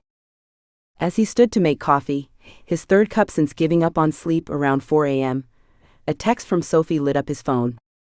"We need to talk about what happened." Reid turned the phone face down, unable to look at her name any longer. The lake outside of Maple Ridge was deserted this time of year, too cold for swimming, too early for summer tourists. Perfect for someone trying to avoid an entire town of nosy residents who'd witnessed his meltdown at the Gala. Reid sat in his car, engine off, staring at the flat gray surface of the water. Low clouds hung over the distant shore, threatening rain that hadn't yet materialized. The scene matched his mood with almost poetic precision. His phone buzzed again in the cup holder where he tossed it. Not Sophie this time, but his PR manager's third message of the day. "Call me ASAP. Harrison's presence in Maple Ridge is concerning. Media starting to sniff around again." Reid ignored it, like he'd ignored the previous texts, the cafe, the tavern, and every other place in town where he might encounter curious stares or worse, Sophie herself. He couldn't face any of them, not with the memory of his own cowardice still fresh in his mind. How he'd disappeared after that kiss, retreating like he'd been burned. Which, in a way, he had been. The rain finally began, fat droplets hitting his windshield in an accelerating rhythm. Reid watched them trace jagged paths down the glass, remembering how Sophie had once claimed she could predict the weather by the smell of the air. "That's not a special talent," he'd told her with a smirk. "It's called petrichor. The scent of rain on dry earth." She'd thrown a crumpled napkin at him. "Stop ruining the magic with science." The memory made his chest ache. He started the car and pulled away from the lake, the wipers slashing through rain that was now coming down in sheets. Time to go back and face what he'd been avoiding all day. Dusk had fallen by the time Reid returned to his cottage, the rain having tapered to a light drizzle that beaded in his hair as he stepped out of the car. He immediately spotted the figure lounging on his porch, the familiar silhouette sending a surge of irritation through him. Harrison straightened as Reid approached, his smile sharp and knowing. Unlike Reid's rumpled appearance, Harrison looked impeccable in a tailored suit that probably cost more than most people in Maple Ridge made in a month. "Trouble in paradise?" Harrison asked, his tone deceptively light as he nodded toward Reid's disheveled state. "Whole town's talking about how you disappeared after that display at the Gala." Reid brushed past him to unlock the door. "What do you want, Harrison?" His brother followed him inside, uninvited. "Just checking in on my little brother. Sounds like the fairy tale might be hitting some rough patches." "Cut the crap," Reid said, dropping his keys on the counter with a clatter. "Did you just come to gloat, or is there a point to this visit?" Harrison's smile never wavered, though his eyes hardened slightly. "I've got the jet standing by. Time to come back to New York, to real life. The board's getting antsy with your extended vacation." "It's not a vacation." "No? Then what would you call this little small-town experiment? Because from where I'm standing, it looks an awful lot like running away." Harrison ran a finger along the edge of Reid's laptop, his gesture casual but his words precise as surgical instruments. "Arrangements like these always end, Reid. You know that. You're doing Sophie a favor by leaving before she gets truly attached." Reid went still, Harrison's words hitting too close to the very thoughts that had kept him up all night. Don't pretend you know anything about Sophie. I know she's not from our world, Harrison replied smoothly. And I know your pattern. You'll get bored eventually, or worse, you'll hurt her. The Calloway men always do. It's practically genetic. Get out, Reid said quietly. Harrison shrugged, moving toward the door. Just think about it. The longer you stay, the messier the ending. He paused in the doorway. Dad stayed too long with Mom, look how that turned out. After Harrison left, Reid stood motionless in the center of the room, his brother's words echoing in his head. They struck too close to his own fears to dismiss. After a moment, he moved to his suitcase, opening it with mechanical precision and beginning to sort through his belongings. His hand paused over the handwritten letter he'd hidden beneath his laptop, the one where he'd poured out feelings for Sophie he barely understood himself. The one he'd never intended her to see. He stared at it for a long moment, torn between tearing it to shreds and something else he couldn't quite name. Finally, he slipped it into a drawer instead of destroying it, shutting it away like the emotions it contained. His decision was made. The next morning dawned clear and crisp, the kind of perfect fall day that usually lifted Reid's spirits. Today, it felt like a mockery of his mood as he pulled up outside Langston Music Academy, the building quiet now that classes had ended for the day. He texted Sophie an hour ago, "Can we meet at the music school when you're done teaching?" Her reply had been brief, "I'll be done at 5. Now waiting in his car, Reid rehearsed what he would say, each version sounding more hollow than the last. Through the window, he could see her with her final student, a young girl of maybe 10. Sophie was animated as she demonstrated something on the violin, her hands moving expressively as she spoke. The girl nodded eagerly, attempting to mimic Sophie's posture. The sight made Reid's chest constrict. This was her world, vibrant, passionate, filled with music and life. What could he possibly offer her that would compare? At exactly 5:07, the student left, her mother waving goodbye to Sophie at the door. Reid watched as Sophie straightened the room, her movements slower now, less energetic. She glanced at her phone, then toward the window where his car was parked. Even from a distance, he could see her square her shoulders before heading to the door. Reid got out of his car, smoothing down his jacket, a gesture of nervous habit rather than vanity. As Sophie emerged from the building, the first thing he noticed was how she dressed more carefully than usual. The blue dress that brought out the gold flecks in her eyes, her hair arranged in the loose waves he'd once absent-mindedly mentioned he liked. The realization that she had made an effort for him, after everything, made what he was about to do feel even more cruel. "Hi," she said, her voice softer than normal, her expression guarded but hopeful. "Hey," he replied, hating how inadequate the word sounded. "Can we talk inside?" Sophie nodded, turning to unlock the door she'd just locked. Her hands trembled slightly, and Reid had to fight the urge to steady them with his own. They walked through the empty music school in silence, their footsteps echoing in the hallway. The building felt different without the sounds of practice and laughter, hollow somehow, like Reid himself. In the main practice room, Sophie turned to face him, waiting. The piano sat between them, a barrier Reid was grateful for. He couldn't risk touching her now. "I think we should end our arrangement early," he said finally, his voice deliberately even, betraying none of the turmoil beneath. "The grant committee seems convinced by now, and my PR situation has calmed down. Continuing serves no practical purpose." He launched into the reasons he'd rehearsed, logical, pragmatic points about diminishing returns and mission accomplishment. Each word felt like a betrayal of the truth, but he forced himself to continue, watching as Sophie's expression gradually closed off, her eyes dulling with each sentence. When he finally fell silent, she looked at him for a long moment before asking simply, "Is this about the kiss?" Reid couldn't maintain eye contact, focusing instead on a point just past her shoulder. "It was a mistake," he said, the words tasting bitter. "We got too caught up in the role. It's actually a sign we should end this now, before things get complicated." "Look at me," Sophie demanded suddenly, her voice quiet but intense enough to snap his gaze back to hers. "If you're ending this, at least have the courage to do it honestly." The challenge in her eyes made Reid falter, his carefully constructed walls threatening to crumble. For a moment, he almost told her everything, about his fears, Harrison's warnings, how terrified he was of hurting her more by staying than by leaving now. Instead, he retreated behind practiced detachment. This was always temporary, Sophie. We both knew that. He watched the last flicker of hope die in her eyes, replaced by a resignation that made his chest ache. She didn't argue or beg him to reconsider, simply nodded once and slipped his ring from her finger. The small clink as she placed it on the piano seemed impossibly loud in the quiet room, final in a way that words could never be. For what it's worth, Sophie said as Reid turned to leave, her voice steady despite the brightness in her eyes, I don't believe in the Calloway curse. I think you're choosing to leave because it's easier than admitting you might actually care. Reid didn't respond, couldn't respond without risking the complete collapse of his resolve. He walked out without looking back, each step away from her feeling like a physical pain. In his pocket, his phone buzzed with a message from Harrison.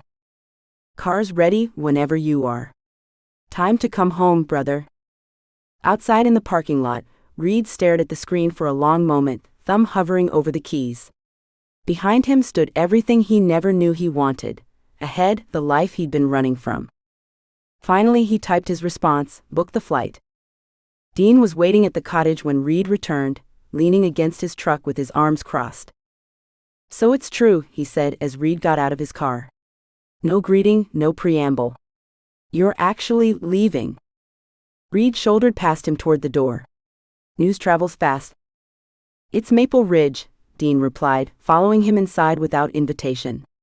Sophie sneezed last Tuesday, and Mrs. Patterson brought her homemade chicken soup on Wednesday. Reid said nothing, moving to the bedroom where his suitcase lay half-packed on the bed. What the hell are you doing, man? Dean's voice had lost its usual easy humor. I thought this was just a game at first, but I've seen the way you look at her when you think no one's watching. It's complicated, Reid said, folding a shirt with precise movements. Dean snorted. No, calculus is complicated. This is you being a coward. Reid's shoulders tensed, but he continued packing. You don't understand. Then explain it to me, Dean challenged. Because from where I'm standing, you're walking away from the best thing that's ever happened to you because you're scared. Reid finally turned to face him. Have you considered that maybe I'm leaving because it's better for her? That maybe she deserves more than someone who's just passing through? Bullshit. Dean's voice was quiet but firm. That's what people tell themselves when they're too afraid of getting hurt. Sophie was happy. You were happy. I don't see what's so complicated about that. My life isn't here, Dean. Your life is wherever you choose it to be. Dean shook his head. I thought you were smarter than this. Reid turned back to his suitcase, unwilling to let Dean see how much his words affected him.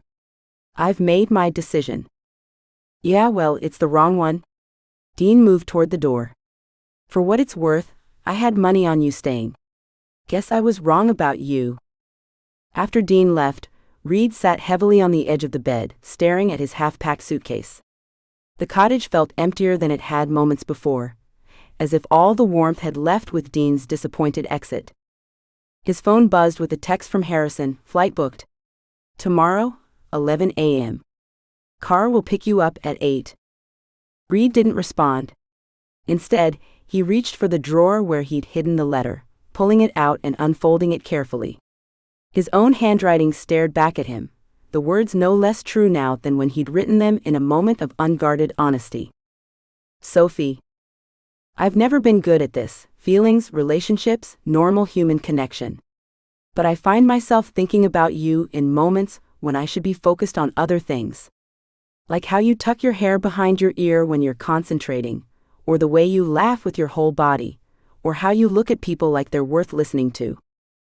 This was supposed to be simple. A business arrangement with mutual benefits.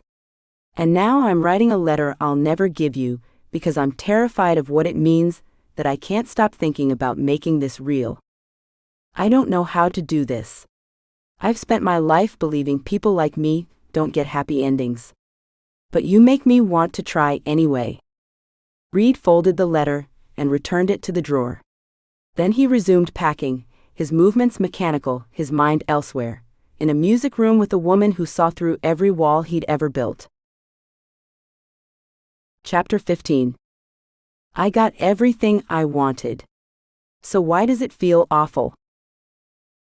Sophie stood in front of Langston Music Academy, her fingers tracing the chipped paint along the edge of the faded sign.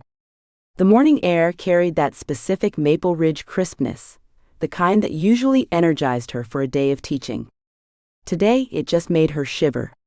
She'd spent countless nights worrying about this building, fretting over leaky roofs and outdated wiring, calculating budgets on napkins at Dean's Tavern, and wondering if she'd ever see the day when the academy would be secure. Now that day had potentially arrived, and it felt nothing like she'd imagined. The sun crested over Main Street, casting long shadows across the empty sidewalk. Sophie pulled her cardigan tighter around her shoulders, trying to shake off the hollow feeling that had settled beneath her ribs since yesterday.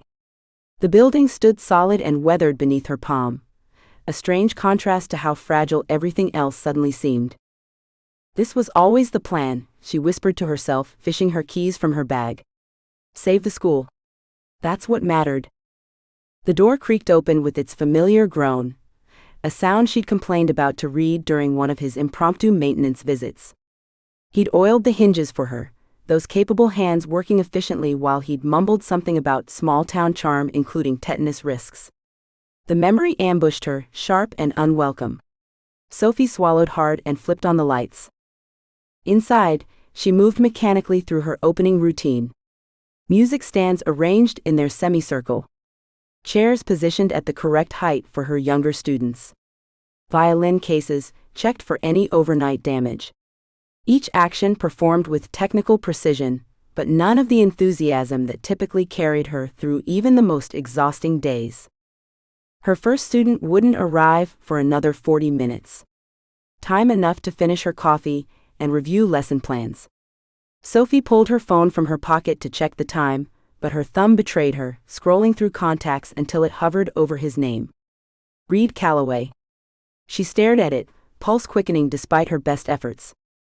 Stop it, she muttered, placing the phone face down on her desk with deliberate force. It was a business arrangement. The business is concluded. But business arrangements didn't usually end with kisses that made your knees weak, or letters tucked in drawers confessing feelings that were never supposed to exist.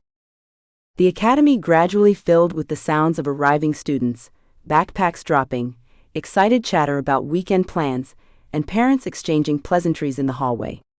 Sophie painted on her teacher smile, high-fiving her youngest students and complimenting new haircuts with practiced warmth.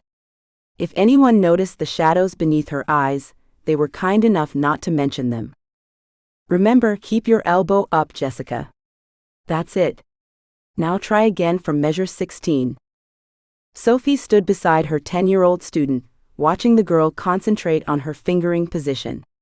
Jessica had only been playing for 8 months, but she showed remarkable promise when she wasn't rushing through difficult passages. That's better.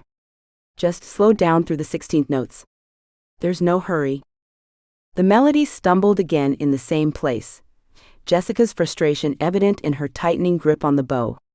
Sophie should have demonstrated the passage, should have broken it down into smaller chunks, as she always did with technical challenges, but her mind kept drifting to the corner of the room where Reid had stood watching her teach. How his eyes had followed her movements with that intensity that made her feel both exposed and exhilarated. The way he'd claimed to know nothing about music, but had somehow understood exactly what it meant to her. Miss Sophie? Jessica's voice pierced through her thoughts. Are you listening? I did it 3 times, but you didn't say anything. Heat rushed to Sophie's cheeks. I'm so sorry, Jessica. My mind wandered. Let me hear it again. I promise I'm all ears this time. The girl gave her a skeptical look that felt far too perceptive for someone so young, but she repositioned her violin obediently. Sophie forced herself to focus, to be present for this student who deserved her full attention. This was her dream, her purpose. This was what she'd fought for all along. Wasn't it? After her last student departed, Sophie sat at her desk, staring at her laptop screen. The email from the town grant committee had arrived during her third lesson of the day, but she hadn't found the courage to open it yet. The subject line read simply, "Grant Application Decision," offering no hint whether it contained triumph or devastation. Her finger hovered over the trackpad. For months, she'd thought of nothing but this moment, the decision that would determine whether Langston Music Academy survived another year. Now that it was here, a strange paralysis gripped her. What if they said no? What if all of this, the fake engagement, the public scrutiny, the kiss that had felt anything but fake, Reid's departure, had been for nothing? And somehow worse, what if they said yes and it still wasn't enough to fill the Reid-shaped hole in her life? Sophie took a deep breath and clicked. "We are pleased to inform you that Langston Music Academy has been approved for the full requested amount." The words blurred as her eyes filled with unexpected tears. She blinked them away, reading the paragraph 3 times to be certain. The full amount. Enough to repair the roof. Upgrade the heating system.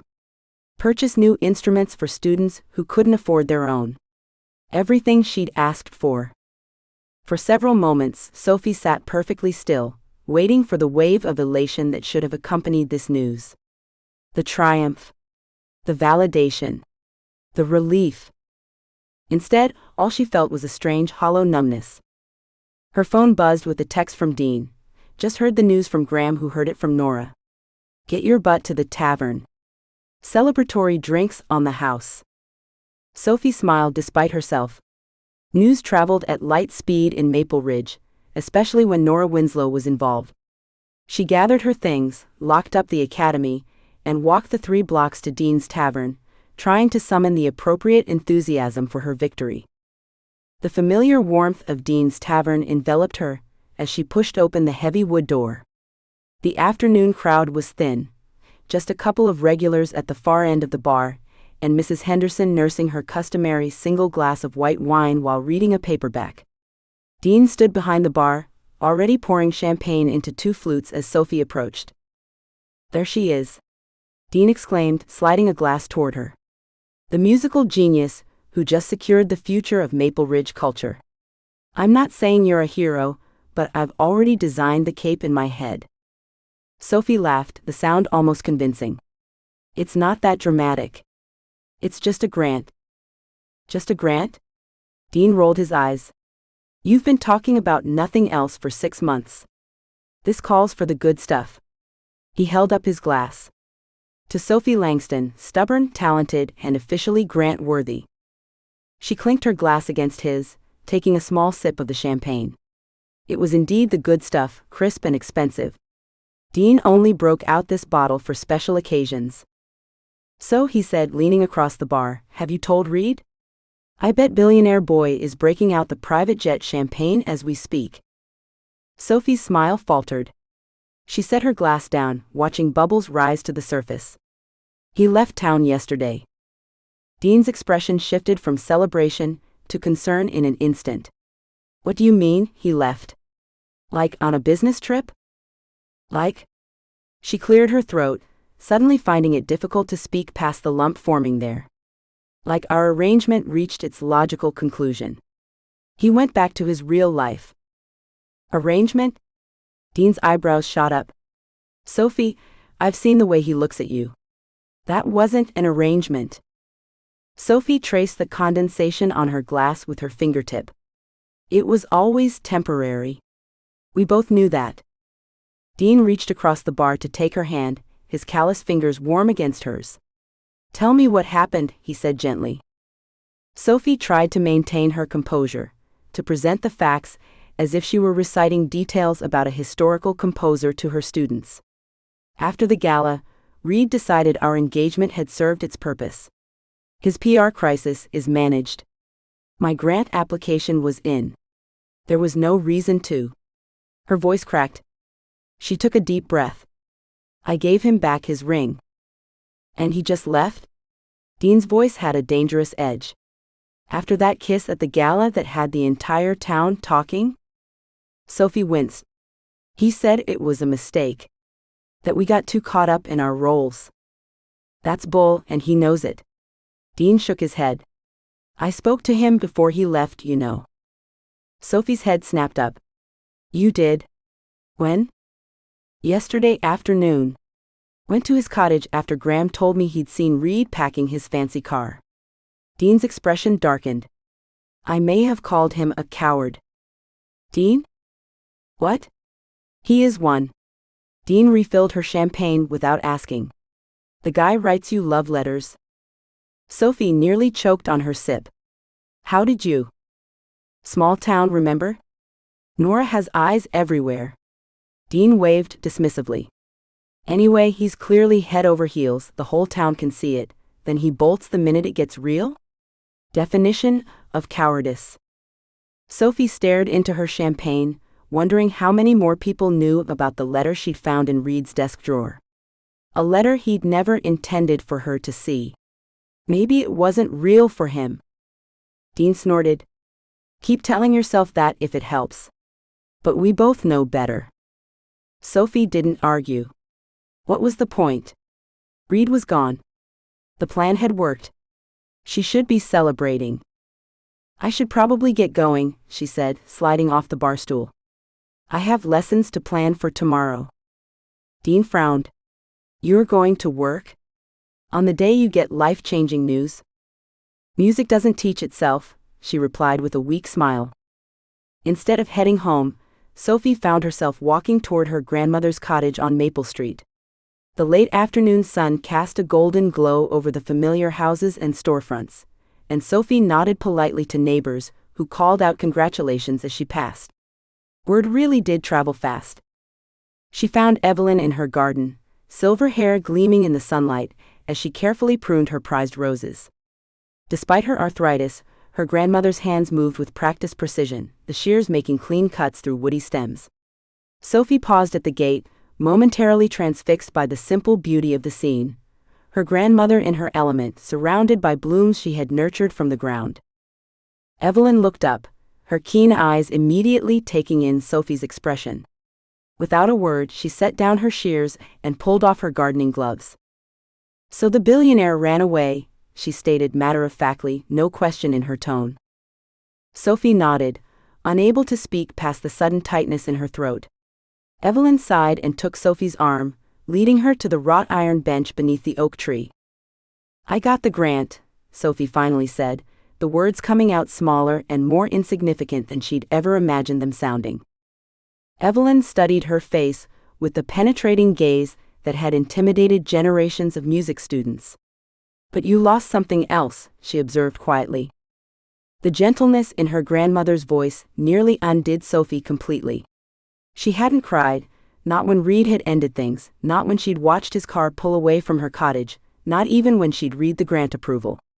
But now, sitting beside the woman who had taught her how to play violin and how to dream big, the careful walls she'd constructed began to crumble. I don't understand, Sophie whispered. It wasn't supposed to be real. The heart rarely consults the mind before deciding what's real, dear. Evelyn reached over to tuck a strand of hair behind Sophie's ear, a gesture so tender it made Sophie's eyes sting with tears. And sometimes, the things we plan the least turn out to matter the most. I didn't want to fall for him. Sophie's voice caught. That wasn't part of the deal. I know. Evelyn's smile was sad, but knowing. But you did anyway. Sophie didn't deny it. There seemed little point in pretending anymore, not with her grandmother, who had always seen straight through her. Somewhere between their first disastrous meeting at Winslow's and the moment Reid had walked away, the fake engagement had become secondary to her feelings for him. Do you want to know what I think? Evelyn asked, her voice carrying that particular blend of gentleness and iron that had guided Sophie through every difficult moment of her life. Sophie nodded. I think that young man is just as heartbroken as you are. But some people, when they've never had something real, find it terrifying when they finally do. Evelyn patted Sophie's hand. Fear makes cowards of even the strongest hearts.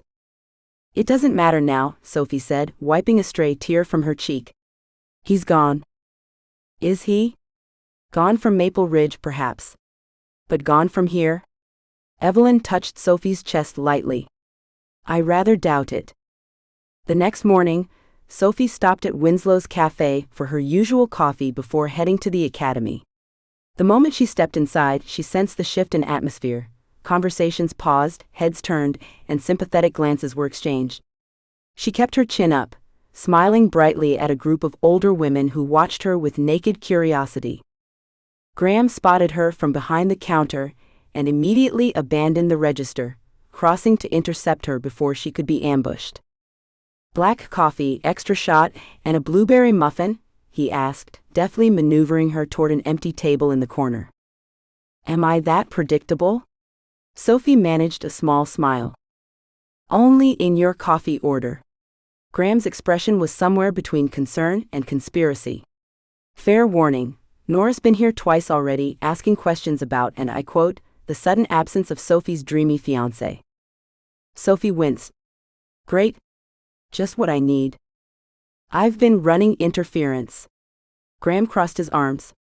"Told her Reid had urgent business in New York. Very boring corporate stuff." Before Sophie could thank him, Martha Ellis appeared at their table, eyes gleaming with the particular enthusiasm of someone with a juicy question to ask. "Sophie, just the person I wanted to see." Martha beamed. "The Historical Society is putting together next year's event calendar, and we were wondering if you and Reid might want to reserve the gazebo for a June wedding. It books up so quickly, and with your engagement being such a whirlwind, we thought." "Oh, that's very kind, but," Sophie began, panic rising in her throat. "They're keeping things open," Graham interrupted smoothly. "With Reid's travel schedule, they're taking it day by day. Right, Sophie?" Sophie nodded gratefully. "Exactly. We're flexible. With the date." "Well, don't be too flexible, dear." Martha patted her arm. "The good venues fill up fast, and a handsome man like that? You'll want to lock it down." She leaned closer, dropping her voice to a stage whisper. "Speaking of, where's your dashing fiancé this morning? I haven't seen him around town since the gala." "New York," Sophie said, the lie tasting bitter on her tongue. "Business emergency. You know how it is." "Oh, of course." Martha nodded sagely. "Those big city types, always rushing around. Well, tell him we miss him. Such a lovely addition to our little community." As Martha finally moved on, Sophie exhaled slowly. "Thank you," she murmured to Graham. "For the save." Graham shrugged, but his eyes were kind. "Nora's not the only one who can run protective interference. I'll grab your coffee, on the house today." When Sophie returned home that evening, she found a package propped against her front door, a large ornate bouquet of lilies, roses, and orchids arranged in a crystal vase. She checked the card, half hoping, half dreading a particular name. "Congratulations on the grant. Your presentation convinced the committee of your long-term commitment to our community." It was signed by Miss Lila Fontaine, head of the grant committee. Sophie stared at the words "long-term commitment," the irony not lost on her as she carried the flowers inside. She filled the vase with water, her movements mechanical, precise, devoid of the excitement she should have felt receiving such official recognition. She'd won. The academy was safe. Reid was gone. The plan had worked perfectly. So why did victory feel so hollow? After checking her email and feeding her cat, Sophie finally allowed herself to do what she'd been avoiding all day. She opened her bedside drawer and pulled out the letter, the one she'd discovered when returning Reid's jacket to his cottage. The one he'd never meant for her to find. The paper was already showing signs of handling, the creases softening from how many times she'd unfolded and reread it. Sophie traced his handwriting with her fingertips, each elegant loop and confident stroke so perfectly Reid, controlled, precise, but with an unexpected artistry. "Sophie," it began. No dear or other formality. Just her name, as if he'd been in a hurry to get the words out. "This isn't something I'd ever say to your face, which makes writing it particularly pointless. But Dean insists I'm not as emotionally stunted as you claim, so here's my evidence. The truth is, I didn't expect you. Any of you. This town, these people, this ridiculous charade that somehow became the realest thing in my life. I came to Maple Ridge to disappear. Instead, I found myself actually showing up for the first time in years. You drive me crazy. You're chaotic and impulsive, and entirely too invested in everyone else's problems. You leave coffee rings on important documents, and you laugh too loudly in public places, and you have absolutely no concept of what constitutes an appropriate emergency. And somehow when I'm with you, I forget all the reasons I've spent my life keeping people at arm's length. I don't know what that means. I only know that pretending to be in love with you is the easiest role I've ever played, which terrifies me more than I can express. This isn't part of our deal. I know that. When this ends, I'll go back to my life and you'll stay here with your music school and your small-town dreams, and neither of us will be worse for having briefly intersected. That's what I keep telling myself. But the thought of leaving Maple Ridge, of leaving you, feels less like escaping and more like losing something I never knew I wanted. It wasn't signed. It didn't need to be. Sophie folded the letter carefully and returned it to the drawer. She pressed her palms against her eyes, willing herself not to cry again. When her phone chimed with a notification, she grabbed it, grateful for the distraction. It was a bank alert.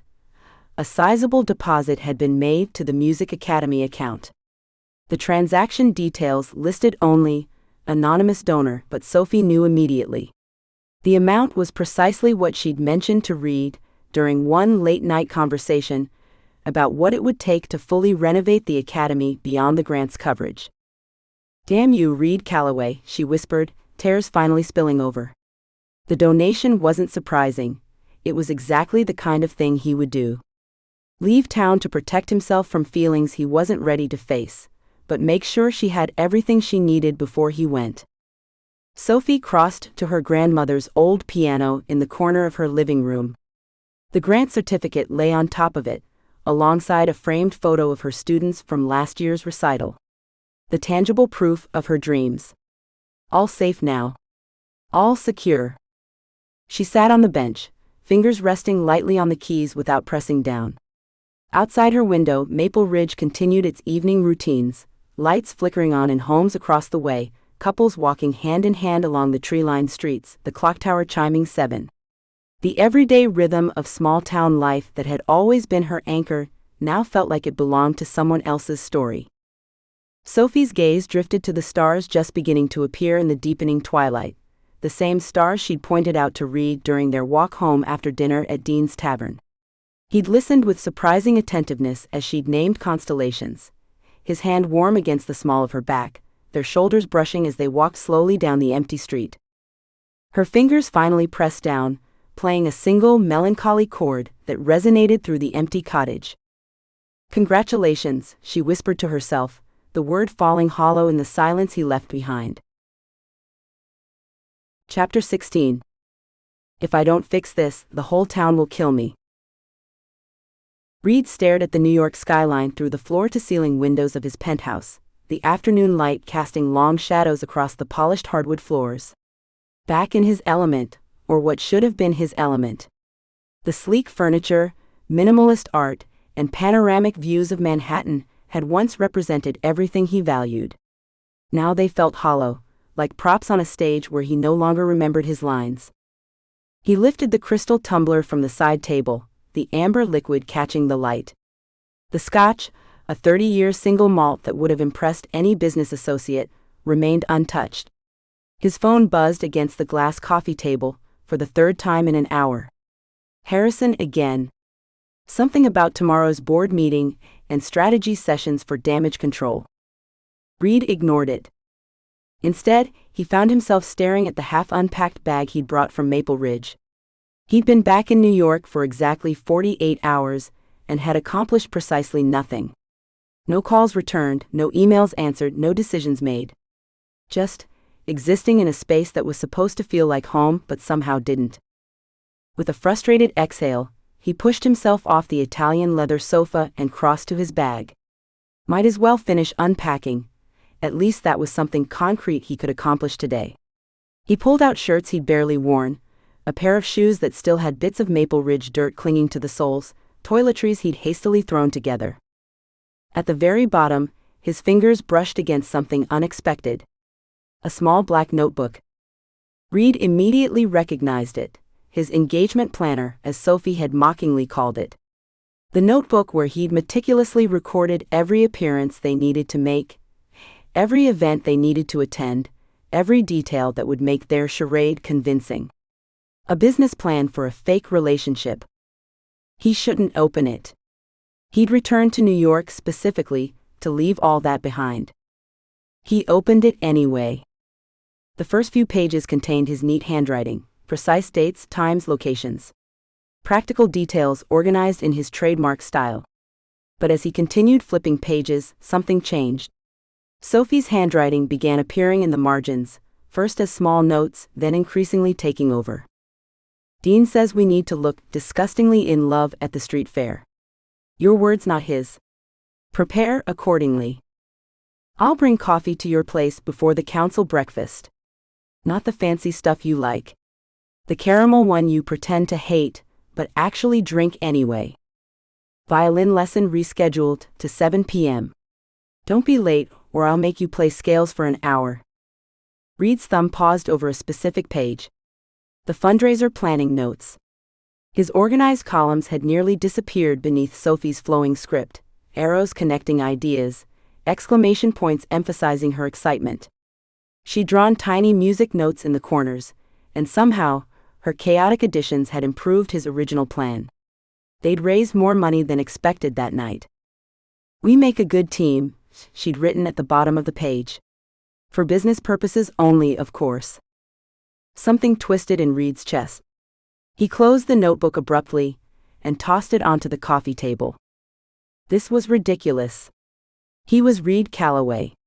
He didn't pine over women, especially not small-town violin teachers with no sense of organization and too much heart. The entire arrangement had been a business deal that went slightly off track. Nothing more. So why couldn't he focus on anything else? Reid stood restlessly, moving to his desk. If he was going to get past this, he needed to eliminate all reminders. Starting with that damned letter. The one Dean had goaded him into writing. Prove you can be romantic, Calloway. Write the poor girl a love letter, since we all know you're failing spectacularly at being a convincing fiancé. He'd written it in a moment of irritation, intending to prove Dean wrong and then destroy the evidence. But somewhere between the first line and the last, something had shifted. The words had become too real, too honest. He'd hidden it away, unable to burn it but unwilling to acknowledge what it meant. Reid yanked open his desk drawer. It wasn't there. He tried the next drawer. Nothing. One by one he emptied every compartment, methodically at first, then with increasing urgency, until he was pulling drawers completely out and appending their contents onto the desk. When the final drawer yielded nothing, Reid stood perfectly still, his mind racing backward. He'd had the letter at the cottage in Maple Ridge. He'd placed it in his jacket pocket the morning after the gala, intending to destroy it later. Then Sophie had returned his jacket. The one she'd borrowed when they got caught in the rain. Here, I washed it for you, she'd said, not quite meeting his eyes. I thought you might want it before you go. At the time, he'd attributed her awkwardness to their impending separation. But now? She found it, he breathed, the realization hitting him like a physical blow. She read it. Reid grabbed his phone, scrolling past Harrison's missed calls until he found Dean's number. He hesitated only briefly before hitting dial. The line rang 3 times before a familiar voice answered over the background noise of clinking glasses and muted conversation. Thought you'd be too busy with your billion-dollar problems to call us small-town folk, Dean drawled. Did she know? Reid demanded without preamble.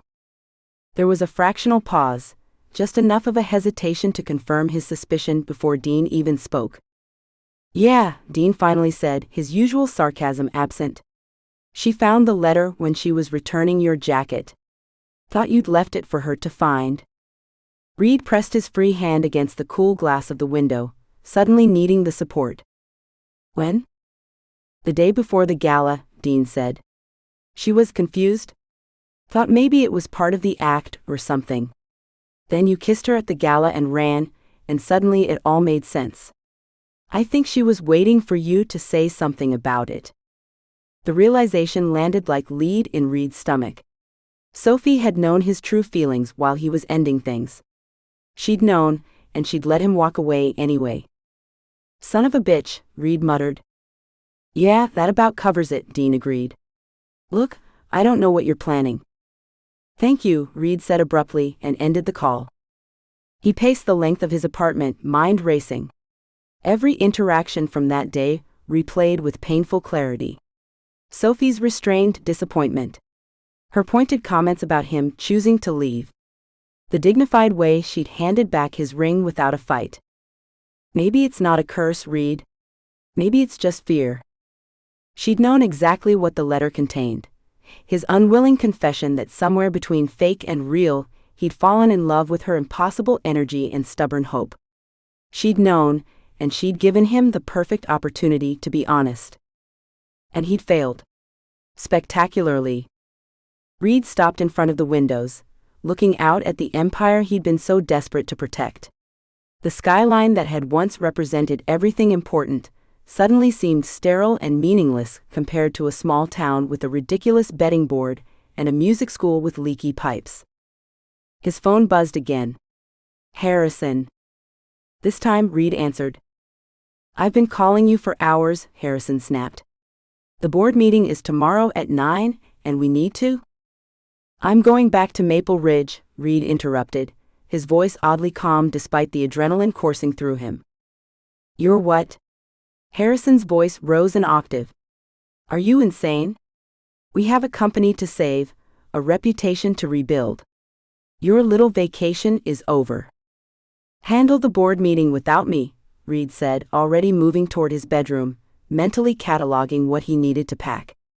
I have something more important to deal with. More important than Callaway Industries? Than your family legacy? Harrison's incredulity was almost comical. What could possibly? Someone who matters more than all of it, Reid said simply, and ended the call. He dialed his pilot next, arranging for the jet to be ready within the hour. As he threw essentials into a bag, Reid felt a clarity he hadn't experienced since leaving Sophie. For the first time in his life, he was making a decision based entirely on what he wanted, not what was expected or practical or strategic. It was terrifying. And it felt exactly right. The journey back to Maple Ridge seemed to stretch endlessly. During the flight, Reid drafted and deleted at least a dozen messages to Sophie, ultimately deciding that this conversation could only happen face-to-face.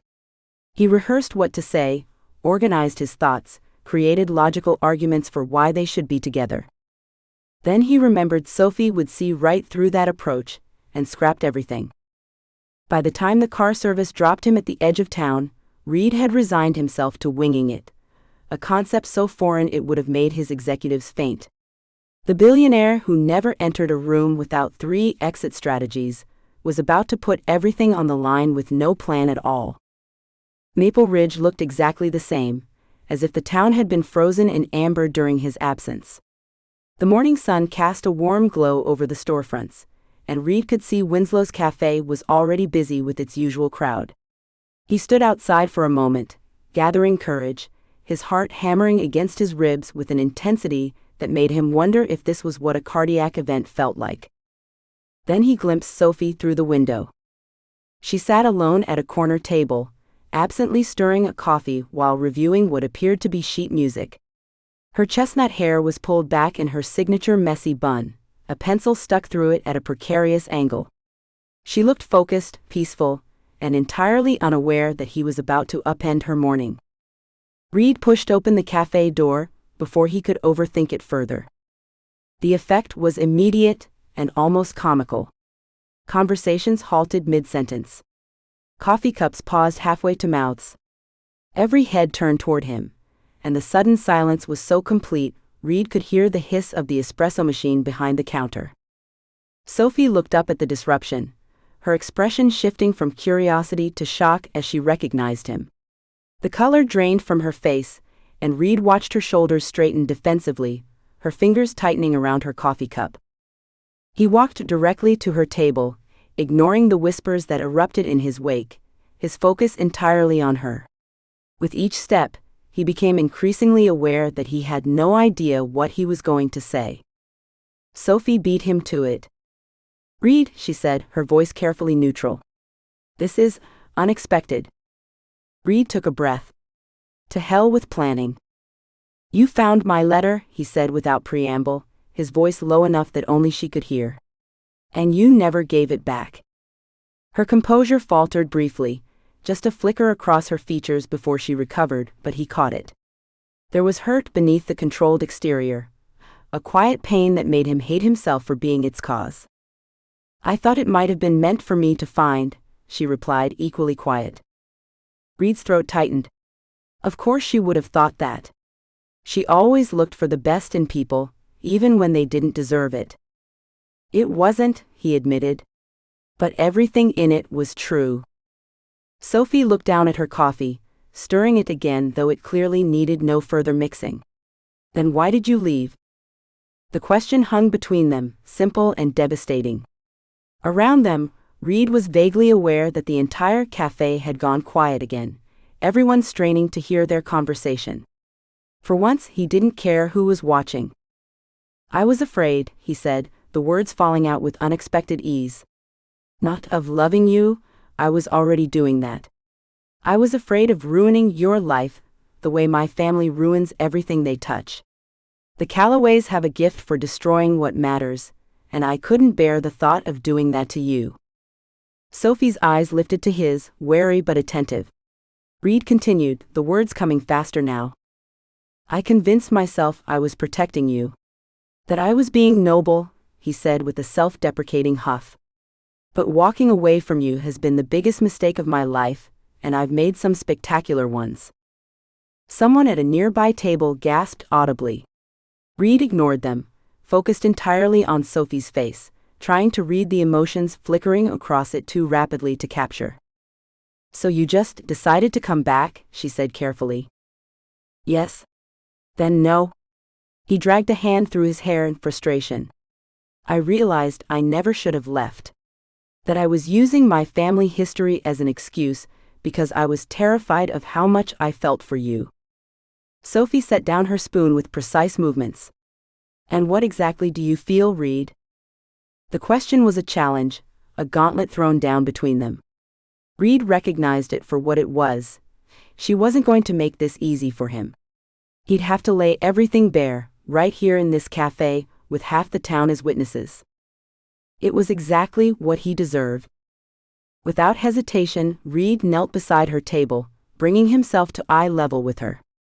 A few patrons made muffled sounds of surprise, but he kept his gaze locked on Sophie's. "I love you," he said simply. "I love your chaos and your hope and your ridiculous coffee orders. I love how you fight for your students and how you never give up, even when everything seems impossible. I love that you see through every wall I put up." He took a steadying breath.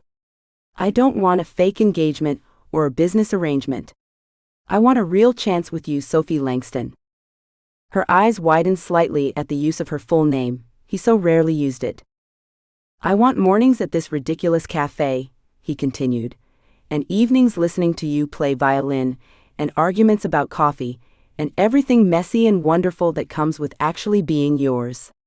His voice cracked slightly on the final word, his usually perfect composure completely abandoned. The silence in the cafe was absolute. From the corner of his eye, Reid could see Graham behind the counter with his mouth slightly open. Nora Winslow was frantically scribbling notes at a nearby table. None of it mattered. Sophie looked down at him, her expression still guarded, but something was shifting in her eyes. "You left," she said quietly. "You walked away, Reid. How do I know you won't do it again the moment things get complicated?" "Because I tried living without you," he replied honestly. "I lasted exactly 48 hours before I realized I'd rather fight for something real than hide behind excuses for the rest of my life." He held her gaze unflinchingly. I'm not asking you to trust me immediately. I'm asking for the chance to earn it back. Sophie's fingers tapped lightly against her coffee cup, a rhythm he recognized from one of the pieces she often played when thinking. I spent 3 weeks planning the perfect apology, Reid added with a faint smile. But I realized on the flight here that what you deserve isn't perfection. It's honesty. And honestly, I'm terrified right now, but I'm more afraid of not trying than I am of being rejected in front of the entire town gossip network. A few awkward chuckles rippled through the cafe at that, but no one moved or attempted to give them privacy. Small towns, Reid thought wryly. Some things never changed. Sophie's lips curved slightly at the corners, the first hint of a genuine reaction. You really hate public displays, she said. I hate them, he agreed. But I love you more than I hate them. Her small smile grew fractionally. That's actually a pretty big declaration, coming from you. I can make bigger ones, Reid said, feeling a spark of hope at her softening expression. I'm prepared to subject myself to an entire year of town festivals, if that's what it takes. This time Sophie actually laughed, the sound sending a rush of warmth through his chest. Now I know you're serious. You wouldn't survive a year of town festivals. Try me, he challenged, his own smile growing. Sophie shook her head, expression settling into something more serious. I need to know this isn't just a reaction. That you won't change your mind when the reality of being with me, the actual me, not the convenient fiancé, sets in. Reid reached for her hand gently, giving her every opportunity to pull away. She didn't.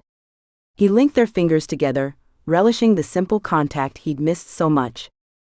Sophie, he said softly, I fell in love with the woman who spilled coffee on me, argued with me about music theory, and dragged me into fixing her music school's plumbing. There was nothing convenient about any of it. And it was the happiest I've ever been. Chapter 17. Fine. I'll marry you again. Time seemed suspended in Winslow's cafe, as Sophie looked down at Reid kneeling before her. The cafe was eerily quiet, no clinking cups, no whispered gossip, just dozens of held breaths as the entire town waited for her response. Sophie's mind raced through every moment that led them here. The fake proposal, the almost kissed during violin lessons, the dance at the gala, the letter she wasn't supposed to find. The same letter she'd read over and over, committing every word to memory, until she knew exactly where each crease would form. The same letter that began burning a hole in her pocket the moment she realized what she was reading. I didn't set out to write my thoughts down, but I need to make sense of them somehow. It was supposed to be straightforward. A business arrangement. 6 weeks of pretending, and we both get what we need. But somehow, between the arguments and your ridiculous attempts to teach me violin, things changed. I changed. And now I find myself watching you when you're not looking. Now Reid was here, on one knee in the middle of the cafe, looking up at her with those eyes that had once been so carefully guarded. Sophie's chest felt too tight, like her heart had grown 3 sizes and was pushing against her ribs. How do I know you won't leave again? Sophie asked softly, her voice steady despite the trembling in her hands. The vulnerability in Reid's eyes, so different from his usual guarded expression, made her heart ache with a mixture of hope and fear. This was Reid Calloway without his armor, finally showing her who he really was. Reid reached for her hand, his thumb tracing circles on her palm as he answered with uncharacteristic rawness, because I've tried living without you and I'm terrible at it. A ripple of appreciative sighs moved through the watching crowd, but Sophie barely noticed, focused entirely on the sincerity in Reid's expression. His usual calculated precision was nowhere to be found. Instead, there was something messy and real in the way he looked at her, like a man who'd finally stopped fighting himself. I spent years building walls, he continued, his voice low enough that their audience had to lean forward to catch his words. Then you crashed into me with that coffee, and somehow managed to get past every single one. I tried to rebuild them when I left, but he shook his head. Turns out I don't want them anymore. Sophie's gaze drifted to the window where she spotted Evelyn watching from outside, her grandmother giving an encouraging nod that seemed to say, "This one's worth the risk." When she returned her attention to Reid, something settled in her chest, a certainty that replaced the hurt and confusion of the past days. "I kept your letter," Sophie admitted, her voice growing stronger. "I read it every night after you left, trying to understand how someone could write those words and still walk away." She took a deep breath before continuing, "I think I understand now. You were protecting yourself." "But Reid," her voice softened, "I don't need protecting from you." From the corner of her eye, Sophie caught Nora frantically scribbling in her notepad, but for once, she didn't care about becoming tomorrow's headline. Let them all see. Let them all hear. They'd been play-acting for the town's benefit for weeks. They deserved to witness the moment it all became real. Sophie slid from her chair to kneel opposite Reid, bringing them eye to eye, uncaring about the audience watching their every move. "I've been in love with you since you fixed that violin and pretended not to care," she confessed, her words carrying clearly through the silent cafe. "I want real mornings and real arguments and all the real moments in between." Reid's hands tightened around hers, and Sophie could feel a slight tremble in his fingers. The man who could negotiate million-dollar deals without breaking a sweat was nervous. Because of her. The realization made her brave. "I want to watch you roll your eyes when I blast music at 6 a.m., she continued, a smile tugging at her lips. "I want to argue about the proper way to load a dishwasher, and whether your coffee snobbery is charming or insufferable. It's insufferable, by the way." A small laugh escaped Reid, his expression softening in that way that had always been reserved just for her. "So is that a yes?" he asked, a tentative smile breaking through his usually composed expression. The hope in his voice, the uncertainty, made Sophie realize that for all his wealth and power, he was as terrified of rejection as she had been when he left. Sophie's answer came not in words but in action. She leaned forward, cupping his face in her hands, and kissed him with all the certainty he lacked when he walked away.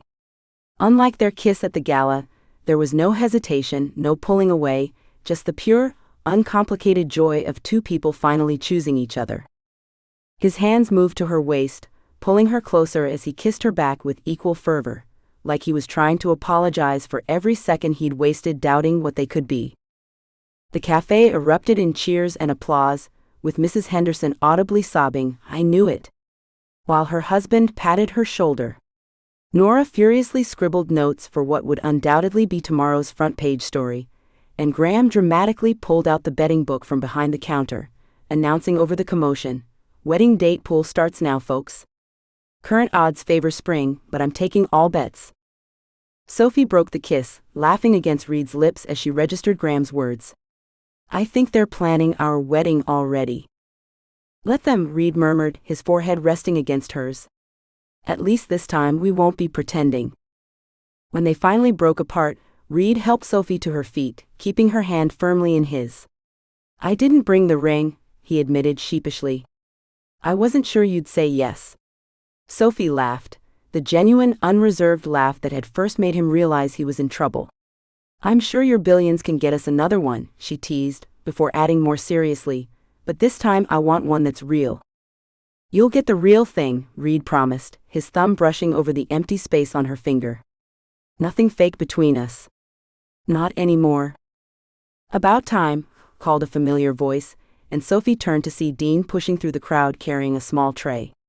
The perpetual smirk on his face was wider than usual, like he'd just won the lottery, which, given the betting pool, he might have. Dean approached with 2 coffee cups, sliding them across the table with a satisfied smirk. "On the house. Consider it my wedding present, since I'm the one who dared him to write that letter in the first place." He winked at Sophie before turning to Reid. "Told you you'd fall first, the betting board never lies." Sophie picked up her mug, fighting a smile as she recognized what Dean had brought them. "The no-strings-attached special?" she asked, raising an eyebrow at the whipped cream mountain adorned with cinnamon hearts. "Bit on the nose, don't you think?" "Seemed appropriate," Dean shrugged, looking entirely too pleased with himself. "Considering it's now the lots of strings attached special." He jerked his thumb toward a chalkboard, where Graham was already crossing out the old name and writing a new one. "You're all ridiculous," Reid muttered, but Sophie noticed the corner of his mouth twitching upward. "True," Dean agreed cheerfully. "But you're ridiculous now, Calloway.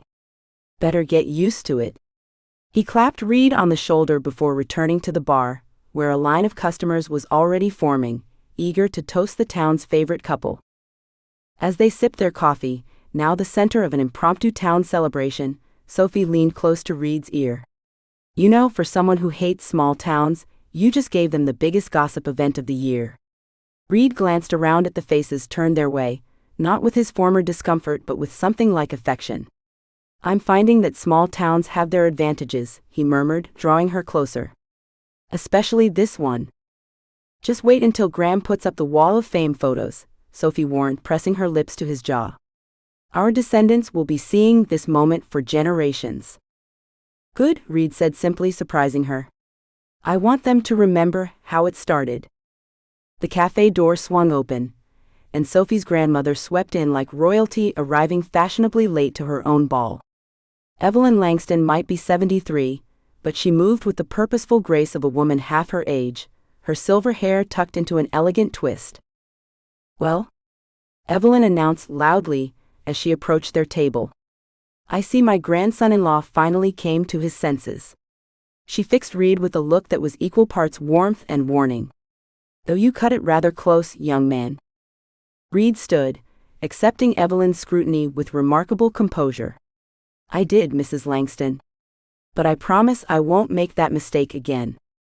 "Evelyn," she corrected, patting his cheek. "Since we're family now. And I'll hold you to that promise." She turned to Sophie, eyes twinkling. "Did I ever tell you how your grandfather proposed?" Right in the middle of the symphony, stood up during intermission and announced to the entire hall that he couldn't wait another minute to ask me to marry him. "You've told me 100 times, Graham," Sophie said, smiling at the familiar story that still made her grandmother's eyes light up decades later. "And now I have another good proposal story," Evelyn said with satisfaction. "Though I think Reid's needs a bit more embellishment." "Don't worry, dear," she patted Reid's arm. "By the time I'm done telling it, you'll have scaled the town square monument and declared your love with a violin solo." "I'd pay to see that," Graham called from behind the counter. "Don't give them ideas," Reid muttered to Sophie, but there was no real annoyance in his tone, just a man coming to terms with the fact that loving Sophie meant loving the entire circus that was Maple Ridge.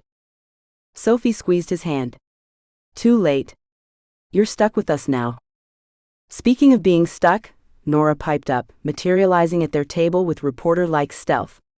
"Does this mean you're staying in Maple Ridge, Reid? The readers will want to know." She held her pen poised over her notepad, the perfect picture of journalistic professionalism, except for the barely contained glee in her eyes. Sophie tensed. They hadn't discussed this yet. Reid's life was in New York, with boardrooms and business empires, not small-town cafes and music schools. But Reid surprised her again. "I was thinking of establishing a more permanent residence here," he said casually, as if this wasn't a bombshell announcement. "Maple Ridge has unexpected charms." Sophie's heart skipped. "You are?" His gaze softened when it landed on her. "Yes. Though I'll need to handle some business in New York first. My family's company needs some restructuring, and there's the small matter of telling Harrison to shove his succession plan." "Ooh, family drama," Nora murmured, writing frantically. "The readers will eat this up." "Off the record," Reid added firmly. Nora sighed, dramatically crossing out whatever she'd written. "Fine. But you're giving me an exclusive interview when you get back. Both of you." "When I get back," Reid confirmed, his eyes never leaving Sophie's. "Which will be soon." "Very soon." "How soon?" Sophie asked, hating how vulnerable the question made her feel but needing to know all the same. Reid gently tucked a strand of hair behind her ear, his touch lingering on her cheek. "Soon enough that you won't have time to miss me. I promise." Someone, it sounded suspiciously like Mrs. Henderson, let out a dreamy sigh, reminding Sophie that they were still very much the center of attention. "Think we can escape?" she whispered. Reid glanced around the packed cafe, his businessman's mind clearly calculating exit strategies. Not a chance, he concluded. But I think I have an idea. He raised his voice, addressing the crowd. I'd like to propose a toast. To Maple Ridge, the town that gave me exactly what I didn't know I was looking for. A chorus of "Hear, hear" rose from the patrons as they lifted their coffee mugs and teacups. And to Sophie Langston, Reid continued, his voice dropping to that intimate tone that always made her stomach flip, who saw through me from day one and loved me anyway. To Sophie, the crowd echoed, and Sophie felt her cheeks warm as several dozen pairs of eyes turned to her, shining with genuine affection. Speech, someone called, definitely Graham this time, and soon the whole cafe was chanting for her to say something. Sophie stood, her hand still firmly in Reid's. I'm not good at speeches, she began, and someone at the back called out, unlike your fiancé, prompting laughter to ripple through the crowd. That's true, she acknowledged with a smile. Reid's much better with words than I am. She glanced down at him, remembering the letter she'd read so many times. But I wanted to thank you all for being part of our story, even the parts where you were being nosy and interfering. Good-natured groans and protests filled the cafe. Especially those parts, Sophie amended, squeezing Reid's hand. Because without your meddling, who knows how long it would have taken us to figure things out. Years, Dean called out. Decades even? Probably, Sophie agreed with a laugh. So thank you. For betting on us when we weren't betting on ourselves. She sat back down amid enthusiastic applause, and Reid leaned over to whisper, that was perfect. It's easy when it's true, she replied, and was rewarded with one of his rare, unguarded smiles, the kind that still made her heart skip even after weeks of seeing it. Now, Graham announced, clapping his hands to get everyone's attention, while I'd love to keep you all buying coffee until midnight, these two probably need some privacy. So finish up your drinks, sign the congratulations card by the register, and let's give the happy couple a break. Sophie shot Graham a grateful look as the crowd began to disperse, conversations buzzing around them as people drained their cups and gathered their things. See? We have allies, she told Reid, leaning into his side. I think the word you're looking for is accomplices, Reid corrected, but his arm curved around her waist, holding her close. As the last customers filtered out, promising to see them at the next town event, Sophie found herself oddly reluctant to leave. This cafe, with its mismatched chairs and perpetual smell of cinnamon, had witnessed their beginning. It seemed fitting that it would also mark their real start. Ready to go? Reid asked, helping her into her coat. Sophie nodded, suddenly aware of how much had changed in the span of an hour.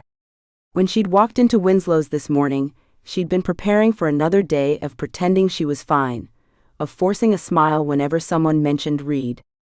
Now she was walking out with promises of forever, and the certainty that this time, he wasn't leaving for good. Absolutely, she said, slipping her hand into his. Let's go home. Home. The word carried new weight now, no longer just her little apartment or his rented cottage, but something they would build together. As they stepped out into the crisp evening air, the stars winked overhead like they were in on the secret. Sophie turned to look back at the cafe, where Graham was already updating the chalkboard with tomorrow's specials, adding the real deal to the menu with a flourish. Sophie laughed, tugging Reid away before he could see. Some things were better left as surprises, and Maple Ridge, she had a feeling, still had plenty of those in store for them both. Epilogue. Oh, by the way. Sophie breathed in the familiar scent of cinnamon and coffee as she pushed open the door to Winslow's cafe. Golden autumn sunlight streamed through the windows, casting the interior in a warm glow that made everything feel a little magical. 6 months had passed since Reid had stormed back into her life, declaring his love in front of half the town, and somehow the butterflies she felt when spotting him hadn't diminished one bit. There he was, already seated at their usual corner table, looking unfairly handsome in a navy sweater that brought out his eyes. Those eyes found hers instantly, crinkling at the corners in that way that still made her heart skip. Sophie weaved between tables, noticing with amusement how several patrons suddenly became very interested in stirring their coffee or rearranging their napkins while sneaking glances at them. "Morning," she said, sliding into the seat across from him. Reid's hand reached for hers automatically, thumb brushing over her knuckles in that absent, tender way he had. "Morning. You're late." "By 3 minutes," Sophie protested, checking her watch. "Some of us had to finish actual work before coming to breakfast." And some of us efficiently scheduled our day to prioritize caffeine," Reid countered, the corner of his mouth quirking up. Before she could retort, Graham appeared with their usual order balanced on a tray. "Black coffee for the billionaire who still can't appreciate proper caffeine artistry," he announced, setting down Reid's mug. "And the sugar coma in a cup, for the woman who somehow convinced him to stick around." "Thanks, Graham," Sophie said, reaching eagerly for her caramel concoction. Graham didn't move, hovering beside their table while wiping the same spot on the tray repeatedly. "So, nice day for a walk in the park. Or maybe jewelry shopping?" Sophie and Reid exchanged amused glances, but neither took the bait. "Or maybe discussing future plans?" Graham tried again. "Big decisions? Life-altering choices?" Reid sipped his coffee, expression completely neutral. "The coffee's excellent today, Graham. Did you change beans?" Graham's face fell slightly. "You know, you two are really testing the town's patience. The wedding bet pool has reached record-breaking proportions." He leaned in, conspiratorially. "I could cut you in for 10% if you just give me a date." "I'm offended," Sophie said, straight-faced. "You think we'd manipulate the betting pool for financial gain?" "Yes," Graham said without hesitation. "Fair enough," Reid conceded. "But no deal." Graham sighed dramatically. "Fine. Suffer through your breakfast with at least 15 people staring at your left hand whenever you reach for your mug." He turned and walked away, muttering something that sounded suspiciously like "stubborn billionaires" under his breath. Sophie laughed, lifting her mug with her right hand just to be contrary. "How long do you think they'll keep this up?" "Forever," Reid said decisively. "This town has nothing better to do than meddle in our love life." "Our very private love life," Sophie reminded him with a small smile that made his eyes darken slightly. They settled into comfortable conversation, sharing details about their respective mornings. Reid had been on an early call with his new investment team, and Sophie had been finalizing the winter recital program. It still amazed her how easily they'd fallen into this rhythm, how the man who'd once seemed so determined to remain detached had become so seamlessly integrated into her everyday life. "Incoming," Reid murmured, eyes flicking over her shoulder. Sophie turned to see Dean making a beeline for their table, coffee in hand and determination in his stride. Without asking, he pulled out the chair next to Sophie and dropped into it. "The suspense is killing Maple Ridge," he announced dramatically, setting his mug down with more force than necessary. "Either propose for real or elope already. Some of us have money riding on this." Reid calmly sipped his coffee, expression neutral despite the amusement dancing in his eyes. Sophie hid her smile behind her oversized mug, saying nothing. "Seriously," Dean continued, undeterred by their silence. "Mrs. Patterson is checking your ring finger through binoculars from the yarn shop across the street.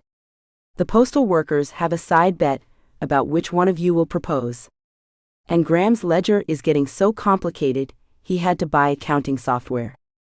"Touching to know the town is so invested in our relationship," Reid remarked dryly.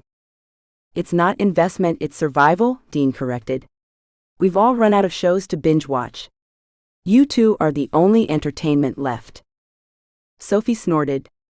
"Glad we could provide such a valuable community service." "You could provide an even more valuable service by putting us out of our misery," Dean added hopefully. Before Sophie could respond, she noticed Nora weaving through the tables toward them, notepad conspicuously in hand. Of course. Where Dean went, Nora inevitably followed, especially when there was potential news to be gathered. "Good morning, lovebirds," Nora said brightly, squeezing into the fourth chair without waiting for an invitation. "Just doing my rounds for the community calendar.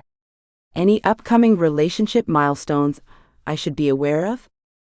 "Good morning, Nora," Reid said pleasantly. "How's the newspaper business?" Thriving, Nora replied, tapping her pen against her notepad. But it would thrive even more with a good love story. Perhaps an engagement announcement?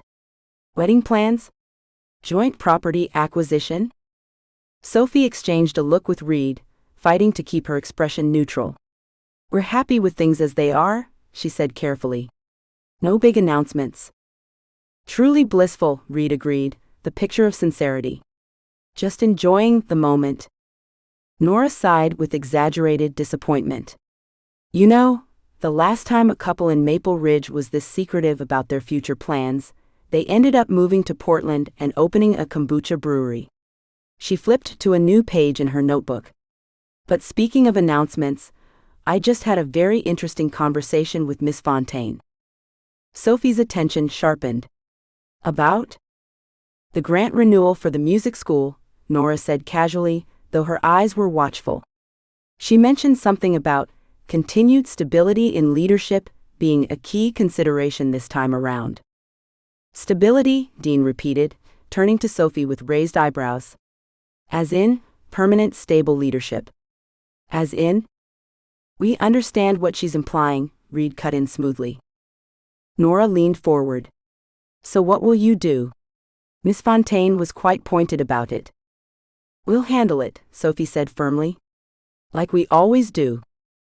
This non-answer seemed to be the final straw for Dean. Christmas, he declared, slapping his hand on the table. Reid's too practical to miss the tax benefits of getting married before year-end.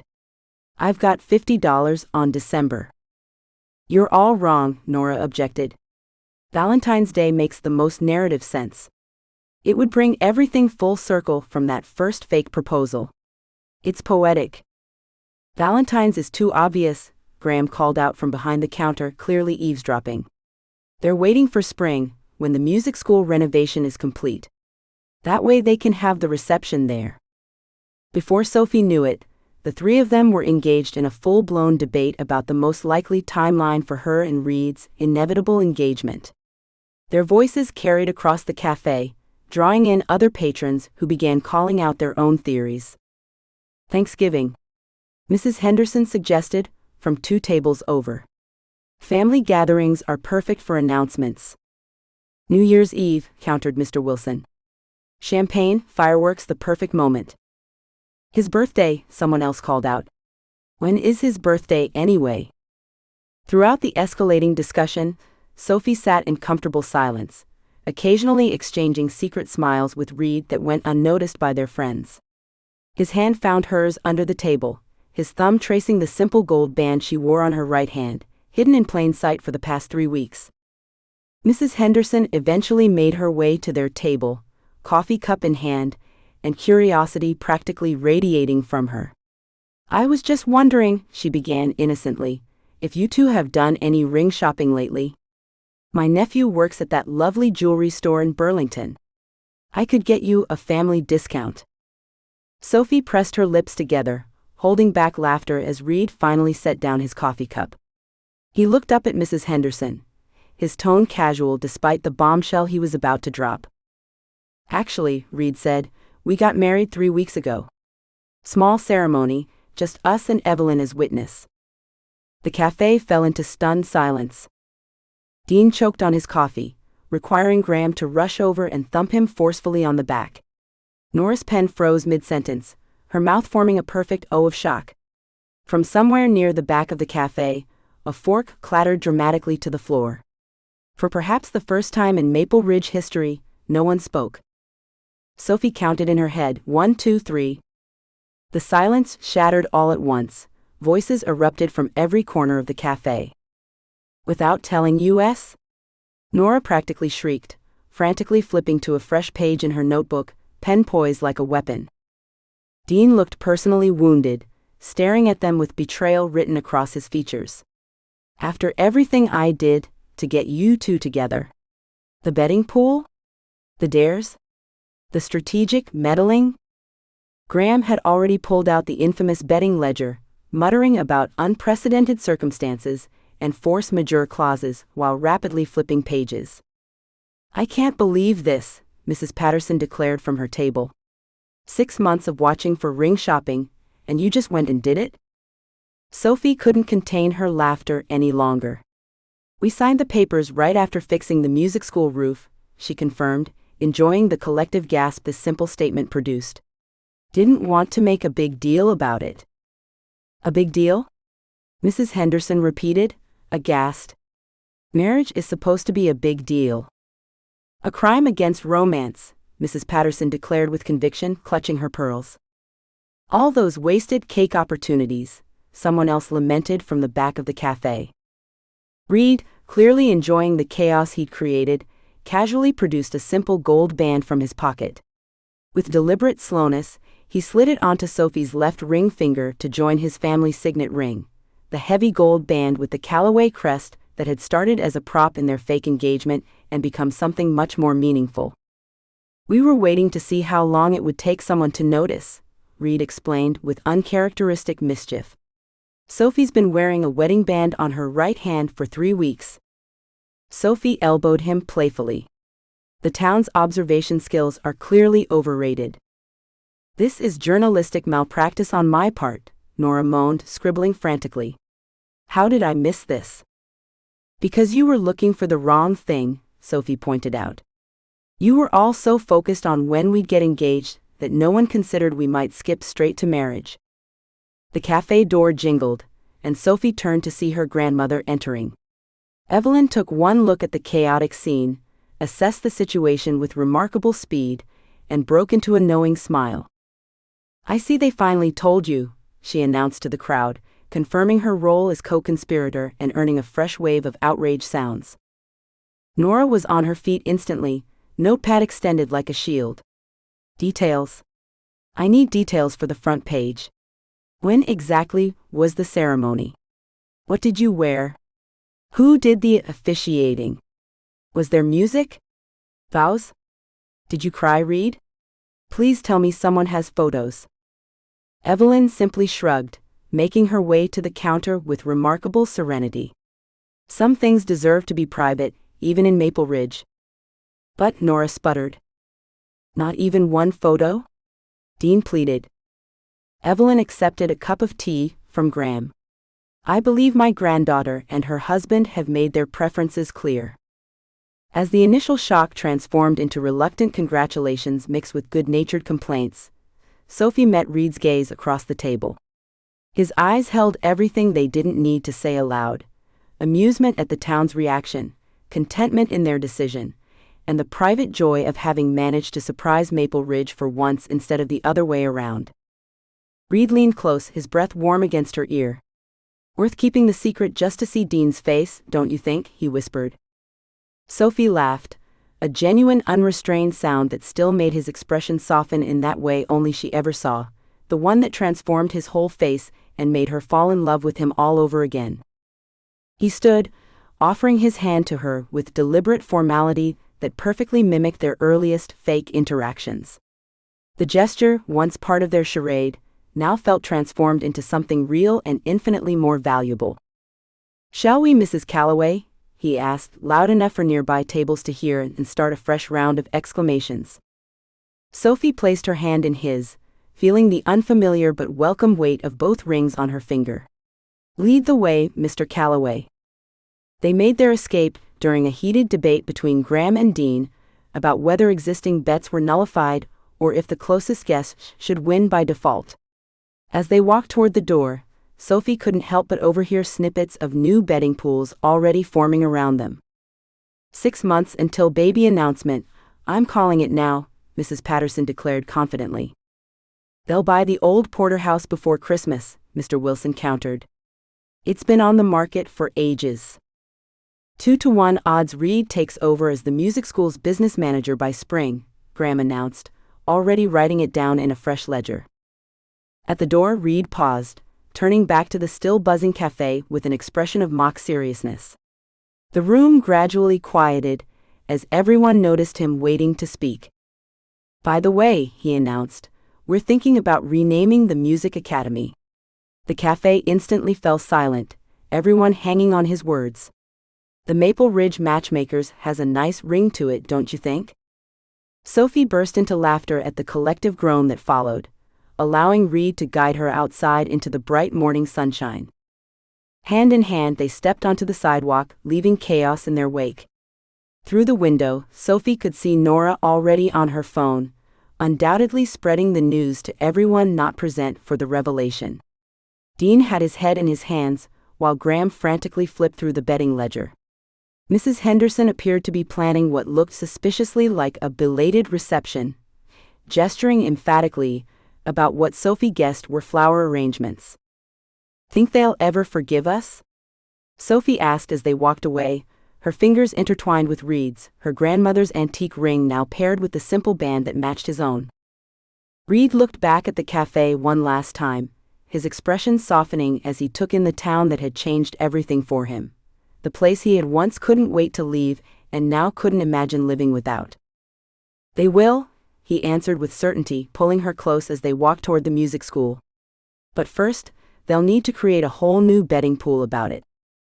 Sophie laughed, leaning into him as they strolled down Maple Ridge's Main Street, past Dean's Tavern where he'd dared Reid to write a love letter, past the boutique where he'd called her stunning, past all the places where their fake relationship had gradually, inevitably, wonderfully become the most real thing either of them had ever known. Thank you for listening. Please visit me at winvalentine.com to stay up to date. Please subscribe, leave a comment, and review on Amazon.